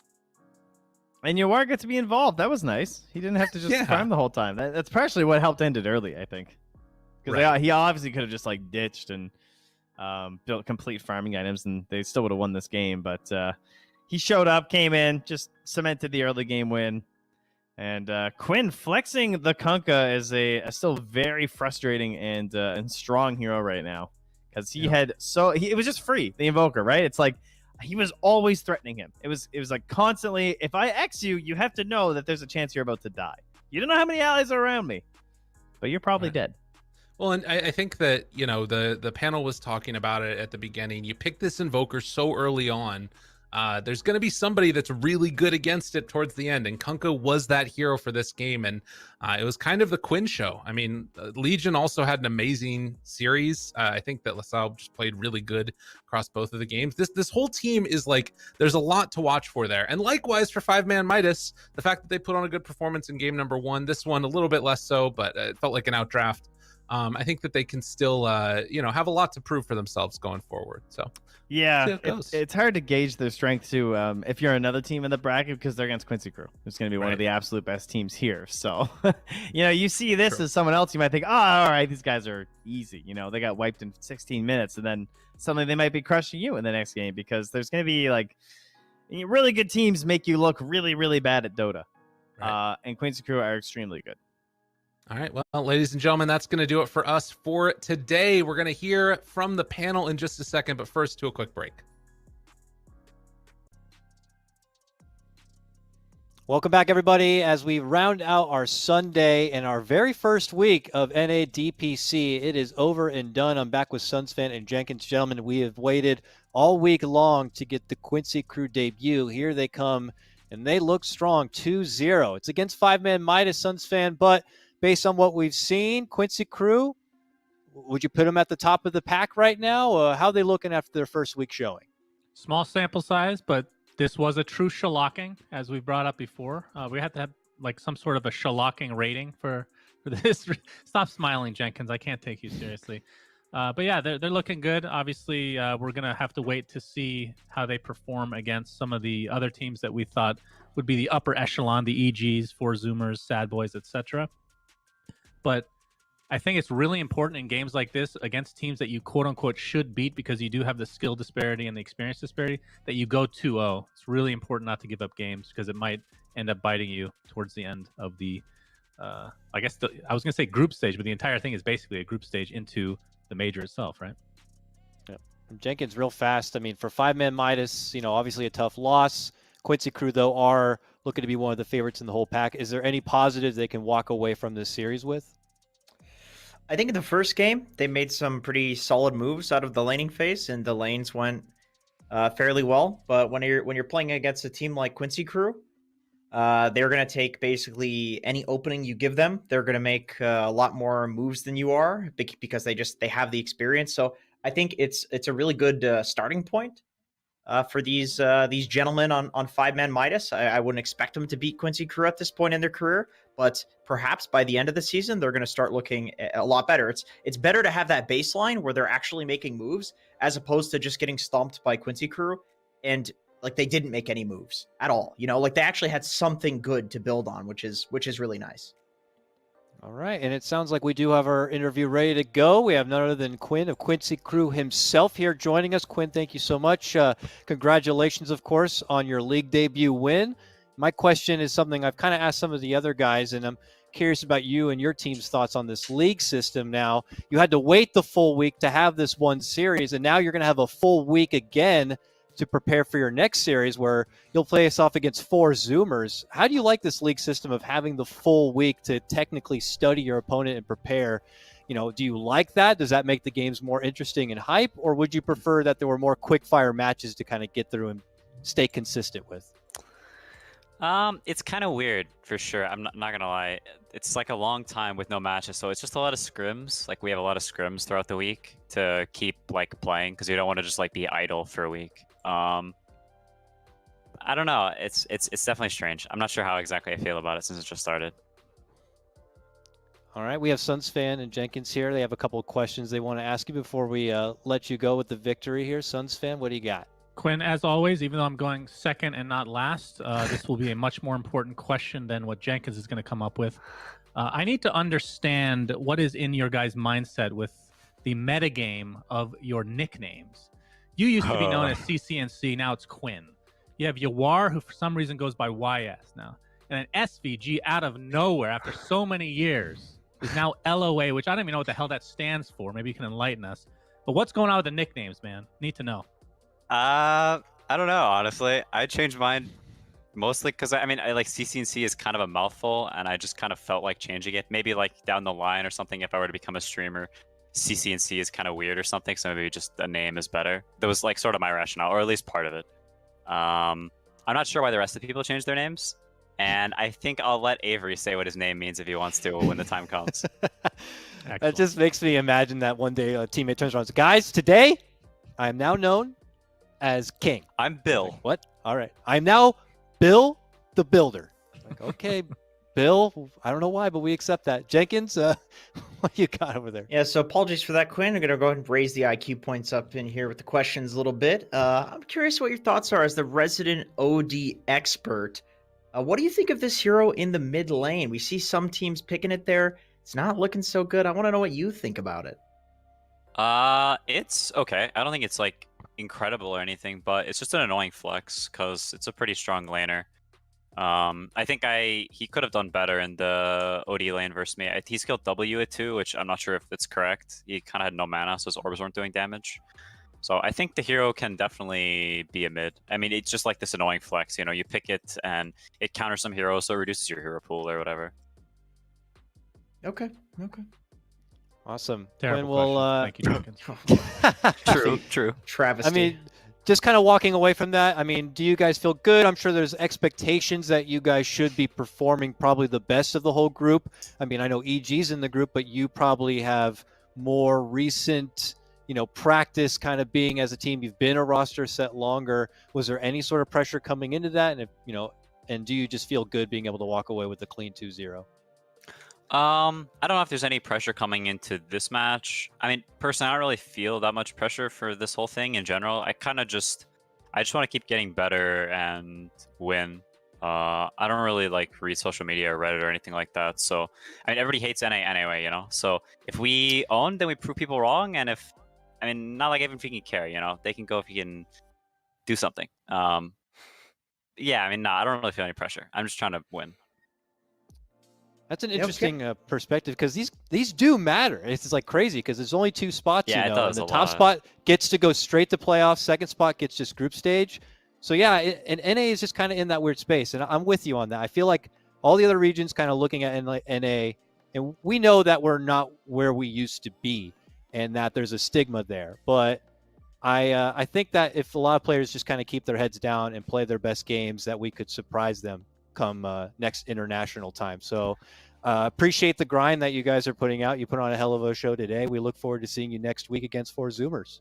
Yeah, thanks. Time will tell. I know. I hope so. So thank you so much, Quinn, for the time, and we'll let you go. Yeah, bye-bye. Bye-bye. Everyone give some love to Quinn, CCNC. Follow him up on the Twitter. Give some love for him and his team. And Jack, of course, always a great set of guys. All right, gentlemen, that's going to wrap things up for today. Why don't we take a quick look at the standings and get a recap of where we stand with the North American League and who's currently sitting in a nice, cozy top position. Now, it was only 1 week, but a couple of teams did get to play twice. Evil Geniuses and 5 Man Midas had 2 series this week. EG managed to win both their series, and unfortunately for 5 Man Midas, they lost both theirs, so they're at the bottom while EG's at the top. But what do you think, guys? Any other real surprises of the week? Did everything kind of go as expected? Yeah, basically went as expected, I think.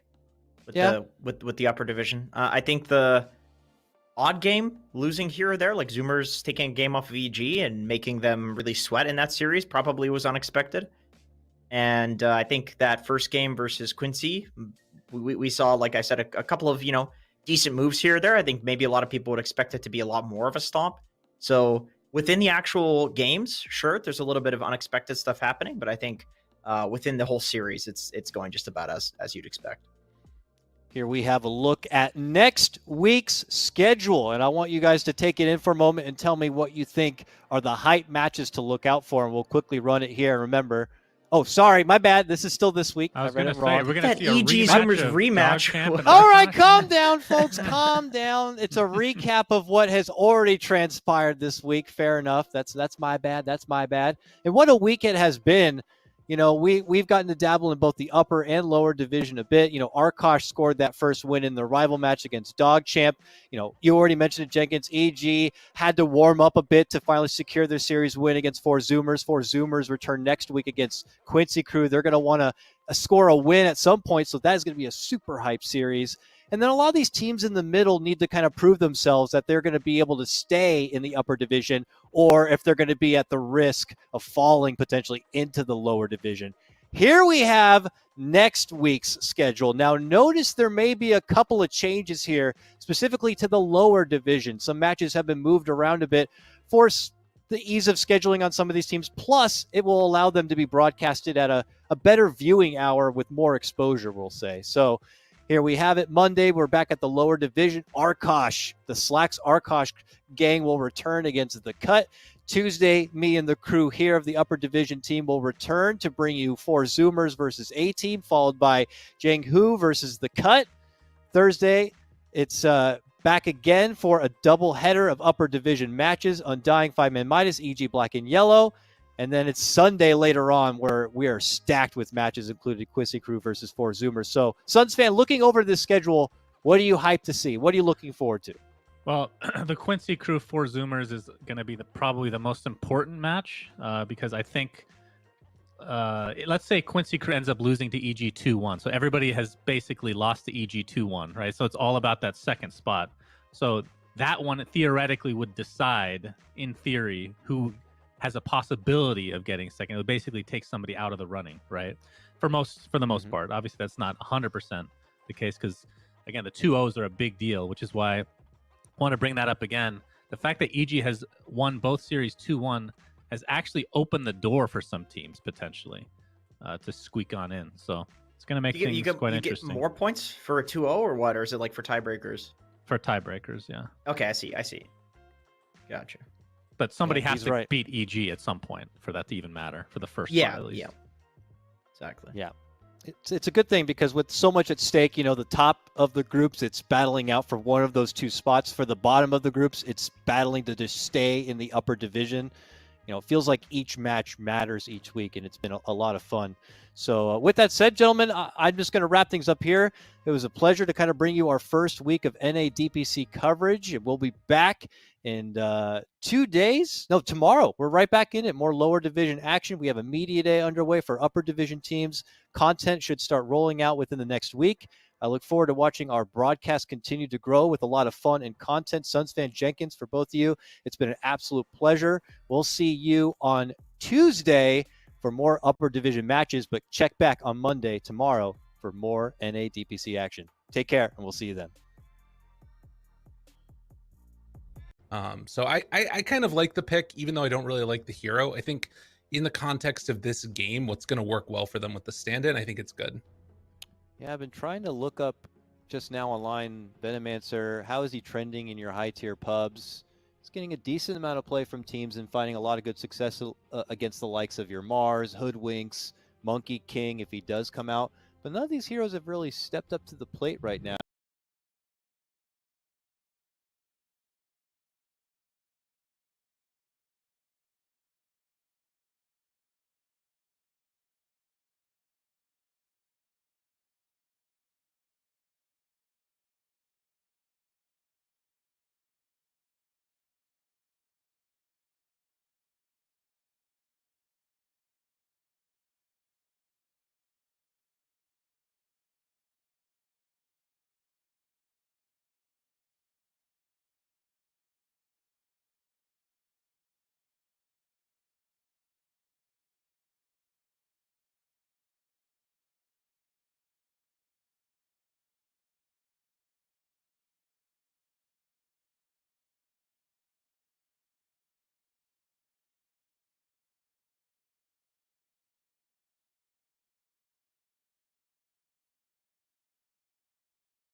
back into it. They realized, hey, it's, if the way that we've drafted at the very least is not going to work. You can see some wards drop down there.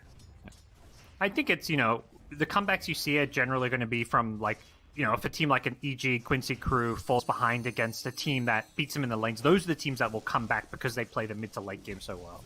Right. But the inexperienced teams sometimes struggle in the mid game, knowing when to use their smokes, how to move around the map. True. Well, Duffy getting a little bit of the treatment there. They were able to put some counter pressure onto the Alk as well. And up top, Lies being pressured back. So early goings, at least here. Doesn't look like anybody's getting completely zoned out. Yeah. The big thing happening bottom is they're blocking both camps, despite Enchantress having a sentry. Rubik body block one camp, and Slardar body block the other. Very rarely do you see both heroes block a different camp each. Usually it's just the support, so they are all in on stopping Dubu from getting any creeps early on. Definitely. So 27 and 21 for him, and no prior games on the hero. Interesting. So taking something a little bit unorthodox, but at least in this game, amping up that minus armor whenever possible and pairing that together with a big bad carry in the Wraith King, who is going to be going on him up top lane now. Saberlight taking a lot of damage. His Shu punches him down, and, well, the slow damage over time. Oh, nice deny. Well played. Moon got a big right click. Yeah, the Skellies with the slow there. 5-man minus. Unfortunate they don't get the first blood, and for OD, you kind of get to reset your lane a little bit, although not a hero that's looking to go back to base and pick up new items. He's just wanting to rush that Meteor Hammer as soon as possible, but he is going to TP up with the Shaman's Boots and some Tangos.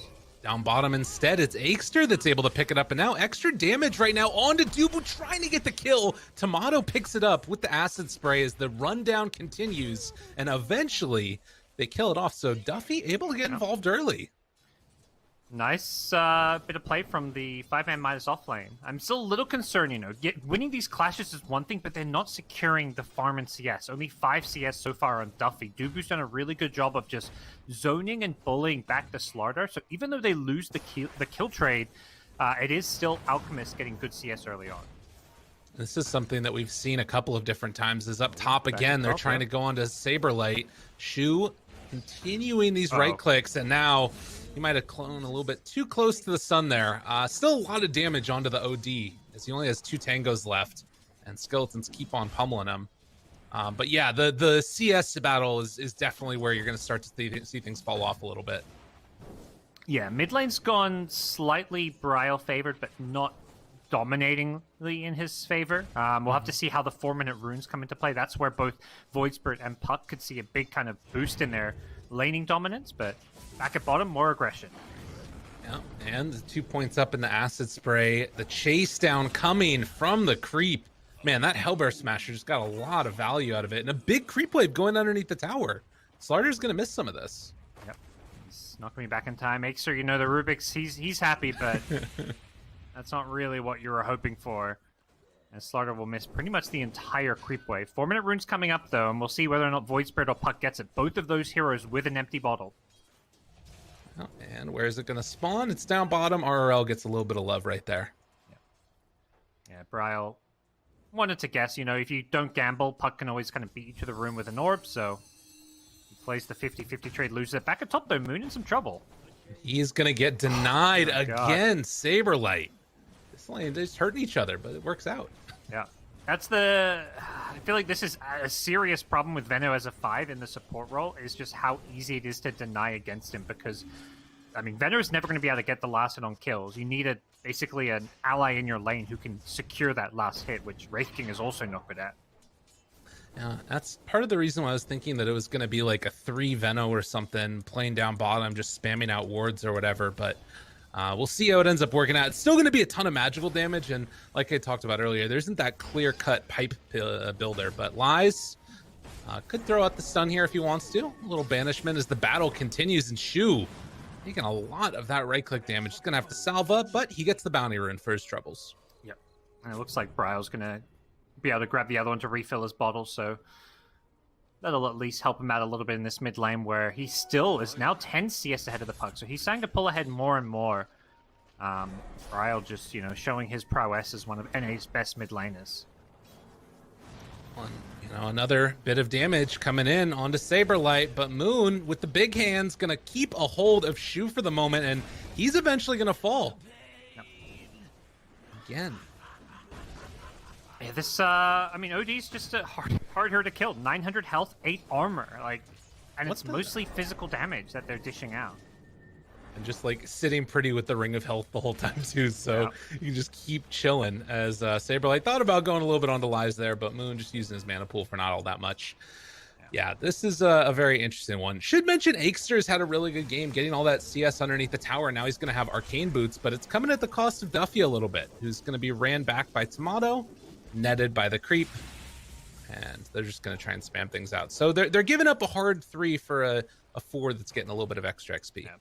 I'm very concerned for them though, because they drafted Slardar as a hero to win them the lane, and that just hasn't happened. This is Slardar as a hero. If you're struggling playing from behind, you just feel like you can't do a whole lot. You need items on Slardar.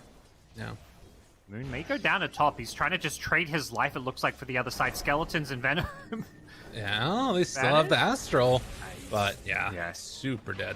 Oh, Rubik, the classic Rubik play, steals the kill, but here comes Bryo. Yeah, trying to hit now, gets the Remnant onto Shu. Chasedown is there, they hit the Gale. It looks like that's going to be the end of the road as Puck has made the rotation. Heads up play to realize that they had overstayed their welcome, and Saberlight looking like he will end up falling. So they get that kill, but they won't pick up Bryle.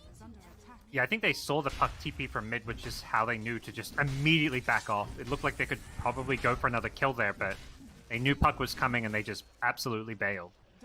RL, has he gone too aggressive here? No, he's going to be fine. Moon Meander in the neighborhood. Both teams playing around this mid lane in this tier 1 tower.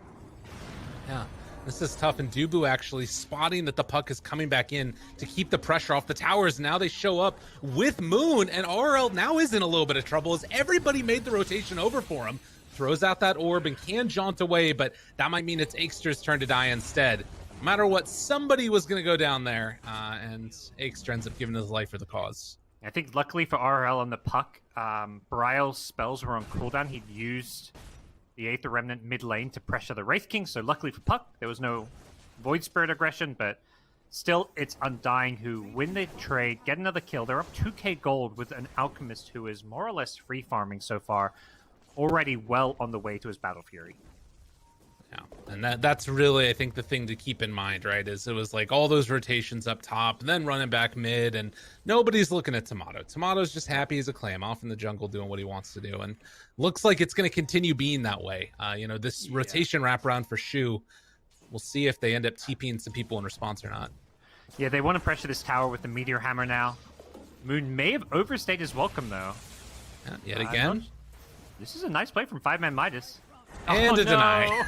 Yet again. And here it comes. Lift up, maybe? No. Doesn't have it.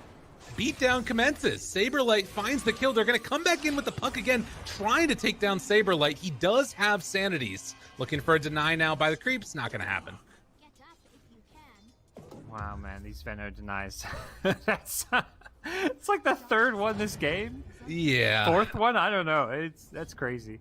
It feels bad. It feels really, really bad. Yeah, you and like right now, 73 last hits on Tomato at 9 minutes. Like, boy is farming. Feels bad. And then you kind of take a look at the Wraith King, for example, and it's like, well, he's he's got an arm like Midas queued up, and he's not very close to it. Oof.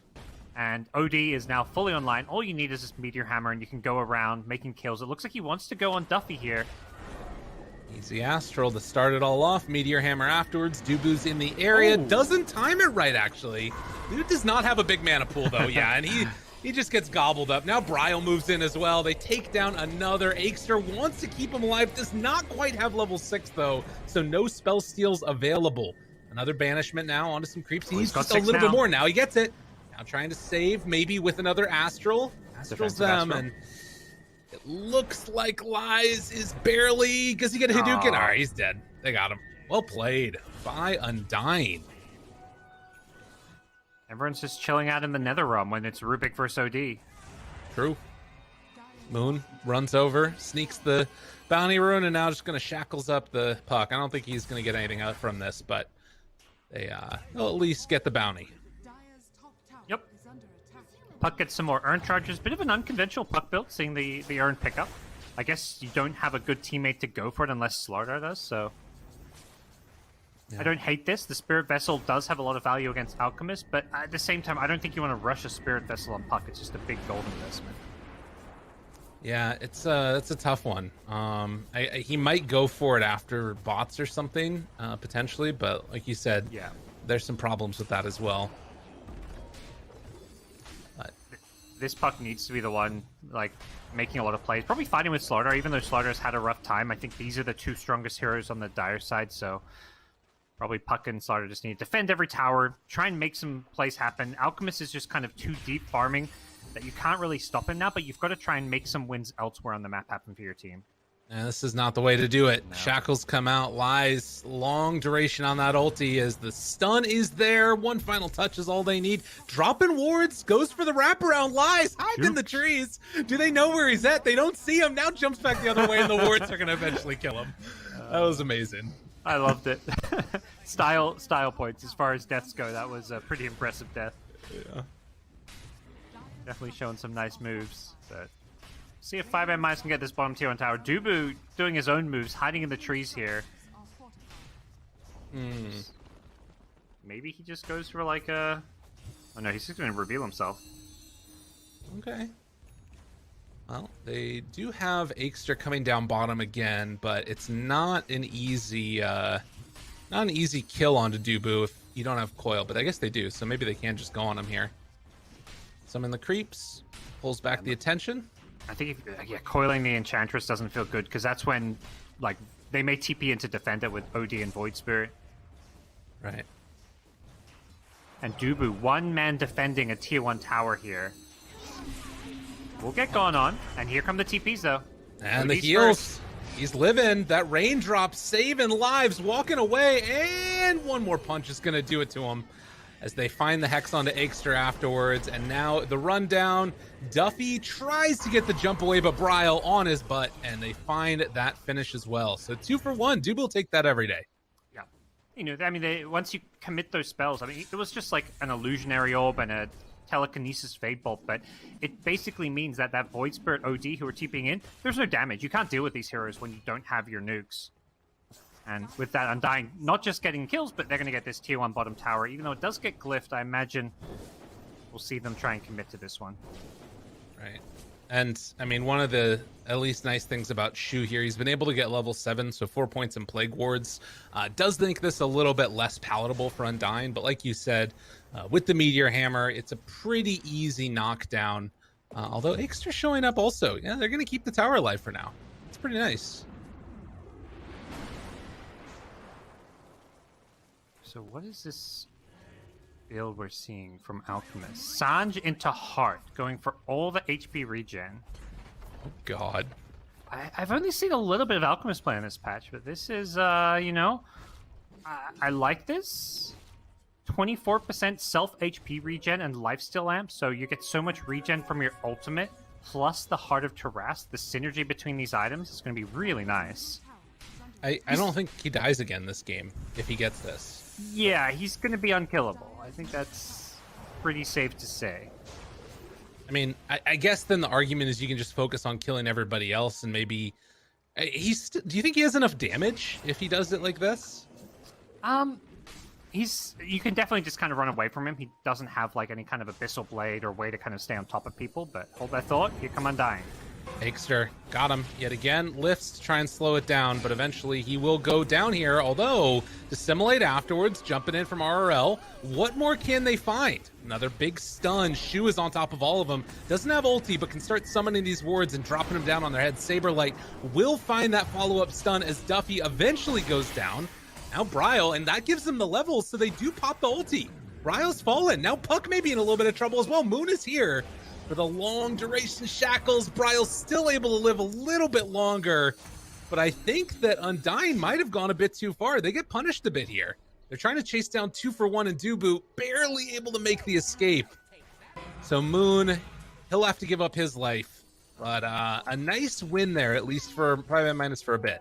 Yeah, and they do that without the Wraith King too, so definitely some signs of life there. I think Undying got a little bit overconfident. A 3-man move into that enemy triangle. Shadow Shaman was sitting at the bottom tier 1 tower, so they were in a 3v4 fight. They only find a support, and Puck catches 2 of the Dream Coil, so really good response from 5-man Midas. At the same time, you know, Undying probably says, okay, not the best outcome, but we've still got a free farming Alchemist. Are you really that concerned about what's going on? He picks up the Sanjin Yasha, so it's not just a casual Sanj. He wants the full Sanjin Yasha, but he does still have that Heart of Tarrasque queued up. We'll see if he goes for it. I think that it's probably fine either way, just based off how much farm he has. I mean, this guy is super stacked up, almost double the net worth of the next highest in the game, as they will lose their tier 1 tower, and the rest, 5-man Midas running on out. Who are they going to find? Oh, Bryle's been caught in coil. Yeah, and Bryle, he's just dead. Great catch. Yeah. I mean, it's a 9k gold lead, which is a pretty massive gold lead for 16 minutes in, but that's often the case with Alchemist games where you're playing from a gold deficit, and all you've got to do is kind of weather the storm in the mid-game, because your Wraith King, once he comes online, you know, things can change very quickly, and they're getting kill after kill. They find Dubu as well. Possibly some pressure on a tier 2 tower now.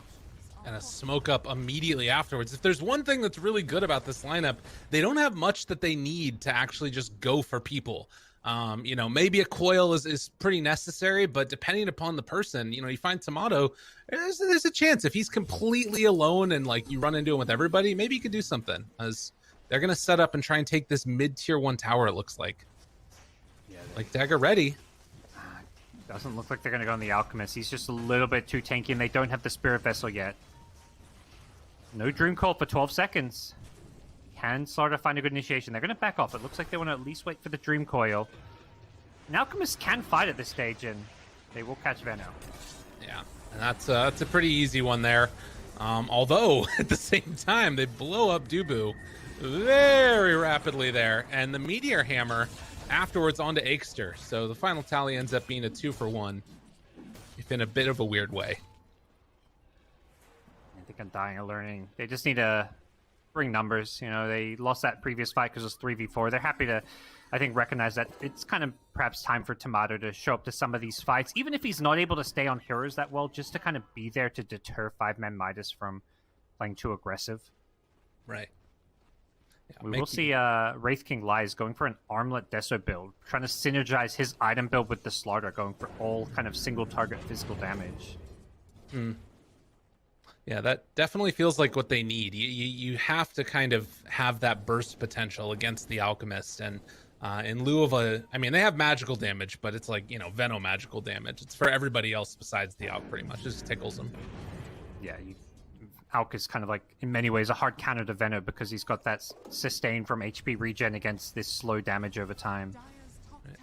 You come 5-man Midas, they're smoking up. They need to find a big kill off of this, I feel like. Someone like either Bryle or Tomato is kind of the ideal targets, and they may find 2 up here.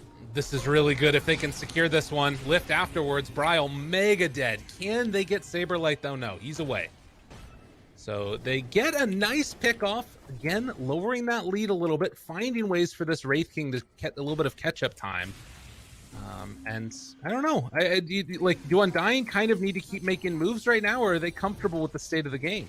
They're pretty comfortable, and I think they're kind of basically, with their play, making a statement that we don't care if you pick apart our OD and our Void Spirit. As long as our Alchemist is free farming, we're playing for that like 6-slotted Alch timing. Not to mention, then he can start pulling Aghanim Scepters to teammates. Void Spirit's got one queued up, but I feel like with how farmed the Alch is, he may be able to start pulling Ags pretty early on. That would be really nice. Well, that is a 20-minute mark coming up pretty soon here. No tier 2 towers taken as of yet, so will be a trade-off. But Bounty Rune's always something interesting to watch as the smoke out is coming. Don't think that was under any vision. And 5-man Midas are a bit spread out. If RRL... Okay, no, they're going to the triangle. That's where Lies is. Nope, I don't know where they're going. We'll see in a second. Probably going to get some wards down here. Dubu, yeah, he's going to catch Lies. And there it is. That's the Hex. Wards drop down, getting them, but the turnaround from Duffy, trying to make something happen here. Lies just walks out of the wards. Everybody gets hit by the ulti, and now Rubik, he's stolen Astral as well. This could end up looking kind of... A Tomato is so big. It is impossibly hard to fight into this one right now. with 2 already dead. Can they do anything else? Tries to kill the Enchantress, but it won't quite happen in time, and RRL wants to go for the jump away. They lost 3 for only the Shaman. Tough fight when the Wraith King kind of survives the initial jump. Like, that wasn't the problem for them. It was the fact that I think Undying made a really good recognition that, okay, the rest of the team's going to show up. Let's ignore the Wraith King. He's not the one who's a big damage threat. The problem is these other heroes. The supports, the Slardar, you let him get Corrosive Haze on everyone and start getting bashes. The Puck. They made sure they just kind of ignored the Wraith King till the end. And that's, I think, the way that you want to go about this. And probably it's the same type of thing for 5-Man Midas. Like, ignore that Alchemist until you absolutely have to. There is the Spirit Vessel, but they just don't have the burst damage, I don't feel. Like, with this Wraith King, he's going to go Blink next, but even then, like, his physical damage is not enough against an Alk who now has an AC 30 armor on Alchemist. He is more than taking up. Harder to harass, Okay. Like, he's got a lot of HP regen, but he's also just got a lot of flat health and armor. So you're not bursting him, and you're also not killing him over time because of the HP regen. Yeah, I mean, also, don't forget, he's got that solid Ironwood branch in his inventory on Tomato as well. We'll see if he switches that one out or the heart for his Aegis he's about to pick up here. Actually, I don't think you give the Aegis to Tomato. I really don't. I think you give it to, like, Saberlight or Bryle. Yeah, I like it. I like the idea of putting it on Bryle, but it does look like Tomato's going to open up an item slot to pick it up. Unbelievable. I think it's the same. You know, it's kind of like, let's play this safe, methodical. Let's play the standard Dota, where we're going to give our carry high ground Sieger the Aegis. He can then go hit buildings. We sit behind him. But I kind of think you're possibly right there, where you don't need to give it to Tomato because he is pretty unkillable, and you could give it to one of these playmakers. Maybe he's just gonna go Heart next, or Rapier next. Maybe that's what's gonna happen. Silence now. Saberlight going to set himself up to jump out afterwards if he wants, or just turn and fight. Blink back for the moment. Duffy gonna catch back onto Bryle. Where's your Aegis, man? We needed it. No, whatever. Tomato was near enough by that they might still go on this regardless. Oh, the double ward trap! There's no way out of it for them. They eat their way out, and now the chase down, not gonna connect. All right, things are getting weird here. As the Puck tries to jump and kill off Moon Meander, can't quite get him done, as he will walk away afterwards. Yeah, it does feel like Undying's playing a little bit of a sloppy game. I think they kind of recognize, they're probably thinking like, man, our Alk is so insanely farmed. Like, how do we lose this? So I think some of his teammates, like we saw Saberlight getting kind of caught alone. He did blink out, but then Bryle jumps in, gets caught. I think Bryle and Saberlight are just kind of playing a bit lackadaisically because of how farmed Tomato is. Like, they kind of recognize, like, we should win this game. I don't have to play perfectly to win this game, and as a result, they're making mistakes. I think that it also, there's very curious people, and you say, how do you lose this game? They want to find out. That's their mission in this one. Yeah. Well, it's not a done deal yet by any means. Right. More than double the net worth right now for that Elk, and they take down that tier 2 tower, take the outpost. Now we'll see if they decide to just go straight mid or if they want to go down bottom next instead. I think the scary thing with Alk is even when he gets he's going to be 6 slotted at 25, 26 minutes. It's the fact he can start pulling Ag Scepters, so it's not like you really completely cap off once you get 6 slotted. True. And you also, I think that's the one where you can give the gold back to all of your allies as well, right? With the giving the Aghanim Scepter thing as well. Yeah. So get that Berserk potion. I'm not sure it's particularly useful this game, but Oh, right. I forgot about that. Who'd you give that to? I guess the OD for the attack speed. I mean, you kind of can just use it as a save for the Dispel. Although I don't know what you're dispelling. I guess you dispel off Corrosive Haze. That's kind of nice. All right, I like that. I wouldn't mind Enchantress either. There we go. That's the real dream. Just have her, start pelting away at people with impetus. Oh, I think you can give it to yourself too, can't you? I do not know. Well, meanwhile, Coil snaps, and Bryle gonna get brought down again. Find pickoffs everywhere you can. That's the play right now from 5-Man Midas. And they might find themselves another one as Saberlight spots him running through the river. Waiting. Bounty Rune picked up. Hex afterwards. Good silence. Tomato, though, is here. Oh, Tomato's here. Be careful, everybody. But a banish. Okay. Akester saving the day there. It does mean that Tomato dodges the stun. So everybody else has to back out. They get out without any casualties. Even the 5 Venom manages to escape. Really nicely done by 5-man Midas. They're playing... I mean, they talked about, like, you know, our mid game is perhaps where is the hardest part of the game for us. But they're playing the mid game far better than they played the early game right now. So definitely a good sign for them. They're still down 16k gold. Things still look pretty sketchy for them. But they're, in some ways, outplaying Undying. Yeah. They're making all the right moves. I think the big worry is, of course, have they been outdrafted, which, you know, will yet to be decided. But Saberlight walks on in and is going to beat Duffy to death. One last punch from Tomato does it. Not even in ulti form right now. And they're taking down Lies. They do have Berserker Chemical Rage now as the chase continues. The stun is there. He's coming back in a moment, but I think it's only to get brought down yet again. Taunted in on top of him. Ooh, a coil there on a 3. A good save from Akester. Is it going to be enough, though? Needs to walk out of there. Impetus shot coming through. Not enough with our Arma Toggle. So they will lose the Wraith King, and Tomato up on a high ground, hitting the tower. It is really hard to deal with this right now for 5-man Midas. Seems like all they can do is just keep spamming this Astral, the Rubik. Really nice steal. This is why we've seen Rubik be so effective against OD, but it's just delaying the Tomato siege. It's not preventing it. Right. And they're going to use another glyph here as well as Tomato. I mean, even without his ulti, like his regen is just so ridiculous right now that it doesn't matter. 101 without ulti. Yeah. Like, that's scary. That's insane. What's he get up to with the ultimate? We'll maybe find out in a second here. He's going to go for the tier 3 tower. They lose the Aegis here, but doesn't seem like Tomato really cares. No, not really at all. As the Meteor Hammer is going to get dropped on the barracks yet again. Side lanes being naturally pushed out, but they're even going to commit the wards with this one. And buildings are falling. They can take down these wards with the Plague Wards. That's at least a nice little pickup. Again, playing with that Venomancer, but there's just not enough damage in the world. Yeah. And what we saw there is kind of why they give Tomato the Aegis. Not that it actually mattered or was used. They got the Rex without it, but the idea is you win Dota by putting your super farm carry on the high ground hitting buildings. And Tomato just gets a free Rex. They can't even initiate in because of how farmed he is and unkillable he is. Oh, they denied both barracks. I didn't even realize that. Nice. But a lot of denies this game. Yeah, you gotta take your wins where you can get them. Does end up getting the Berserk Potion. Okay. We'll see if he can use it on himself in a second here. But I feel like I remember reading that you could. Regardless, Coil. Going out. I don't know about going out. Yeah, that's a dangerous one. They're gonna jump on Dubu now. Astral the save for the moment. Now they turn, want to try and take him down. You can use it on himself, and now he's running back in. And he's gonna kill off that Slardar. Takes down the Wraith King yet again. And it looks like Lies is about to also drop unless...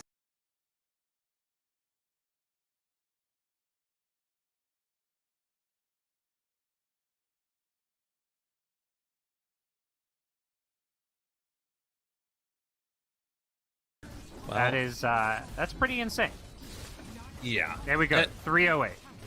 Well, and keep in mind, you can also take the 25 talent if you want. I think the movement speed is way better, probably, if you already got so much. There's, like, diminishing returns at a certain point. But yeah. It's, the memes, you know. Yeah, it's a fair point. Is there any neutral item that will give you more HP regen? Paladin Sword, right? Oh, my God. The Elven Tunic has been insane for him, though. That evasion has helped a lot. It's kind of made him even tankier, giving him free evasion, so... Yeah, good times for Tomato. He's played very well this game. I think overall Undying just knew they had a better overall strategy and draft, so they haven't played like flawless Dota by any means, but they're easily doing enough of the right things to get the win here. Well, and over 1,000 GPM right now for him too. You know, it's been a little while, I think, since we've seen that, but definitely embodying just like the massive amount of farm that he's been given, and you know, free time just to sort of unload on him. It's looked really, really good. And now, do they decide to just go all in on tier 4s? Like, I think they can do whatever they wanted, honestly. Astral stolen yet again. Stun gonna connect now onto Tomato, and another one, which means that Alka's gonna have to sit there and be stunned for a moment. Another Astral, because why not? Another? No. I'm not gonna. He did have one more, but this Alk not interested in pulling any Aghanim scepters. Says you guys buy your own. So both Odie and Void Spirit buying their own as Tomato has a BKB queued up. Buys a Moonshard now. Just chomps away. He doesn't even. He's so confident he doesn't care about buyback. Right. I think that's completely reasonable as well. As the Meteor Hammer and the wards are going to be dropped down. Everybody's just gone from this world. RRL drops in the coil, containing afterwards. They have another Astral in a second if they want to try and keep him alive a bit longer. But the Abyssal Blade is there. Astral from Makester trying to keep him alive. Undying are tired of your shenanigans. They're going to kill you off. Take down 3, likely 4, and yeah, GG. It's over. It's mega over. It's been over. Good stuff from Undying. Good draft. Great Alchemist pick. They played it well. You know, they kind of showed why they're one of the perhaps dark horses to take a top 2 spot here. You know, they're going to have to get through the likes of Quincy Crew, perhaps EG, Sad Boys, and for Zoomers to get that top 2 spot, but they're definitely not a team to kind of just look over and say, oh, you know, they're not going to the major. I think this team easily has the players and the pieces and, you know, the team play, the drafts, everything they need to be a top 2 team in North America. Agreed, and they're only going to get better. And the big thing that, you know, again, mentioning the scheduling of it all, they're playing some of the easier opponents earlier on in the season, and you know, then eventually going to be playing against Evil Geniuses and Sad Boys later on. I'm not sure when their match against Quincy is, but regardless, I think that that's going to be a very important couple of ones to get. And I think that it's really important for Undying to like practice like you play and play like you practice. So, you know, you've got to come into this, I think, and take everyone seriously, so that way you're sort of prepped mentally for the pressure of when it comes eventually, and clean things up a bit as it goes forward. Yeah, and I think there were some things to clean up from that game, but you definitely saw they took them very seriously. Yeah. Like when, you know, Bryle didn't have a good game, but when he got picked off, it wasn't like the rest of the team was like, oh, Bryle's dying, let's go in and try save him. They were like, okay, Bryle messed up, let's just keep on farming the Alchemist, let's just secure the win. Everything they were doing, even when they were making small mistakes, was about just getting the win and going on to game 2. Yeah. Well, ladies and gentlemen, that's going to do it for game number 1. We're going to go on to game number 2 right now as well. But first, to a quick break. The thing that they're going to need to do is shore up like their kind of AoE team fight, if you will. Honestly, Timbersaw can still like sort of tear up some illusion heroes. So like a Terrorblade or something, Timbersaw is great against. But against like a Naga, it can be a little bit rough sometimes, where if you get into that like next tier of big item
It's so common. They smoke up, they put the ward on the high ground, and then they invade and try to get a kill.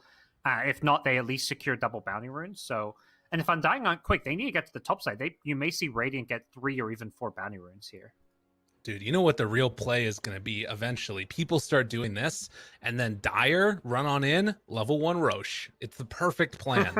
This is going to be amazing. I don't know if level 1 Roche is a thing anymore. I'm kind of sad. That was such a fun, kind of gimmick that used to exist because you got such a big advantage when you pulled it off. But I think they reduced the XP and gold from it so significantly. Yeah. And I think they also made it harder to do. I don't remember exactly what changes, but I just know they killed level 1 Roches. It's just one of those things where it's like it started to get done a little bit and then it completely stopped, and it's been so long that I would be interested to see what the numbers are on if there's a lineup where it's worth it, because one of the problems sometimes is you have to level up weird abilities to make it valuable. So I wonder if there's a lineup where you would still level up the abilities that aren't weird or whatever, and it ends up working. Yeah, and I think it used to be okay because everyone would get level 2 from doing that level 1. Exactly. So that weird ability doesn't matter. You're level 2 and you're going to the lane with a massive advantage. But I think I know who to blame for level 1 Roches dying off. Who is it? It's European Dota. That's Seb, right. Fucking mad. He complained more about level 1 Roches than anyone else. So I'm going to blame Seb for level 1 Roches disappearing. Wait a minute. Didn't he win some TIs too? This is some insider trading stuff going on. We've just exposed something here, Parker. We might need to go off the air. I'm not sure if the world's ready to hear this. Oh my goodness. Anyways, bounty runes picked up. It looks like it is 3 for 1. As you were saying, there was that chance and a potential, and 5-man Midas take full advantage. Monster heading up on the north side all by his lonesome.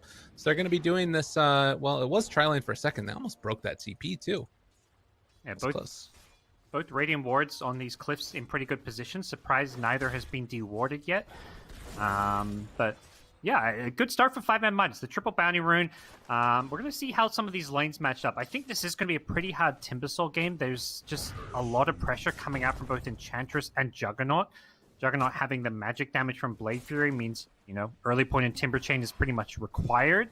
And once again, 5-man Midas double blocking these neutral camps, preventing Ench from getting camps. But Dubu, he came prepared. He says, I don't need enchant. I'm going Impetus level 1. We're not playing with these creeps. Yeah. Just trying to get in that early damage onto Monster if possible, and whittle him down the full amount that they possibly can. If they get him low enough before he gets that level 3, I don't know. Maybe if they get level 3 beforehand and then you have level 2 spin, there's something they could do. We'll have to watch and see how it works out. As we did see a nice little stat there as well for Moon Meander, playing a whole heck of a lot of Dire side Earthshaker apparently in his history. That's where he likes to be. Yeah, he's had some very memorable, iconic games. I remember the Frankfurt Major on OG when they won their first major. It was the Moon Meander Shaker coming up big there. Down bottom, 5-man Midas looking for an early first blood on the Core Silencer. I'm excited to see a Core Silencer, but I'm also a little bit, hesitant about how effective it can be for kind of the reason we just saw. If you ever get jumped as a Silencer, you kind of don't have any escape or good defensive measures. Right.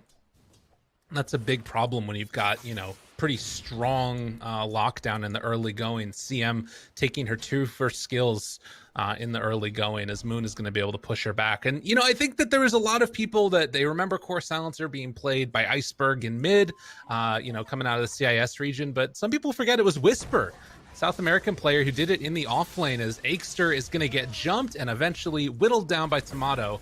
So there is some experience within this region of seeing, or at least this region adjacent, I should say, of Silencer being played in that off lane. And I think a lot of the teams in both North America and South America, they watch Beast Coast and see what they do, because they're very creative and innovative teams. So I think they're one of those teams that will actually occasionally bring in new meta picks. So excited to see Undying give it a go.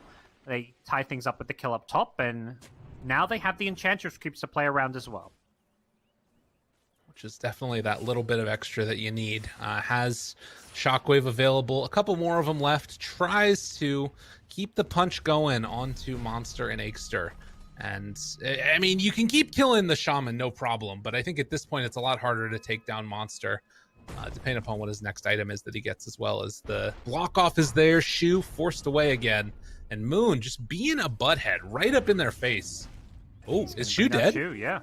Somebody need a bottle refill? Looked like it was just a intentional feed. He's going to bring back all the regen, double salve, clarity. He probably just TPing bottom. RL does have a bottle though, so we'll see where he goes. He might go mid, yeah. I think that's what his plan was there. And we'll see in just a moment. Oh, there was a good play that Gunnar made earlier where he interrupted the bottle refill. No, he's not. RL instead is going to get gone on a little bit here as Dubu makes the rotation over, trying to shut this down, and gets pulled back in, so Bryle instead gets the bottle refill. It's a haste. He's not going to go for the kill, though, without the Remnant. Doesn't look like Storm's in too much trouble. But bottom lane, Silencer again getting jumped on. This is kind of why you intentionally feed, because you can come back to lane with full health, full mana, and suddenly you're way stronger. Plus, you bring in the extra items and regen for your carry, so he gets that kill because he gave up a kill. And that was also timed, obviously, with the rotation over mid, trying to make something happen on the Earthshaker as well, who didn't end up getting anything, and Moon now back bottom. But a side pull gets off. This is going to be a wave pushing in towards the Radiant side of the map as Saberlight comes back in. And at least for now, things looking relatively even as we get the first bounty runes coming up in just a moment.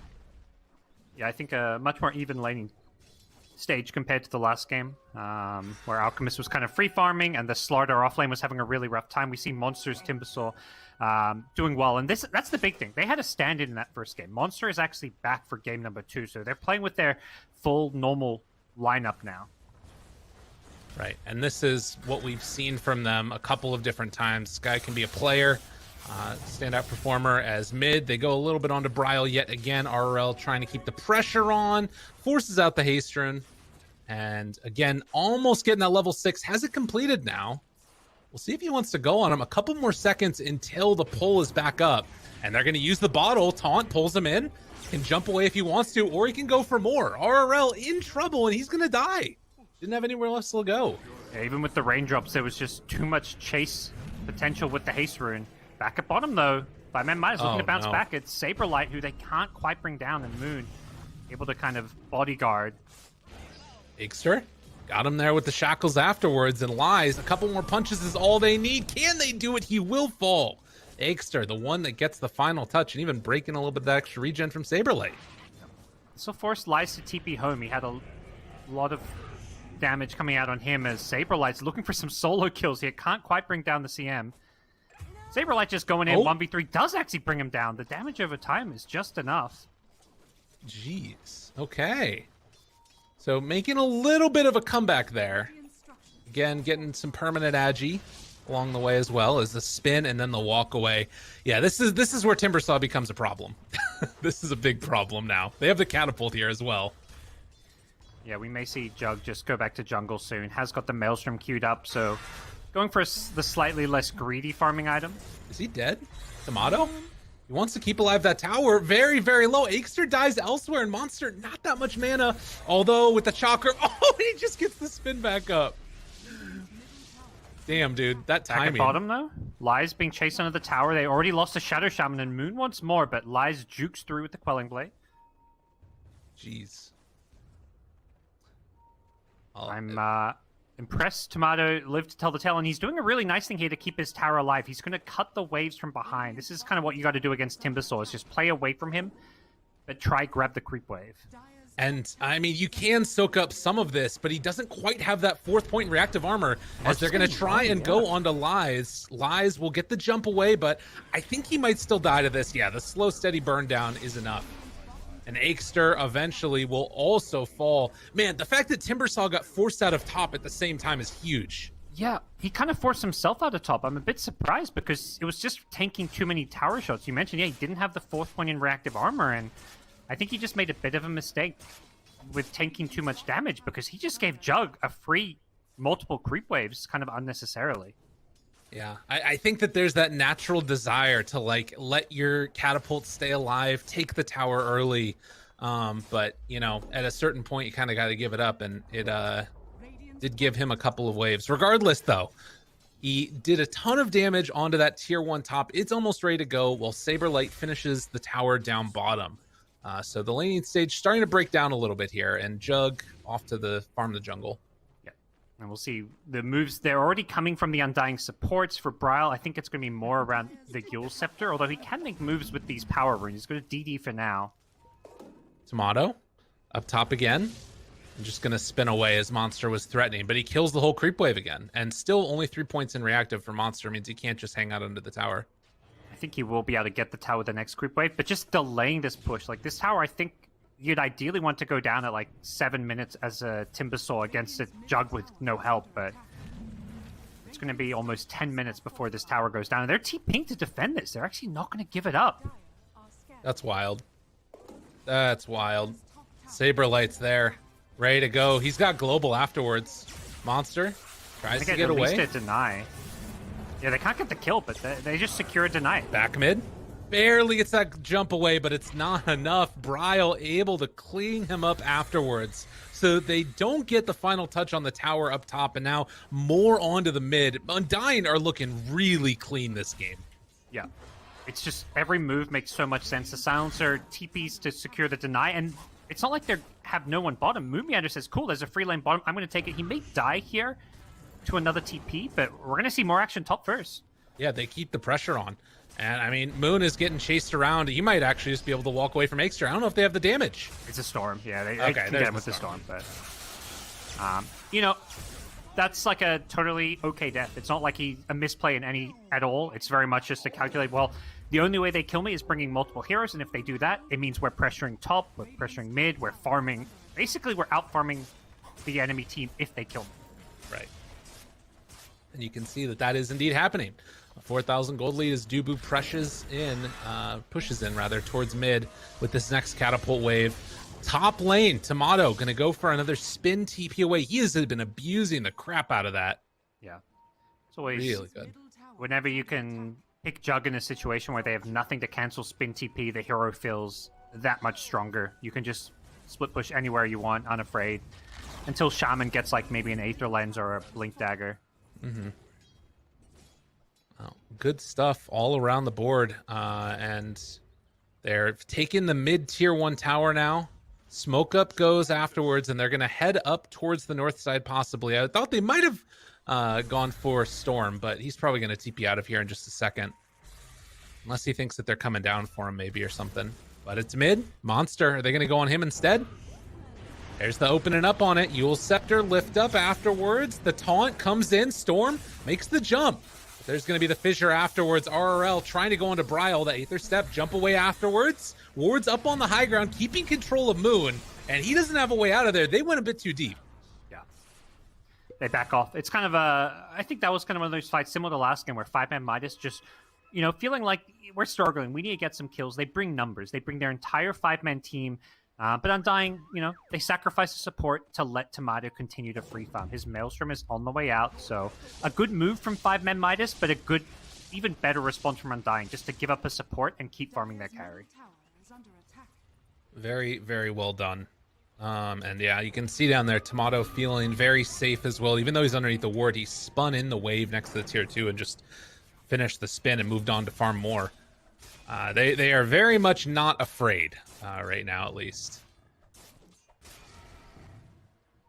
And now maybe thinking about some extra action here as Dubu is going to be chased down by Monster, and yeah, that dude's mega dead. Yeah. That's what happens. Similar to the Moon Death. You're farming elsewhere on the map, and they may get a kill on Lies here if he's not careful on the PA. They snipe a courier. Spin. Trying to TP out. Not going to happen. Saberlight tries to walk away afterwards, but you can see this is going to be another tier 1 tower. So the structural damage definitely going into the favor of Undying right now. And it feels like they're just very much controlling the game with a 5,000 gold lead at 12 minutes. That's very much Dubu's plan. When he's pushing that bottom lane, he knows if they rotate to kill him, they're going to get the top tower. The PA kill was kind of like a cherry on top, although a very nutritious cherry. That was much more important than the tier 1 tower, but the game plan wasn't like, okay, they're going to kill me, we kill the PA. The PA just kind of got a bit caught out of position, and Undying continue to control 2 of the 3 lanes. Well, they do have ulti available with Shaman in a couple of seconds here as they're going to head into the triangle, get down some wards, and likely try and set up on the Moon again. But you're bringing 4 heroes here. If they can get the tower afterwards, it kind of feels okay for sure. But they're TPing in people, actually. Global comes out afterwards, and now Storm in some trouble waiting for the timing. Are they going to hit it? Yes. Oh, Echo laid down afterwards. They blow up the Storm. They will lose one, but now the Omni Slash jumping back and forth. Can they get him killed? They will. Tomato takes down a couple more afterwards as Bryle wants to chase Monster. They spot him. Can they catch him, though? It doesn't matter. That was a huge win. Oh, big defense there. Great timing with the Global Silence, committing the Echo Slam to secure the kills. The Silence were off in a really good hold from Undying to defend their tower, get the kills, and get Tomato even more farm. He comes in for a perfect cleanup. Very, very good stuff.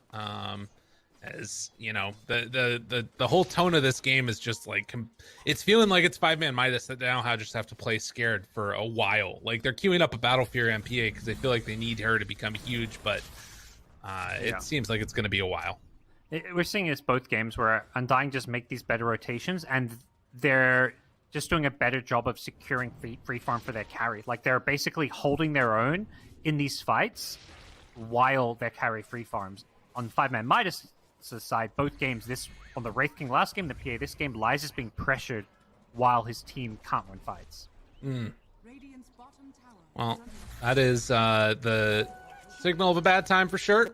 What does he have coming on out to him right now? This is going to be a Yasha on the way as Tomato, again, underneath that tier 2. What, you get a Basher or something on the side of 5-man Midas. But yeah, it's going to be a while. That's it. I don't know. Yeah, PA, I guess eventually you get one, but you'd almost rather you're going to need a BKB more. You're going to probably prioritize a Deso, so yeah, tough times. I think you maybe need to start trying to lay some traps with the Shaman, but here come Undying. Yules lift up into the taunt afterwards. I don't even know if they revealed their ward right there. They played that cool as a cucumber. And Moon, no Blink Dagger yet. He's almost got it all the way queued up. But every move that they're making right now on Undying, just very calculated as big, long zip out and they clipped afterwards. God. I don't know if he actually reached the creep wave. I think he fell short, but I love the glyph whenever the enemy team tries to do things like that. Yeah. Ixter? Ryle's still gonna D. They're just making a beeline for this PA. We'll force PA to TP bottom. We'll see if they follow PA bottom or if they stay top. Gonna find Ixter. Okay. Orchid. Global afterwards. They nice. jumped in on the Storm again. Can they kill him off in time? Silence, taunt, done.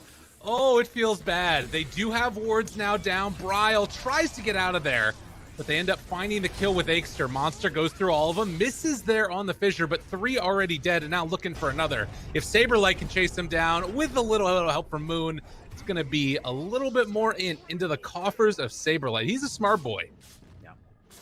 He is racking up that intelligence.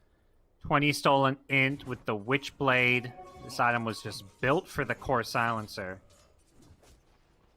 And, you know, Undying, I think they're recognizing they're just stronger wherever they go. They can run at the PA. If PA TP's ult from that, they may be actually going to catch this PA. Doesn't look like there's any follow-up.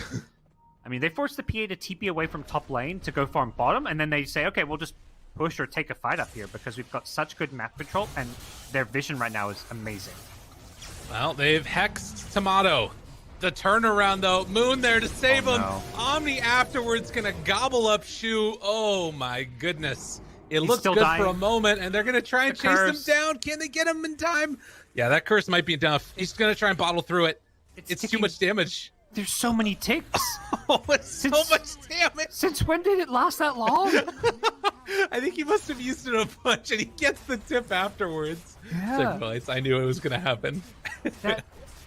I hovered over. He was at like 200 health. I hovered over the curse. I'm like, okay, surely it won't last that long. And the bar just was moving so slowly around the timer on the cooldown. It was like 20 plus seconds of Arcane Curse. He took 735 damage from it. And that was the only time that Silencer touched him. 21 instances of damage. God. Well, Silencer's looking like a pretty good hero. It's just going to force all these heroes into BKB, and they're under farm, so getting BKB... Like, Storm's going to have a very late BKB, and even when you get BKB, you're going to feel like you have damage problems. PA, it doesn't even have the Battle Fury yet, so that's about to be completed, but you're in full catch-up mode. Yeah. Absolutely. And need to dodge. If there's one thing at the very least that's going well, I would say for 5-man Midas, it's that like Undying don't have the best push in the world. Like you occasionally see Jugs spin in and then like hit towers up on the high ground, but it's not like the easiest thing ever. But speaking of spinning, lifted up there onto the Timber, didn't even get a chance to use his Yules. Yeah, this Witchblade combo and Silencer is just deadly. Yep. I'm digging the core Silencer. It's a great counter to like 2 of these cores, and it's obviously good against CM and Rasta as well. Right. We saw when Storm jumps in with the Orchid, yeah, it looked like, either Jug or the Void Spirit could be in trouble, but the Global Silence just completely wins you those team fights too. Well, and now they can't even take the fight when they know that the whole team is split up on Undying. They saw 3 up on the high ground here, and 2 were overtaking the Shrine. Not going to be able to get anything. And 5-man Midas just bullied back inside their base. They're doing a good job on Undying, cutting these waves, so they don't really want to straight up go chase heroes around top lane that they feel like they might not catch, so they're going to cut these waves. They will go hunting, though. Brow gets a Yules off. Oh, and they're going to try and find the Silencer, but they got him. And now the chase down. Silence is available. Global comes out, takes down one, going to take down the other. Well, devastating. Saber Lights, Mr. Smarty Pants, up to plus 32 int. He just baits that one. Broyle's invis there. He doesn't panic and Yules the Shaman. He waits till he can find the Storm, and with the easy Remnant setup. Yeah. Yeah, it's tough. Down bottom, Monster's being chased now. That was his Yules used. Monster gonna try and TP out. Can they do it? Oh, just barely. Barely out of range. He's a lucky boy. So 8-22, and as you said, a lot of int right now on the Silencer. 16 of those kills were giving him a little bit of extra smarts. And, I wonder if he goes for the 15 talent, honestly.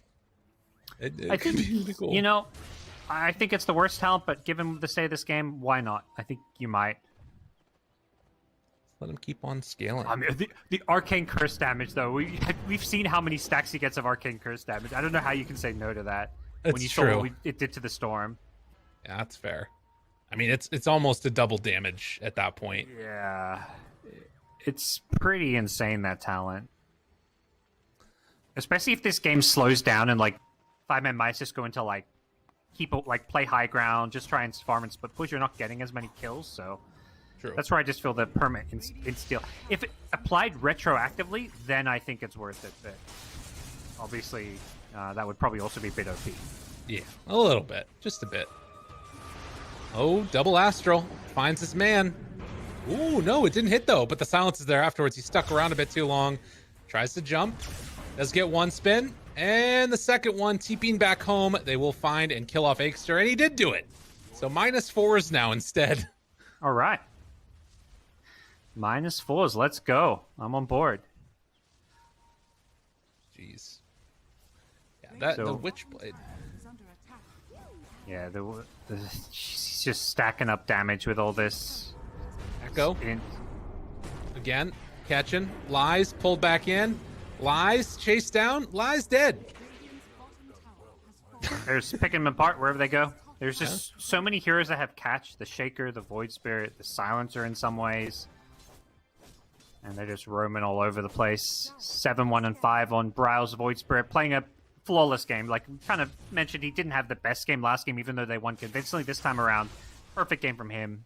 I love what we're seeing from Moon Meander. He's been in 15 kills as well, and they're going to look to get another kill up top. And you can see already a standout performance, historically speaking, as he's the 3rd most kills at this point in the game, and going to add another one onto it. Silencer, BKB done now. He's just a walking tank of right-click damage. Yeah, that's a problem. So much intelligence. Aghanim Scepter queued up next, so then you're looking at, well, last word being AoE. This is no longer the magic immunity piercing glaives that it used to be. Oh, almost caught him there. On that Earthshaker, he came really close on the Storm. I think Saberlight thought he was still the buffed glaives with Ags, because he had an Ags queued up and now he switches to the Hex. He's probably like, oh yeah, better glaives. And he's like, wait a second. That's Change not the it. Ags. Yeah. The Ag Shard, though. There you go. Doesn't a glaive bounce? That's the dream. Like a Luna type hero. Yeah. I like it. Down bottom, 5-man Midas is smoked up, trying to make a move. This is where Undying spent a lot of time, but they finally decide to go for Roshan, feeling like it might be time to push high ground, so they grab an Aegis, and they're probably ready to siege high ground pretty soon. Well, that is a very, very nice timing here, as in the mean moment lies, what does he have on deck? Battle Fury done with Orb of Corrosion, and the first component right now of his BKB, or depending upon what he decides to go for. This is a tough one. Tough hold. Yeah, I mean, if they had these double BKBs on Storm PA, I would still be doubting Oh their my ability god. to defend. Dude, why did you Omni Slash? This is solo CM. It's the Swift Slash. It's the Ags. He still has Omni. Yeah. Gotcha. I was confused there for a moment. I didn't see it. All right, well, No. regardless, Tomato. That felt like a very Tomato thing to do in the moment. Oh, for sure. It's like, we won this. Let me Omni Slash your Crystal Maid to show you how much we're winning right now. They're going to keep on beating into it. Melee Rack's going to go down next. And now making the rotation over towards mid. 25 minutes in, 22,000 gold lead. They're going to jump now, try and find one global, but he managed to get the zip out afterwards. Okay. Well played, Storm. See if RRL can make something else happen now. Hex. This is the best fight they're going to possibly get out of this one. And, well, Storm is dead, and now looking for more afterwards. Shu is going to get bullied apart. Echo Slam afterwards. Another Swift Slash on the face. And it is GG for sure. 52 ints stolen in the end as a 15, 2, and 10 performance on Saberlight. This is the best core silencer I think I've seen this patch for sure, and in a long time. Yeah, that was just absolutely dominating. That bottom lane was a field day for this silencer, racking up intelligence. And this is not a hero you normally think of as making, ganking, making moves around the map, but Saberlight managed to just show up everywhere, was always in on the action, just great performance from him, as well as the whole team. I think Undying just showing that they are a full tier above 5-man Midas here, and we get the kind of expected 2-0 result. Right, and I think that this showed also, a little bit more clean play, it felt like, from Undying at points. It wasn't like those couple of, you give up kills here and there, what have you. I think everybody played really well. I think you pointed out Bryle kind of struggled in game number 1. This time he looked a lot better. Yeah, it felt like, they recognized game 1. Here and there, some sloppy things happened. Let's just get out. Let's get the 2-0. Now we can focus on our future week's matchups, where they're going to be soon. They're going to start playing some of the top dogs in this DPC. Totally. Well, ladies and gentlemen, that's going to do it for us for game number 2. Undying, take it, a clean sweep right over the top of 5-man Midas. But we are going to go to a quick break. When we come back, panel, which I think still includes me. When we come back, you'll see me again. But, for now, to a quick break. Yeah, Jubei had played it before as well, so it seems kind of weird for them to pass on. And an immediate pickup of the Storm Spirit. Black and Yellow needs some sort of hard disable now, for sure. Honestly, if you run this Eric Dong Rioya mid on the OD, I think this does really well against Storm Spirit. And, I would assume that he's going to go for some sort of like Hex build.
top was necessary.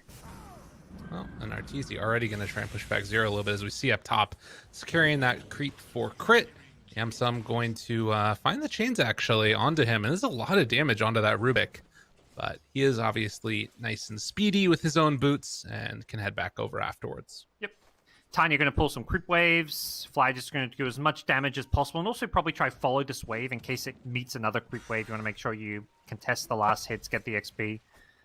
But I'm most interested to watch this mid lane. That's where two of NA's best mid laners, Abed, honorary American, now that he's playing, well, has been playing in the region for a while, going head to head here on the Storm versus OD matchup. And Storm so far crushing it.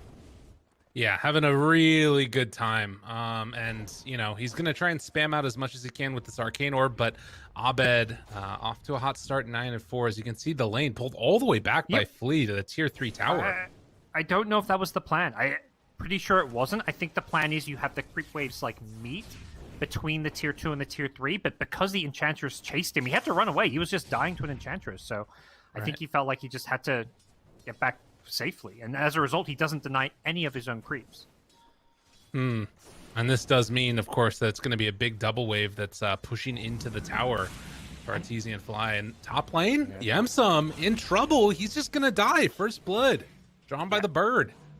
That's pretty, unconventional dual lane, the Rubik with the Phoenix, but once they get a couple of levels, their magic damage output, definitely something the Ember, you kind of almost want Flame Guard against the magic damage, but at the same time, you then have no kill potential with it, so kind of tricky situation to be in. And right now, these lanes are going very poorly. Just 3 last hits, now 4 for Zero's Timbersaw. He is struggling down bottom. Yeah, that is not where you want to be. I think the bigger struggle is definitely the Ember, though, right? 3 for him and none for Coddle, or I guess 2 for Coddle. But you can see that they're kind of making up for the last hits at least a little bit with the Tiny because they got that pullback. But yeah, that lane you talked about up top is definitely where things are struggling right now. I mean, it's just everywhere. both side lanes going horribly. We're going to see Rubik TP mid to refill Abed's bottle. He's going to be a happy camper for that. Even gets an extra bottle charge out of it. So Ryoya, this just feels like he's going to struggle here because he's never going to run out of mana. But it's just this constant harass, and Abed's going to be able to just pick up all these runes and have all this sustain. True. Yeah, that's going to be very difficult to see where they go. I mean, maybe you could make some type of a play if Storm dives too deep and he runs out of his mana pool or something. You could turn around and drop the ulti, but it's not anything for sure. And going to be pretty tough. But other side lanes? Abed misses 3 last hits in a row. Terrible. Exactly. It was one of those terrible situations where you're like 2 creeps are dying at the same time, and instead of taking one, he tried to get both. Got neither. Then he missed the range creep. Yeah, it happens. It does. He was so tilted about the other things. That's how it happens. Snowballs on itself. He's doing great in this mid lane, and we'll see if he can get a 4-minute rune here. There isn't Astro, but Crit's backing him up. Yeah, hard to walk through there. We'll take another little blast from the Illuminate as Flea makes the move over, trying to get a toss back. This would be a big kill if they can take down Abed. And Ryoya, good lift back by Crit. Still chasing Flea. Body blocks. They've been pretty sick. It's not quite enough, though. And actually, with the Illuminate build-up, this could be good. Abed. Perfectly timed. Jubei recognizing the duration of the level 2 Astro, but now comes the retaliation. Fly with the double damage. Wants Ryoya's head for it. Won't get it. Yeah, more body blocks. And now a toss back underneath the tower, possibly. Oh, is he going to get Ryoya killed? Oh, I think they mistimed this one. Yeah. Yeah. Oh, wait, no, it hit. Oh, played. Dude, black and yellow. All right, first of all, Flee with those body blocks, and then afterwards the Illuminates timed really well on Jubei. Yeah. Jubei is a very fun support player to watch. I mean, you watch his stream, he loves to play the old techies, but he's a very aggressive 5 position and kind of flashy when it comes to being a 5. Top lane, nice. Yamsum! Wow! Dude, what a baller! Yamsum. Outplayed. That was sick. And he's going to get the bottle refill. Oh, Crit. Not going to get there in time to snipe him. Okay. They were losing these lanes pretty badly. I mean, they kind of still are. Arteezy is just crushing it down bottom. True. But yeah, these kills, that's kind of salvaged the laning stage. That was a tremendous win right there. And pulling in Ice that much further. I think the biggest thing is, it salvages it enough where that it doesn't feel like the game is just gonna end at 20 minutes or something. And that's kind of how it was looking if something had not changed. Yeah, if you win the lanes and then get the kills to follow it up, it's just like suddenly it would be a 3k EG gold lead, and instead they're getting kill after kill. Fly gets sniped. Jubei 2-0-1 on a Coddle. This guy's killing it. Good stuff so far. Abed did head back to the jungle for a little bit and is not going to be able to get another rune. So, kind of relying upon those with this Storm Spirit, it makes his game a lot harder. And it means he can't go back to the jungle and sort of get farm as efficiently either. Yep. And OD's going to have that Meteor Hammer at a very good time. This, Ryoya's best hero, perhaps, off to a good start. Even though CS-wise, he didn't do that well. He's managed to get these kills. Toss back now. Flee. He had an illusion rune. They didn't know it was the real one there. And now he's going to try and go in that much deeper. Abed diving super far in. And they did have sanities, but did not decide to drop it onto that storm. I don't know if it would have made enough of a difference or not, but now they're going to queue up another one, trying to find themselves a kill on a Fly. He blows up as well. This Jubei, you talk about Astral combos. I don't think you normally consider Illuminate a combo for the Astral, but it's sure as hell looking like one this game. Yeah, very, very cool stuff. And then, of course, there's like sort of a neat little synergy here too with like refilling the OD's mana pool. Not that he always needs it, but just to like build up that stack faster because he's gonna have Astral off cooldown that much quicker. Well, now with the Meteor Hammer, he's got full mana. Anyone who comes here has to be careful. It's going to be Abed rotating off the lane, finds the Ember top with Ice Ice Ice. That gets Ice Ice Ice an earn charge and level 6. Well played. And Abed wanting to make these moves. You can still see in terms of CS, top 3 are being inhabited by the Radiant, but in terms of net worth, you take the look on the other side, and it's a little bit of a different story. It's mainly Timber that's the one that's being a little bit more hurt here, as you would expect with the Monkey King, and in fact, Zero is about to die as well. So, still having a tough time on Timber, but the rest of those cores on Dire, it's not the end of the world right now. Yeah, particularly, OD's come online, so Storm can't really go to these lanes if there's an OD there. An Astral Meteor Hammer combo can catch him before he gets a chance to Ball Lightning out. Right. And Ryoya is definitely a scary force in this mid lane. If you don't send somebody there, he's just going to start Meteor Hammering your tier 1 mid tower, so somebody has to try to keep it alive. And maybe that's where Fly can make the rotation with some creeps or something to pull the wave back, but we'll have to wait and see. It is a really interesting thing, though. Like the composition of Black and Yellow as a team. You've kind of got this really high level playing position 2, one of the most talented players in the entire region. And not that everybody else on Black and Yellow isn't also good, but it feels like this is a guy that's played in all over the place and for a bunch of really good, and for EG previously. And everybody else kind of working to enable him. And that's what this laning stage just felt like. His Yamsun is going to be chased around a little bit more and does have a Remnant to try and back away, hide off to the side. Remnants afterwards. Jubei keeping him alive. Arteezy jumps in, but Abed was waiting there. Everybody showed up top. And, well, one more jump through and Illuminate Blast onto the creep wave. But that's going to be the end of it. As Flea finds crit mid. And they've got the combo, hit the tower and the other one at the same time. Oh, it was on cooldown. Ah, it was 2 seconds away, and now Crit gets the easy Astral still. That's a level 4 Astral.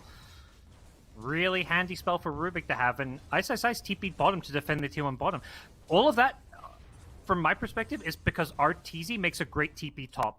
The Black and Yellow side were rotating down bottom. The Tiny was invis. OD had a TP. They wanted to kill Arteezy, but he TP'd before the gank came.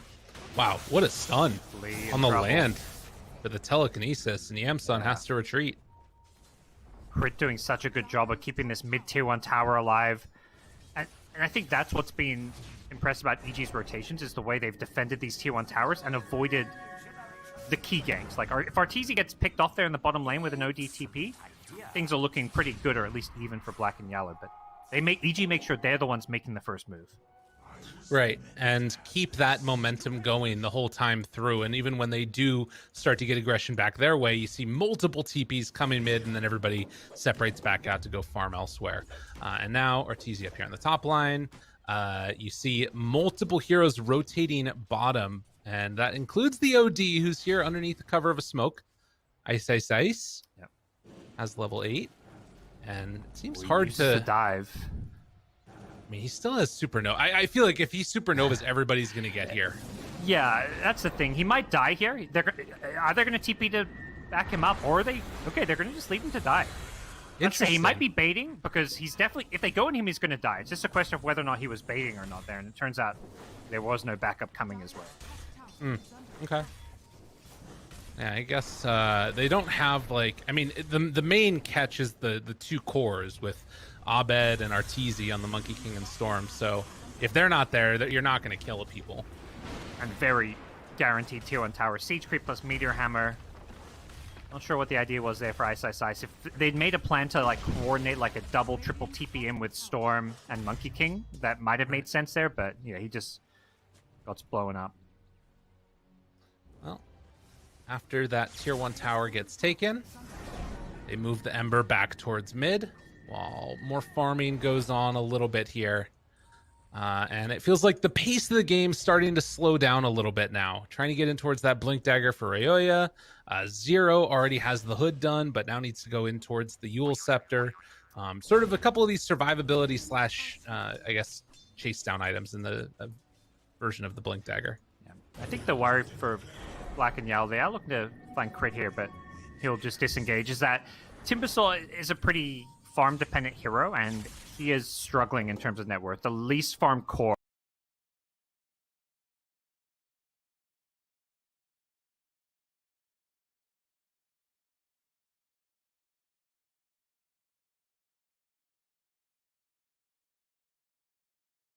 have taken themselves another one here, although Yamsun realizes, okay, this isn't really going to work. Is Ice going to go for this? Okay. He's not crazy, but he does get himself stuck up on the cliff. We'll have to probably dive or TP off. He's really on EG now. That's how you know. But 2,000 gold lead here, Yeah. 8-7. And crit stole chains. Yeah, I feel like just being able to get that Astral at any point is going to be so good for them to have that hard save. Yeah, I don't think he wants to keep the chains. It was very much just, okay, I just used Astral. Let's steal another spell and see if this chains can set up a kill. He's going to show it off in the mid lane. Actually, he does want it, it seems. And Wow. big play there. That was sick. Really well done by Crit. Instantly swaps over, well, stole the Tiny's Avalanche, so that was there if needed as well. You know, Crit is one of the best Rubiks out there. Has an Aether Lens done at 13 minutes. Yeah, he's catching up to the Ember right now. With that kill on him, that really hurts if you're Black and Yellow, because this is your position 1 basically. Like, yeah, it's been a rough game for Yamsun. I think like the Coddle rotating to kind of get kills with the OD looked really good for Black and Yellow, but it came at a price, and that's Yamsun, who's kind of was left alone in that safe lane to fend for himself, and a lot of rotations came his way. So unlike Arteezy, he stuck to his lane, and I think what probably should have happened is that he needed to rotate to down bottom or to the mid lane. well, and in light of that, they're going to be smoking up now on Evil Geniuses, and I guess trying to set up for a fight here mid. Is there anything that you can really do to stop this as Black and Yellow? I don't think they want to fight against an Orchid, but well, it's gonna happen. And he's still a long ways from Yules. He's just food now. yeah, That's what this is. that is very troubling. Both, yeah, OD, Ember, I mean, Timbersaw, all these heroes are going to need some kind of defensive save against this Orchid, and it's just not there. And Abed with a regen rune is just cutting waves, getting full efficiency. Now it's kind of slowing down this bottom lane push. Suddenly you don't have to send a hero bottom to defend because you cut these waves. So very efficient play coming out from Abed. And he's still hunting. Yeah, seeing where they're at. Big long dive in. Flea not going to be found. Ooh, but they get Jubei. It's an easy pickup there, and now bounty runes. Looks like they were also able to TP out up top. Yeah, they almost picked off the Timbersaw, but narrowly escaped. It feels like Black and Yellow kind of in this game of keep away now, where it's like they're trying to get as much from as they can, and anytime EG heroes run at them, they're like, okay, let's get out of here. We can't fight. You know, they don't have a good team fighting lineup. They find Flea yet again. Oh, He so is close going to to the blink. drop. Oh, we got it. Okay. Oh, That wow. last All right. toss. There you go. I think... Jesus. They're not done. I don't know. It feels like everything that they do now is just whatever they want. Although Abed, nope, he's gonna get the kill. I thought maybe with like, you know, if he had run out of mana right there, they could make some type of a play. OD not near enough to drop the Sanity's Eclipse. Just feels like there's nothing that really threatens Abed this game, especially when you're playing from ahead. If Ember was having a good game with the Searing Chains and the OD maybe Astral setup, you have to play a little bit cautiously, but he is just so far ahead in terms of farm and levels that things are going great for him. And Invis there as well picked up. 6,000 gold lead now. And next item soon to be on the way. And you can see black and yellow. They know that they need to make a move. They know that they need to get some kills.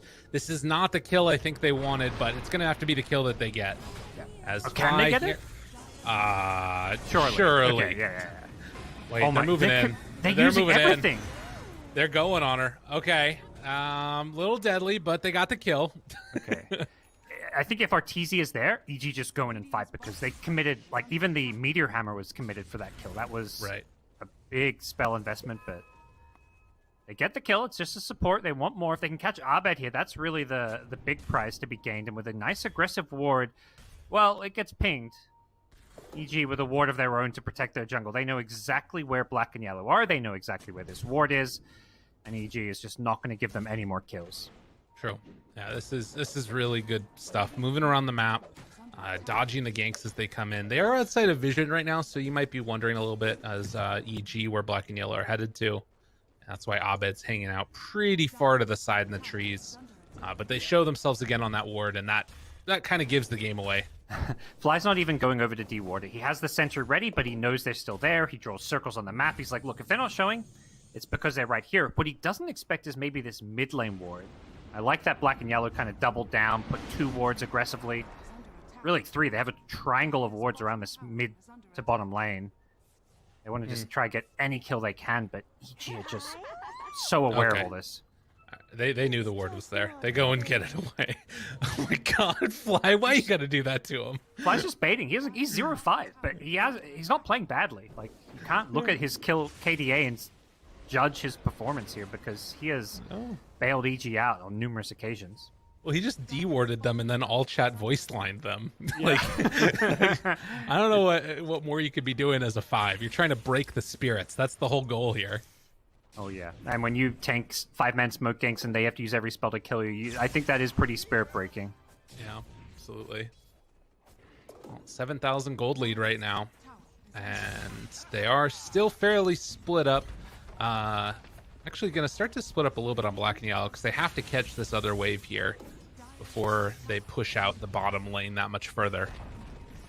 They're going to take that tier 2 right before that 20-minute mark, and you know what that means.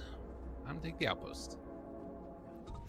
Well, and this is just not a part of the map where black and yellow have any vision, so getting back that outpost is pretty impossible, I would say. They could go for a 5-man smoke play and try to take a team fight, but you just kind of have to expect EG are going to have high ground and vision advantage in that area.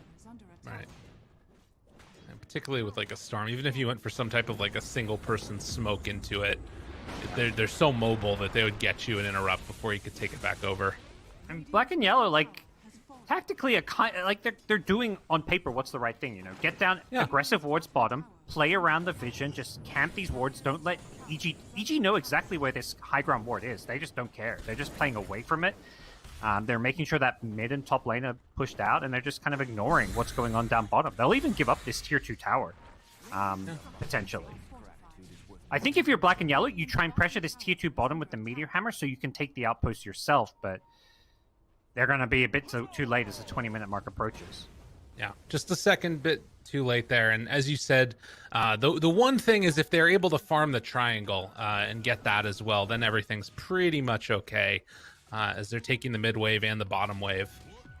So we'll probably see them retreat back towards their triangle afterwards, soak up all that farm, and then they're just sort of splitting the map. And then the big question, of course, becomes Roche, as Ice is already in there. He's got the this is the item timing they were waiting for, was Deso, which I think Arteezy's basically itemizing to be able to win the game. He doesn't care about what's going to help him team fight. He knows EG are just being avoided, so get Deso, hit buildings, hit Roche. This is just the most efficient damage item he can get. Oh, and there it is. Tower goes down. They can take back over their outpost if they so desire. But this is going to be the first Aegis now. And we're going to see if EG can sort of lock down the map that much better. Well, what's going to happen with it? They're heading back, anticipating somebody's in the triangle. Nobody's home. They're like, okay, well, they're over here. Scribble on the map. Kill some couriers. They're reading this perfectly on EG. They finally decide, let's go take a fight. We have Aegis now. Fly's going to run in with a hood. If he dies, he dies. And they find themselves played. Nice recall out. OD will be kept alive, but... Oh, anticipated it. Zero wants to run, wants to hide. There's nowhere to hide. Saving the stun. Ooh, wait a minute. Ooh. Wait a minute. Zero. Okay, Zero's in trouble. Zero's dead. But he made him run for it. You know, get in that treadmill. Bottom. Ember in trouble as well, and he also will go down. Godlike Abed here. Oh, still not having that Yule Scepter. You know, he saw them all TP, well, a couple TP top, thought he was safe, but Abed was still lingering around. Rio is looking for a kill here. Glimmered in. Unfortunately, Abed had already backed off. Maybe they could still go for some type of a play. There's a big jump in, and Coddle going to find him. Will die to the soul burn. Flea tries to make his escape, but now stealing Avalanche, juking to the side. It will be enough for a moment, but only a moment. Oh no, they're not going to dive for him. Okay, good play by Flea. Yep. Keeps himself alive, but feels like Black and Yellow are not making any progress this game. Unable to find any kills except for the poor Enchantress, and even those kills were long time ago. Good ice here. You see in the mid lane? It's pretending to be an illusion. Oh wait, now they see three of them. Never mind. Up top is where the fight's gonna happen. Yep. Really gets jumped on, pops the ulti. Had already used Astral, and they just explode the OD. Another kill from Evil Geniuses, as they are just walking all over him right now. Yeah, and RT's just like, man, that's like his first kill involvement since the laning stage, so he's just happy to throw an ultimate. Doesn't really matter. Even with it on cooldown, I don't think Black and Yellow want to take a fight. Ice in a bit of trouble mid, may have to egg. Well, he will. Hits the egg. Nobody, literally nobody. Jubei gets jumped on, and well, now stealing some more things. They're gonna try and dive in onto this one. Timber Chain, extra damage, and the good old Spirit Vessel secures the kill onto Timber. EG are doing whatever they want. Yep. And Fly, the 5 position Ench is gonna, well, him and Flea bottom. Who's getting it? Fly doesn't want to hit it. Yeah, he's asking for backup probably. He's trying to do it. Does he go for it? Oh no, the OD's TP. He's got two of them. He's got two of them. Oh, he denied it. Unbelievable. You know what? It's worth. Just GG out now. That's fine. Yeah, oh, wait. Yeah. A turn? Okay. No. Is Fly even going to die? Oh my God, Fly. Ew. Okay, he does. Almost gets out of there. But the chase continues. Abed's actually kind of low on mana right now. Yamson wants the courier. Oh, he's getting juked by the courier. Chase, they get the kill. They take down Abed. That's a ton of gold. Jubei got it. But, oh no. You're tier 3. You're Rax. Yeah, there's things happening. Arteezy's like, guys, what are you guys doing? Why are you chasing them around? We're supposed to be fighting right now. We're supposed to be hitting buildings. Black and Yellow, you know, this is like the empty stats at the end of a basketball game. They're just trying to make things look a bit more respectable, and they're doing a damn good job of it. True. Amsum now trying to get out of here. Has the Spirit Vessel still on him? Sleight of Fist tries to live. Not going to happen. Oh, wait a minute, though. Zero comes back in. Another catch Arteezy. He's got so much healing. All right, they need to run. This guy still has an Aegis. You can 1v3 this. Really, they have no mana on the Timber. Arteezy's still chasing. Wait, they bring back Renelia. That's enough. Zero. No. He dies. Fly comes back in. The buyback now from Timber. He's pissed. Avalanche toss, Meteor Hammer. Arteezy takes the ulti to the face. Is he going to go down? He's barely living. Arteezy tries to make it work, and he does. Jubei, can you be the hero? No. There is no escape from the Monkey Man. Oh, so close. So close to making things look a little bit better, but Arteezy just had just enough life to survive the Sanities and turn it around. Didn't get the lifesteal from the Boundless Strike, but he just needed the stun to keep himself alive. Very, very heads up, you know. I think a lot of Monkey Kings there would have waited for the Jingu stacks before they Boundless, but Arteezy just made sure that he stayed alive. got the kills, and while that was all going on, they took a tier 3 tower as well. Didn't take Rex, though. Yeah, I think that all started from Fly facing off against Flea, trying to figure out who's going to deny the tower or not. Yeah. That was amazing. Yeah, that was the highlight of that team fight for me still. Yeah. I think he saw the OD coming, so he's like, oh crap, I just gotta try get this tower because they're gonna have too many heroes, and Flea didn't even go for the kill, he went for the deny. Yeah. That was good. Ooh, uh-oh, deep dive. Yeah, we knew that this was gonna happen. Abed's starting to go off. Yeah. With the Bloodstone completed, 50 mana regen per second, and Arteezy in the front lines with a BKB 6-0 and 4. Yeah, it's pretty devastating. Timbersaw coming on back. Flea, toss back, doesn't connect on the Fly. And it's the big tanky Fly up front and center who's setting things up for Abed. He is so tanky. With the hood, Pupil's gift for some extra strength. 1600 health with a hood is crazy. Toss back again. Onto the Monkey King. Aegis had already been reclaimed. But it is going to be more damage, not quite enough. Stun comes out afterwards. Flea is going to drop, and the full set of racks are done. Evil Geniuses looking good. 20k gold up. Not sure there's a whole lot Black and Yellow can do. EG are doing this without an Aegis. That's kind of the position. This feels like the first time we've actually seen them group as 5 all game because they just haven't needed to. They've been able to play multiple lanes, pick Black and Yellow apart, and they are ready to go. Abed a bit far away, but he can zip in from afar and will do a lot more damage. Nice dodge from Arteezy as the second lane of Rax may just be falling here. Yep. And Meteor Hammer from the Fog. Does it hit onto both of them? It does. That's not a bad way to start this one. Oh, but the Astral used by the Rubik. Crit trying to make something else more happen here. And the stun is going to come out as Arteezy pops the ulti, and well, that is a whole heck of a lot of damage. They're bringing them down one by one by one. They are falling, and GG is called clean as can be for Evil Geniuses. Fun game, a very convincing game for EG. You can definitely, I think you can see the players are having fun out there, you know. Fly especially, getting to be the frontliner as a 5 position. This is one of those games where you feel like you're making a statement as a 5 position player. Yeah, and he was killing it. Like the dewarding that he was getting done, all of the time that we saw him like sort of be that front line, even early on, and then like not being the one that gets blown up, I think made a huge difference. And sometimes he did get blown up, and that's fine too. You know, if your position 5 dies and you win the fight afterwards, whatever, it's great. Yeah, well, EG, we've seen that they can be beaten.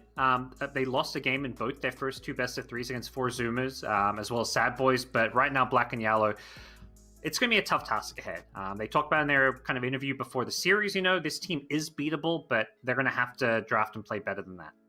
Absolutely. Something to consider for sure. And one thing to keep in mind, of course, is that the previous 2 series I saw from them, I think that they were playing in the morning. And this one, it's a little bit of one of the later games. So maybe, you know, waking up that first game, they close it out here. We'll see if they can do the same thing in game number 2, or if Black and Yellow have something else on their sleeve that they can pull out. But for now, going to head back to the panel after a quick break.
What's up, Dota fans? Welcome back. NA DPC here as we finish our first match, first game of Evil Geniuses versus Black and Yellow.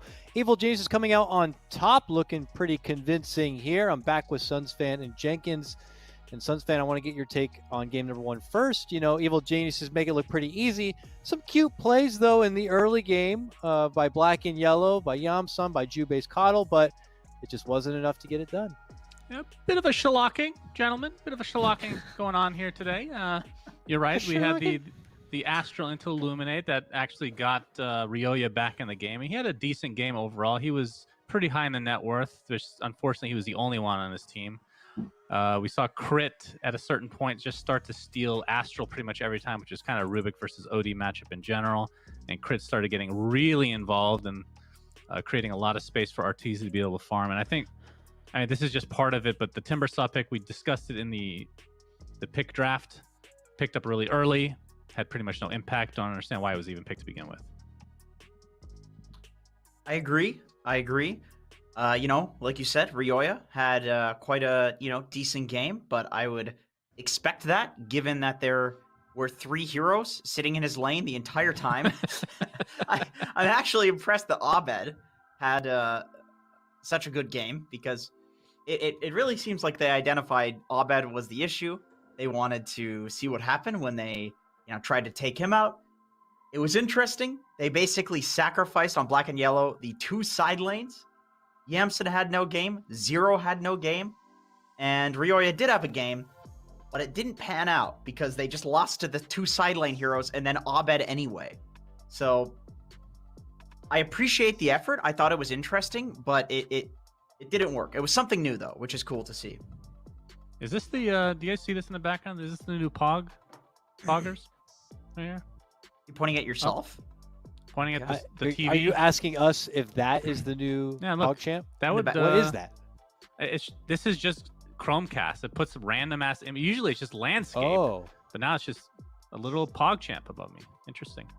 I think that is it there. I see it in your background there. I think that's the one that they have now. Sounds reacting to that dank analysis you're dropping, like, damn! Yeah, so... Google's got that AI, dude. It's listening. Now, if that was something new and fresh from Black and Yellow, I got to wonder now, what is it going to be for them in game number 2? If that was fresh and anew, do they go back to the drawing board and pull out what they feel is just high meta? Do they even go more into that back pocket to pull out something a bit different? I await what they bring to draft number 2, gentlemen. But first, we're going to cut to a break. When we return, it's going to be game number 2, Evil Geniuses versus Black and Yellow. I want to make a prediction here, boys. I want to make a prediction.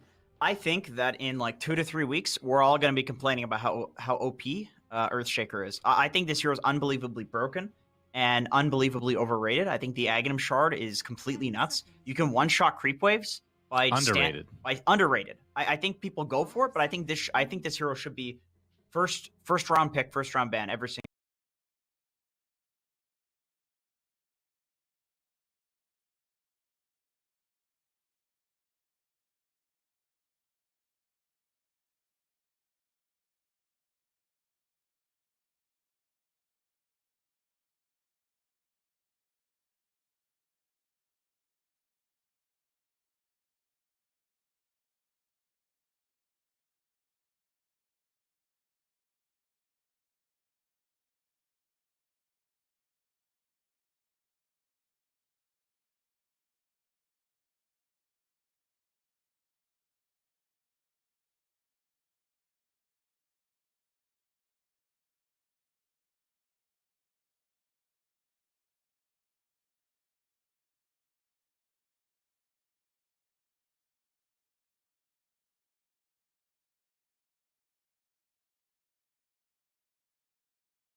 Morphling, depending upon how it goes, could be really freaking annoying. But likewise, you know, Silencer not really the hero that's sort of the slipperiest in the world.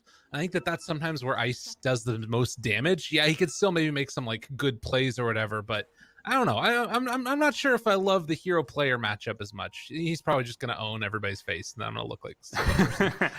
Yeah, it is. I think what's the scariest thing about this EG team is this offlane duo of Crit and Ice Ice Ice. Like, Crit is such a good aggressive 4, and Ice Ice Ice is like the most insane aggressive offlane player in Dota 2. So it's like this match made in heaven to me. And I think as long as the fact that Crit's on this tanky frontliner for Ice Ice Ice, I think will make this silencer work. All right, I like it. I like the analysis there. We'll see how it does. Down bottom, a little bit of a different one going off in the off lane from Black and Yellow. It's a Pango and an Earthshaker.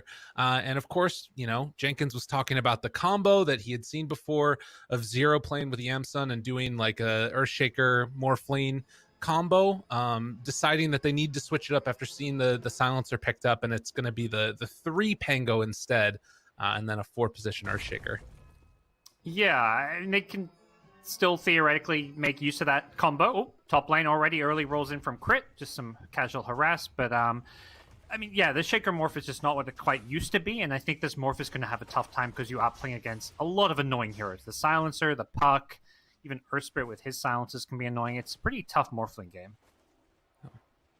Going to be very difficult for them, and of course with the long range initiations, if Yamsun ever steps a bit too low in terms of these HP, could definitely be punished with that one. But they're going to be able to pull this creep wave back.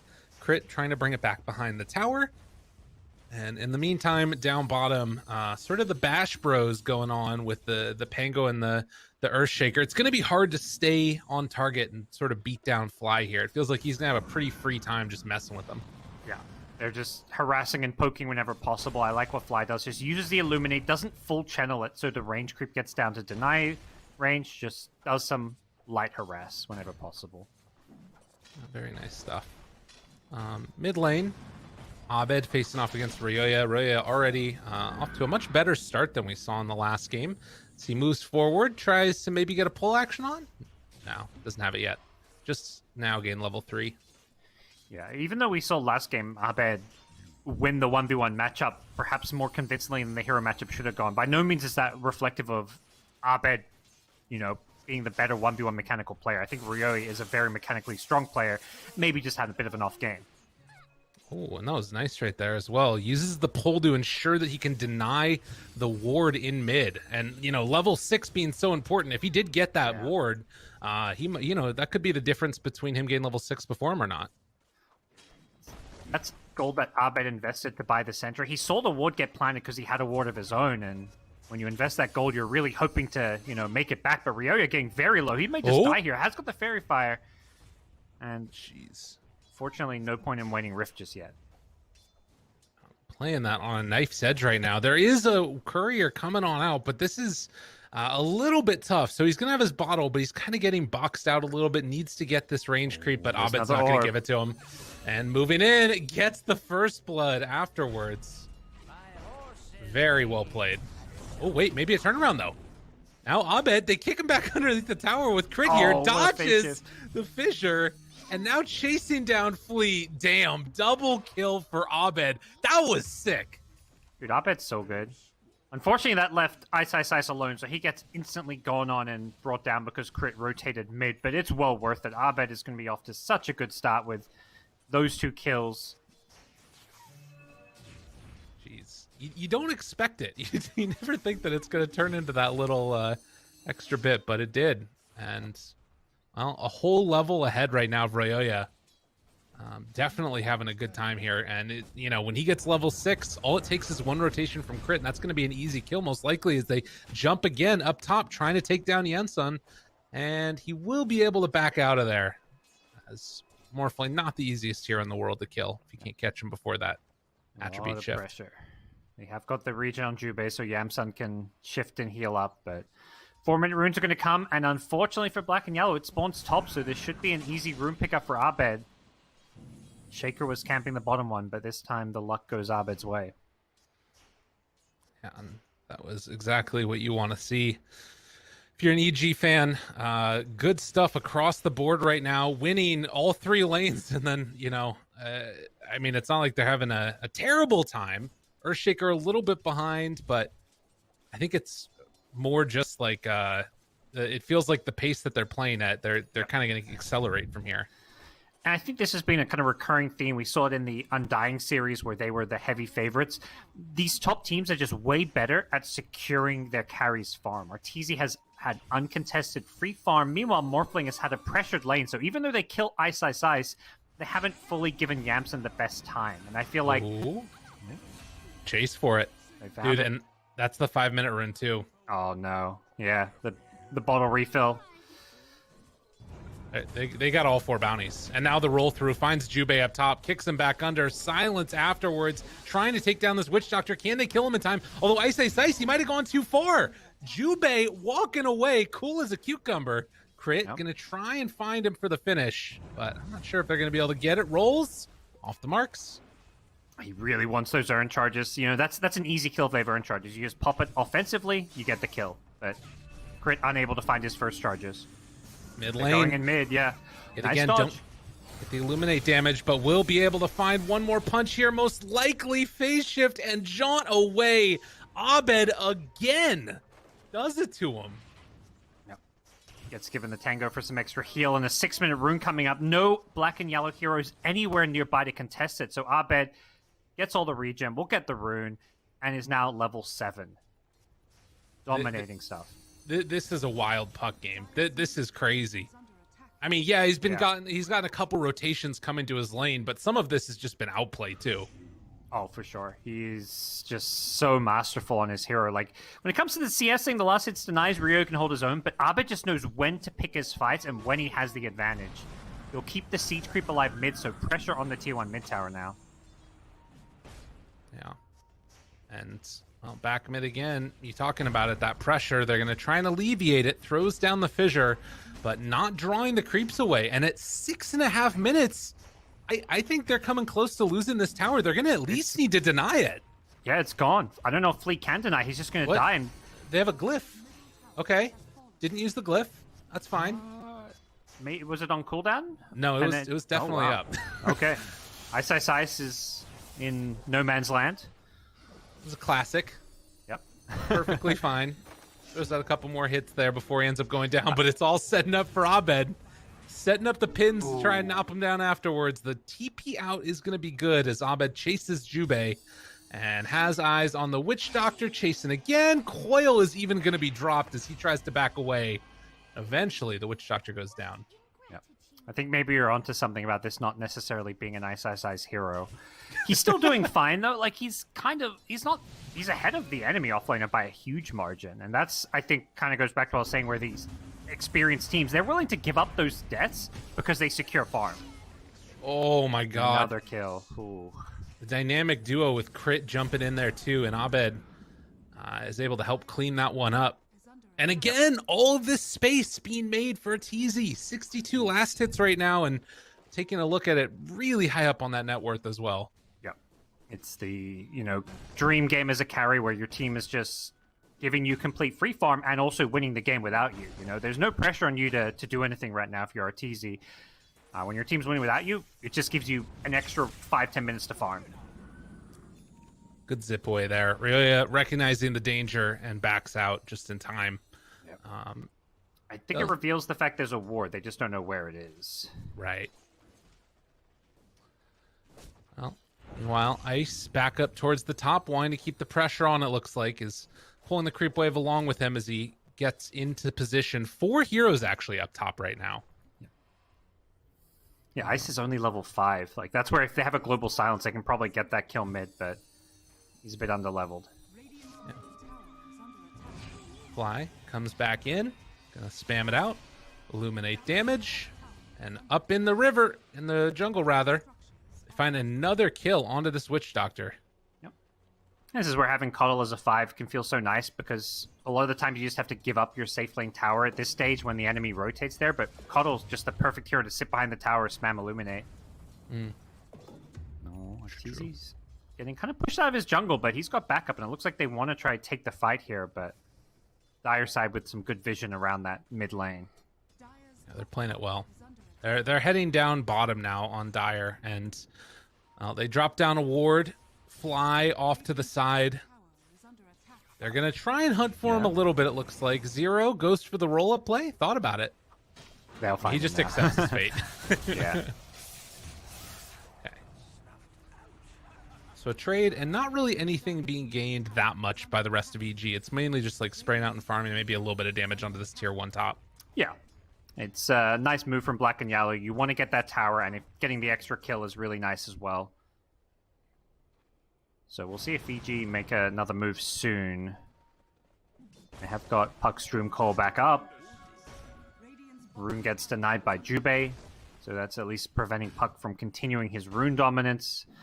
But still tricky position to be in. Yeah.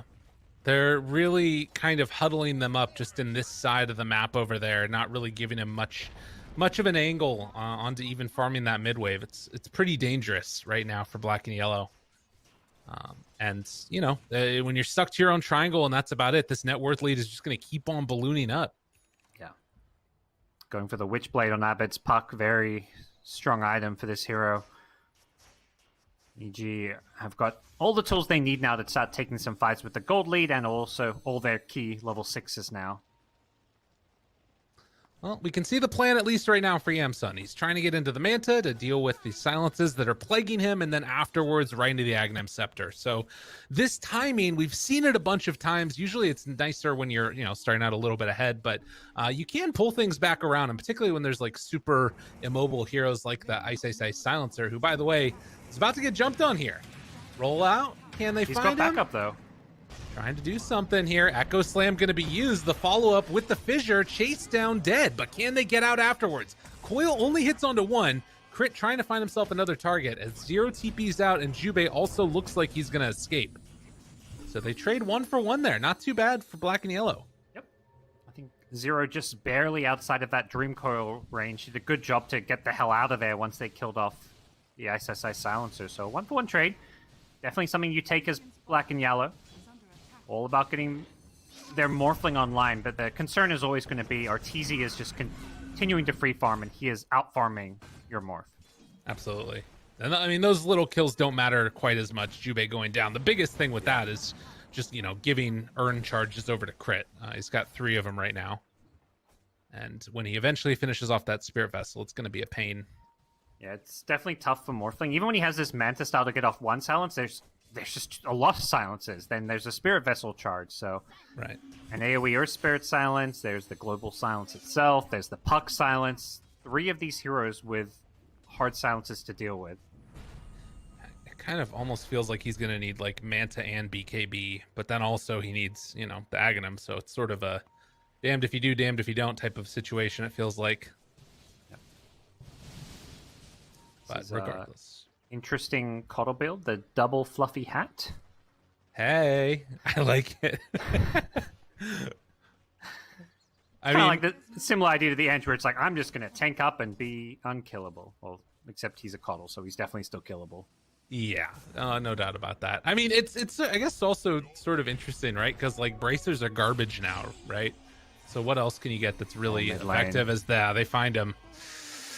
Damn, dude. Oh, and this haste rune with the Witch's Blade, he's just going to kill everybody. Oh my god, Abed is a monster. Oh, he accidentally hit the Ancient with the Witch's Blade. Okay. Doesn't matter. Yeah, well, they're still doing damage. That's Maledict. Oh, phase shifts it. Well played. Trying to run away from there. Abed's still beating into them over and over. And then Coddle comes in with some chakra juices with the cooldown reduction. Abed's still ready to fight. TP's top. He's hunting. He sees Flea up there trying to find a Blink Dagger. God, used fish already. Just in time, yeah. Looks like Abed won't catch him. Okay. Yeah, that Witch's Blade is just so much damage. The Storm got solo killed so fast by the Puck because of it. Right. Well, they're trying to set up now. Abed, baits out the coil, and now he gets recalled away. Oh, that feels bad. And they're setting up at the same time onto the Morph. Silence is there. He did get the switch over, but I don't think it's going to matter. They got their eyes on the prize. Take down Yamsun when it was so close to being a kill onto Abed. And now black and yellow need to get out with 0 as well. Chases forward. There's the coil down, looking for more. Can they get him? Can they kill him? Needs a kick. Will find it, and a couple more punches end his life. Devastating. Wait, Jubei? No, not going to be anywhere near enough damage unless there's some kind of follow-up, which doesn't seem to be. Yeah, he's got phase shift too. Yep. Well, the game of roly-polies is won by the Earth Spirit there. Poor Pengo getting chased down, and black and yellow just feels like they're in full defensive mode here. EG just always having the numbers, using the Coddle recall well. Abed just, I mean, watching him play Dota is always a sight to see. It's really been cool. Like, so many of the early plays that we saw there, and then, like, you know, I think playing with the recall, too, provides so much more potential for these, like, cross-map things going on. It's just really neat. I like watching it. Yep. Quick Arteezy check-in. He's 0-0-0. Having a blast, hitting some creeps. You know, I feel like EG's going to walk away with a 2-0 here, and it'll basically be like Arteezy didn't even play a game of Dota today. That's kind of what it feels like, isn't it? Hopefully we get someone else in the interview who was actually playing in this game. Abed, not in trouble. They got the global out. That's going to cover him. Catches the coil now onto this morph lane. He's still staying out of there. Fleet goes for the big dunk. This is kind of okay for them. But, well, Arteezy has shown up to play a little Dota now, and going to beat him down. Finds themselves 3. They did lose Abed. That's at least something. Is Yamsun chased? He's out of there. How much gold was that? Blink Echo coming in to bring down the puck. It was kind of an even gold exchange in the end, with Shaker, I guess, a little bit happy with the outcome there, and Pengo getting a good 500 gold out of the 5, but they'll lose a tier 2 tower, and it's pre-20 minutes, so EG can go and take the outpost. Oh, Ryoya bottom. They got him again. Silence is out there and no defensive items, not even an Orchid. Yeah, his game was just completely stopped in its tracks after those couple of ganks, and has just not been able to pull it together since. There's his Orchid. Nice. Also with the Witchblade. So it's so hard. When you get this Orchid and you're in this position where you're behind and playing defensive, it just feels like an item that you're not getting much value out of, because we're going to have to see black and yellow now smoke up, play aggressively. Otherwise, Orchid is just wasted gold. Their comeback comes from Blink Shaker and Orchid Storm. Right. Well, and they have the Blink now, but no Echo Slam at the moment. And they actually kill off his Courier. Oh, no. Another one. Tough stuff. Well, 17 minutes, a 12,000 gold lead. Evil Genius is definitely keeping up and just absolutely demolishing here in this game number 2. Yeah. It's going to be similar to that Monkey King game where Arteezy's just going to hit a point where he's just completely farmed out of his mind. Nobody can out-carry him, and it's probably going to be like a 20k gold lead in no time, unless black and yellow can make a move soon. The sauntering forward Arteezy will be stopped for a moment by a fissure, but eventually Abed cleans up the kill. Could look for more now. Who needs a blink? Didn't want to drop the Dream Coil there, but they know they've secured this top tier 2 tower with the Wraith King and his Skelly Bros. Going on the high ground. Oh my god. Is he going to pay the price, though? Global Silence bails him out. I don't think so. They got the Coddle behind to reboost all of his spells. Jumping afterwards, Silence. All right, Abed's crazy. Abed lost his mind. Are they going to lose everybody for this, or are they going to go too deep? Ryoya, Silence for a long time, tries to get away. Still taking all that damage over time. Ryoya will fall. Now Ice, Ice, Ice. He's also going to be found. So the trade-off here, Crit looks to escape because Zero can't quite find the angle on that rolly action back and forth. So they went a little bit insane. Oh, back in mid. Crit wants this kill. Oh, wait, he didn't get it off. Doesn't have a Manta. No, nothing. Yamsun? Oh. The Courier dying. He has the gold for it, but he doesn't have his Courier. Oh. He will survive, though. Crit, not quite enough damage, even with the Spirit Vessel charges, but, you know, the SEA duo on this EG team, you know, trying to bring some SEA flair to NA Dota with some good old-fashioned tier 3 tower dives there. I love to see it. Abed diving tier 3s, Ice Ice Ice saying, I'm here, I'll back you up, drop a Global Silence and run in with you, but it does give some signs of life for black and yellow. I love the energy. That's what you want to see. And I think that's where, EG in the past have been at their best, is when they have that kind of crazy mid playmaker, whether it was Sumail in the past or Abed more recently. True. It's definitely been a formula for success, particularly when you have such a kind of farm-heavy carry player in RTZ. Yeah, and like creating, I mean, and we talked about it already with Crit as well, right? Like him playing in that off lane, with Ice, and then if, they can group up together and play with Abed, you've got just this maelstrom of action, and then Fly's there, waiting to soak up the gank whenever, the team smokes in towards RTZ, and they kind of just have all their bases covered. A little bit of chaos and a little bit of consistency there. Well, they'll secure themselves a Roshan. The puck, Abed getting the Aegis. He says, "This time it's mine, RTZ." Oh my god, your voice got very loud. You're really excited about that one, as Zero is going to get brought down there again. And a 15,000 gold lead now as they find themselves another hero. Dude, his inventory really hurts. Poor old Pango. Yeah, just the casual blink, but team fighting's the only option now if you're black and yellow. You're not going to be able to outfarm EG. And waiting for this Ags on Morphling just feels like it's too far away. Yeah. Also, Flea only has the 1 point up in Enchant Totem right now. Oh, Global. Goes in on him. Finds him again. Can they kill him in time? Yes, indeedy doody. Amsum trying to get out of there. Already using the TP, so he will escape. But Jubei has to waddle away. Very hard to get out. Does he do it, though? Jukes, he needs him. Can't find him. I think they got him. Poor old guy. Or Witch Doctor. Oh, -4. Oof. Oh, yeah, we've got more in-stealing going on. He's got double Witchblade, by the way. What? Triple What? Witchblade. Our Ice is, What is he doing? Get a defensive item so this doesn't happen. No, he doesn't care. He's good. Yeah. Well, he's not good. He's very dead. The context of the game, he's good. Yeah, Amson, though, super dead. Oh, the big echo. It's not going to be enough. Yeah, not enough. It was definitely not. And now Roya goes in again. Flea tried with all of his heart, but it was not enough in the end, as they're going to lose 3 heroes. And, well, Zero's going to try and cut the wave. It's about all you can do at this point. Yep. I'll get tier 1 tower with ease. Abed still looking for more. 12 to an 11, just smurfing his way through the NA DPC right now. What in the heck? Crit, out of stones, doesn't matter. Kicks him away. Here's that little ass. That's my kill. And Abed with a Deso queued up, has the phase shift attack. Everything just continuing to look worse and worse for black and yellow. I love this. Ice immediately pops smoke and TPs out with his double Witchblade. Yeah. He's just like, all right, I want to fight. He's like the guy in your team who's like, feeding away, but he's still getting carried, and he's the one trash talking the most in all chat. Ice. Yeah. I mean, he's impacting this game. Don't get me wrong, but definitely. Yeah, he can press stand R. up. Yeah, it's good.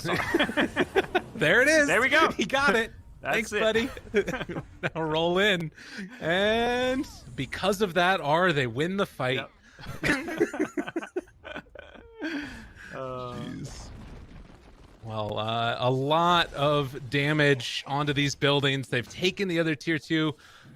Roche, it was just claimed, and they've still got it for another a minute and a half now, but Abed's going in. He doesn't care at all. Kill me once, I'll only come back stronger. Silence, chase down. Doesn't even matter. They're going to be fine. And chase forward for more, actually. Arteezy. It's the long stun. Jubei ends up falling there as well.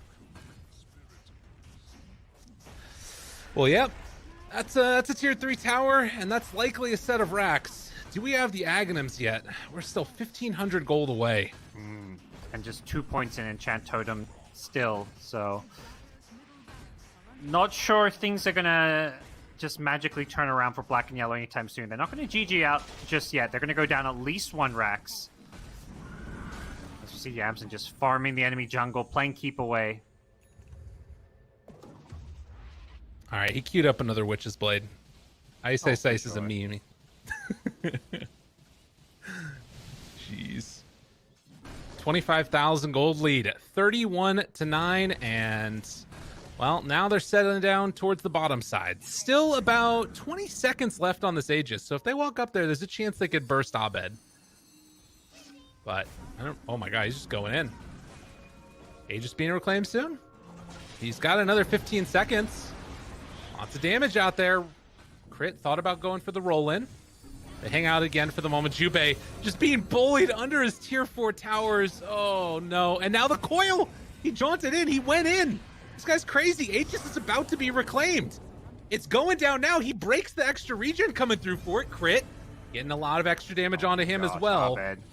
Abed's just going. He's letting his play do the talking. I don't know. He's so wild. Like, does not bother him at all that Aegis coming out. With that orb speed and distance, he's just wreaking havoc, going in and out. Doesn't care about the Aegis being down. Arteezy shows up. It's all Abed. This is the Abed show. He keeps going for more and tries to beat down Yamsum. They will get that kill unstoppable. Everybody dead, and GGG is for sure. My God, that was a hell of a beatdown. Yeah. EG just a few steps ahead, a few tiers above. Poor Black and Yellow, who, you know, expected outcome. Definitely one of the newer NA teams that is looking to, you know, learn from their experience here in the upper division. They're not going to be a team going through the major, I could say pretty certainly, but they're by no means slouches. You know, they're playing against the best team in NA. For them, it's all about, you know, improving week by week and trying to avoid that relegation. You don't want to finish bottom 2 because that's where, you know, suddenly season 2 you're playing in the lower division. Yeah, and I think that this is a team that, you know, they definitely can. They've already won one of their matches against, you know, those other squads that they're planning on battling it out between. And I think that they can learn a lot from this match. Go back through, watch the replays like you're saying. Any other final thoughts for Evil Geniuses? They looked really clean today. I mean, there's little things that were weird, but, you know, that's them. Yeah, I mean, I don't feel like I learned a whole lot about EG from this, other than, you know, some of their players are still the same players. Ice is still a troll. Abed is still as insanely talented as he always was. I think for EG, you got to look forward to the real test, which is going to be Quincy Crew, and I think they even play Team Undying next week. So that's going to be a really interesting match to see. All right, well, ladies and gentlemen, we're going to go a quick break. But when we get back, the panel is going to break down all the action. And I'm really excited to hear what they have to say, because they made some really bold bets again about that last one. But do a quick break now. Back again with more NA DPC action here. Our day is just concluded with Evil Geniuses coming out on top. I'm back with Suns fan and Jenkins. Gentlemen, I see, according to the lighting in your rooms, the sun is coming down and setting on yet another wonderful day of NA DPC action with an expected outcome here. Suns fan, Evil Geniuses make quick work of Black and Yellow, going 2-0. Your thoughts on game number 2 in the series? Yeah, I mean, I think we can all agree that there was a bit of a skill discrepancy in that match, but I feel like from Black and Yellow's perspective, they made it a little harder on themselves than they really needed to, based on just their picks. I know it's kind of nitpicking at the end of the day, but like game 1, we talked about the Timbersaw, which was swiftly countered by the Monkey King and Enchantress for the lane, and then this time around you pick Storm into Puck, and then you leave open the Earth Spirit Silencer, and then you end up picking Pango later, which is countered by the same hero. So it's just kind of weird overall for the draft. Maybe it was just more of a pick heroes that you're comfortable with, as opposed to just looking at from a, you know, purely this counters this perspective. Not sure, but either way, Stompy 2-0 for EG. Would you say it was a shellacking? Shellacking, yes. Okay. Yeah, anyway. Anything else to add on every side? Thank you, Jack. You're welcome. I'll be here all week, guys. This reminded me a lot of the, you know, back in the day when I would duo queue with old Yamson there. And yeah, you know, we'd have the 15k odd gold leads against us, and he'd carry us on the Morphling. But unfortunately,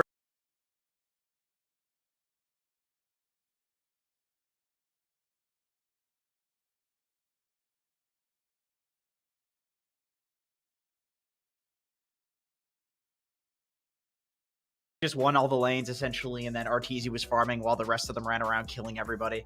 It was a shellacking, in the very least. We're lucky enough now. We have Crit actually joining us on our winners interview. Crit, congratulations, of course. You guys are still sitting at the top now on your third series, scoring the win here against Black and Yellow. You yourself, great games on the Rubik and the Earth Spirit, two heroes that we know are signature to you. So I'll just open up with the question. Are you still enjoying your time playing Rubik and Earth Spirit a lot? Or are you kind of eager and hungry to try out something a bit different in the meta? No, I think I'll never really get tired of Earth Spirit personally. Like I can always play this hero and have fun, and always like feel like I'm learning something new or improving. So for me, it's just that one hero that I can always turn to. Rubik is like a little bit more situational. There's definitely times where I'm not too happy to play Rubik, but I would say Earth Spirit, it's never really the case for sure. And I kind of want to double dip a question here, and I don't want to speak if you're like drafting or not, but while you're having fun playing Earth Spirit, we couldn't help but notice that Ice is taking up the silencer in the off lane, which we saw earlier, of course, in our previous series. Did you guys happen to note that series and try to give the silencer a spin yourselves? Can you speak at all for Ice and his time enjoying the 3 Witchblade silencer? What was that like? I mean, we saw the series earlier, but I would say it's unrelated. I mean, obviously it's in your head because you saw it earlier, and then you might like subconsciously think about the hero, but I don't think it's that related to that. I think it was just a really, really good silencer game, and it's a good lane with Earth Spirit too. It's a range hero, so it just made a lot of sense for us. I think Daryl is the type of player that can play pretty much every hero in the game. At least he thinks so himself, so it's very easy to draft for him. He's never really scared of like playing anything that comes his way, so it's very easy for me to lane with him as well. If I have some idea about what my heroes need for their lane, like he will always be ready for it. I could go on with more questions, but I do have Sunsfan Jenkins here, of course. Sunsfan, anything for Crit? Yes, Crit. First of all, congratulations on the win, good sir. Do you think like what's the best way to actually phrase this? What is your comfort level with the 5 that you have, with Ice obviously being the big addition lately? And is there a team you're looking out for specifically in this region? Or are you guys more basically what Arteezy said in the interview, more focusing on yourselves rather than the opponent? I think we've only been practicing for like 2 weeks now. It's only been 2 weeks of us pretty much from the start of practicing with Daryl and Ice, or Daryl and Abid. So the first couple of series we had were pretty rocky. I would say it was a lot about ourselves, and we were not really played together. Like we weren't really playing very much like a unit. I think in the last couple of days our scrims are getting more clean. It feels like we're more comfortable with each other, and like we understand what everyone needs to do. So now I think it's getting more of a case of like who are we playing against. Obviously some teams it's a little bit more focus on ourselves, like we got to stay focused and not underestimate opponents. Like today we're playing a team that we know we're supposed to beat, and it's a lot about looking at ourselves and not getting complacent. And then obviously when we're gonna play teams like Quincy Crew and maybe Undying, then we're gonna have to look more into them and make sure that we understand what they're gonna bring. Jenkins, a question at all for Crit? Okay, Crit, first of all, big fan. Watch a lot of your replays there just to learn the position 4. I don't care about the Earth Spirit. I don't care about the Rubik. What I care about is the single greatest, most viable hero in the game, and I know you care a lot about this hero too. I have a specific question for you. I'm wondering, why do you buy out smokes on Pudge? I noticed that on the courier, you'll send like at least 2 smokes, like 1 or 2 smokes on your first courier usage on Pudge, and that seems very specific to Pudge. Is there a specific reason that you do that you could tell me? No, it's not really Pudge related. It's actually, if you watch my gamers class course, I'll tell you that. I'll tell you that usually I just buy a smoke like instantly when I have the gold, because I don't like. For me, it's like a big like OCD trigger or like pet peeve or whatever you want to call it if I see 2 smokes in stock. So like whenever in the game that I see 2 smokes, I'll just buy one. And almost every game, like I'll buy a smoke instantly, unless I'm playing some hero that needs like the gold for the lane. I'll just buy a smoke. So it's not really Pudge related. I think it's just Pudge is just one of those heroes where I buy the region from the start, and then when I have the gold for the smoke, I can afford to buy it. Okay, very important follow-up question. How viable is Pudge in the current meta? I think he's pretty good, but I don't think he's good as a 4. I think he's a decent core hero. Probably like an off, Ooh. probably like an off laner. getting some situations. I'm getting dodged a lot this week. I think it's good, but I don't know. I don't see other players that usually believe it's good playing it a lot. Like the player I usually look at is Sai, because Sai is like a person that will play this hero if it's like even close to being viable, and I haven't really seen him pull out the punch too much. So I'm not sure about it. I'll keep an eye on Zai. I'll keep an eye on Zai. Definitely be careful with that kind of permission you're giving out to people like Jenkins and pubs out there that saying Shouldn't have said that, Crit. as okay thing. Said that. One, I do have one last question though, because you were talking about it a bit at the very end. Now, obviously, Ice is the new addition to the team and your frequent laning partner. So I want to know what's that been like as compared to your previous lane partner being someone like S4. I would look at both those offlaners being pretty different in temperament. Ice maybe a bit more aggressive. So how is this new duo working out? Do you like it? Is it a bit different? Give me your thoughts.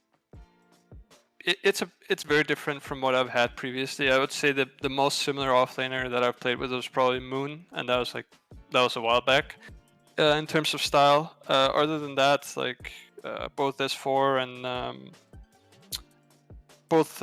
and Universe are like both very conservative in a way. Like they play the traditional heroes, like they all do their job, and you can always rely on them. Where Daryl is more like an X factor in a way, and I think that's a good thing to have.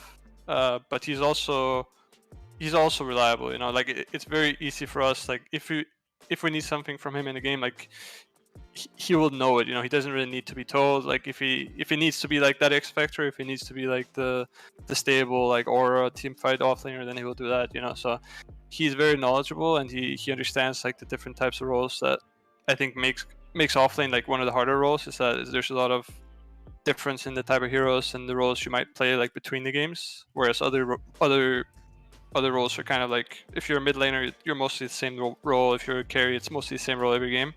Offlaner tends to vary a little bit, and he's very good at reading the game in the draft and what he's supposed to do. Are you in NA or EU right now? I am in Copenhagen. Okay, so you have yet to experience firsthand the Ice boxers socks. Yeah, combo, right? I haven't experienced it now. Are you excited about that? I mean, I haven't heard about it before now, so.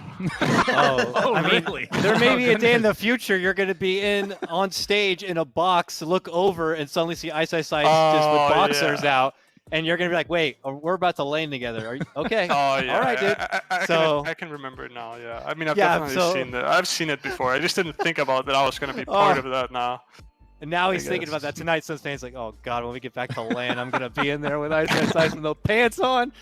Good shit, Crit. Thank you so much for taking the time to answer some questions with us. Congratulations again to you and Evil Geniuses. We look forward to next week. You guys are gonna be playing against Undying in an incredibly hyped series next Sunday. So we look forward to that. And thank you again. Thank you. Bye bye, guys. Shouts again to Crit. Go give him some love on Twitter. Go give him a follow on Twitch. He streams often. A great guy, a lot of personality, and one of the best fours in the game. Gentlemen, that concludes our action for today. So why don't we just do a bit of a recap here on where we currently stand in the NA DPC upper division based on today's results. Because there's been a little bit of a shift around. The people at the top, well, they're sitting mightier on the mountain, and some of those at the bottom, well, they have a steep hill to climb here. So with Evil Geniuses getting that win, they are now 3-0 up at the top. Undying got the win earlier, and they are going to be nipping at their heels. These two go head-to-head next Sunday, so we're looking forward to that.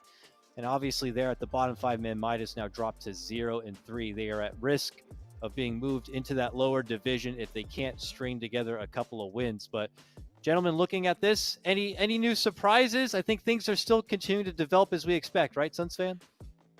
Yep, pretty much. Sad Boys only played one time thus far, so haven't gotten to see what their form is like. I mean, we talked about it before that, who was it? It was IX Mike saying that they're not too worried about Sad Boys as a team in terms of top even 4. They put Undying ahead of them, so we'll see if Sad Boys has anything to say about that. That's the one I'm most interested to see at the bottom 4 right now. I'm actually most interested to see this Undying team and where they end up, because from the little whispers that you hear on the streets, Undying is really like rocking other teams in scrims. So and from the brief interviews that we've had, a lot of teams put Undying as like top 2, top 3. Which is really cool, because I think most people that look at this bracket think, you know, for the most part, it's going to pan out with like EG, Quincy, Zoomers, then Undying and Sad Boys, then Black and Yellow, then A-Team, 5-man minus, which is generally true. It's just that really Undying is the one team that I think has possibly moved up a tier, which is really cool. Which is really cool that they've been able to develop that chemistry. Good for them. I mean, it's not an easy thing to do by any means. Yeah, there's a very hungry 3 or 4 teams there who are trying to get a piece of that second position with Undying, with Sad Boys, with 4 Zoomers and such. They all want that second place. Evil Geniuses, though, I mean, they drop one series and this whole league just bursts wide open suddenly, and anybody can get a playoff spot at the major. So that's why we're seeing so many people come by and tune in to an EG series, including all the other teams, because not only are they looking for weaknesses, they're hoping for that one crazy upset that gives them that chance to slide right in. But you know, but Evil Jesus, they're holding strong here. So let's go ahead and take a look at what's to come here. We have the schedule of the week. Today we've just concluded our Thursday bit of action. Halfway through week number 2, we will return on Saturday with our lower division coverage. Shoutouts, of course, to Neff and to our Cryptic bringing us the coverage. You can't miss that. Go check out Felt versus the Raiders and Arkosh versus Simply 2 Based. I'm actually pretty intrigued about that second series there. And then we'll come back again on Sunday with the upper division squad where we have Quincy Crew versus 4 Zoomers. That's a hype series right there. And then we get to see PPD's return with Sad Boys as they take on A-Team, who are still trying to secure their first win. We'll close out the day in the lower division yet again with Team Dogchamp versus Electronic Boys. Gentlemen, Sunday is the next time we're here. Looking at the schedule there, it's a hype Sunday. Why else do you think that viewers should come by on Sunday, Suns fan? For Jenkins' face, you know, for Jenkins' face. Okay. He may be here on the first series. He may be here on the first series. He might show up on time, depending on the dentist, of course. They're very, very strict over there. The dentist that he uses, they're also quite fanatical, but that's a whole nother story. In this, you know, well, never mind. I was about to say something. Go ahead, Jenkins. Finish this thought off. Anyway, finishing off the thought with Suns fan. Basically, I would say Team Dogchamp are the Godzilla of the lower division. I'm actually very excited to see their match on Sunday because I love the drama that's been going on with them. You got the Arkosh Dogchamp drama. You had Lukey going on his stream and letting off a little bit of steam there. We had Ritsu standing in and possibly buying back and all the Reddit drama. I'm actually super interested in this team now because it's just this like whole, you know, cloud that's been following them around. So I want to see, like, will they bring it back on Sunday? Will they be the team that we saw during the qualifiers, or are they gonna crumble? Who are they gonna have as their stand-in? Like, it's super interesting. Yep, and all of that hype Dota is still yet to come, folks. So thank you so much for tuning in today. We'll be back on Sunday, but Saturday returns with lower division coverage, so don't go far. Take care. We'll see you next time on more NADPC action. I do want to say, and I feel bad for not mentioning this before, but where we may fall short a bit on how we're trying to break down this draft, we do have Owie 2000, a special guest commentator today, who will be joining Trent and Lyrical. He may be able to patch up some loose end questions we have about the draft as we do head over for the commentary section. So don't go far. Owie 2000 joining us on the mic. Should be incredibly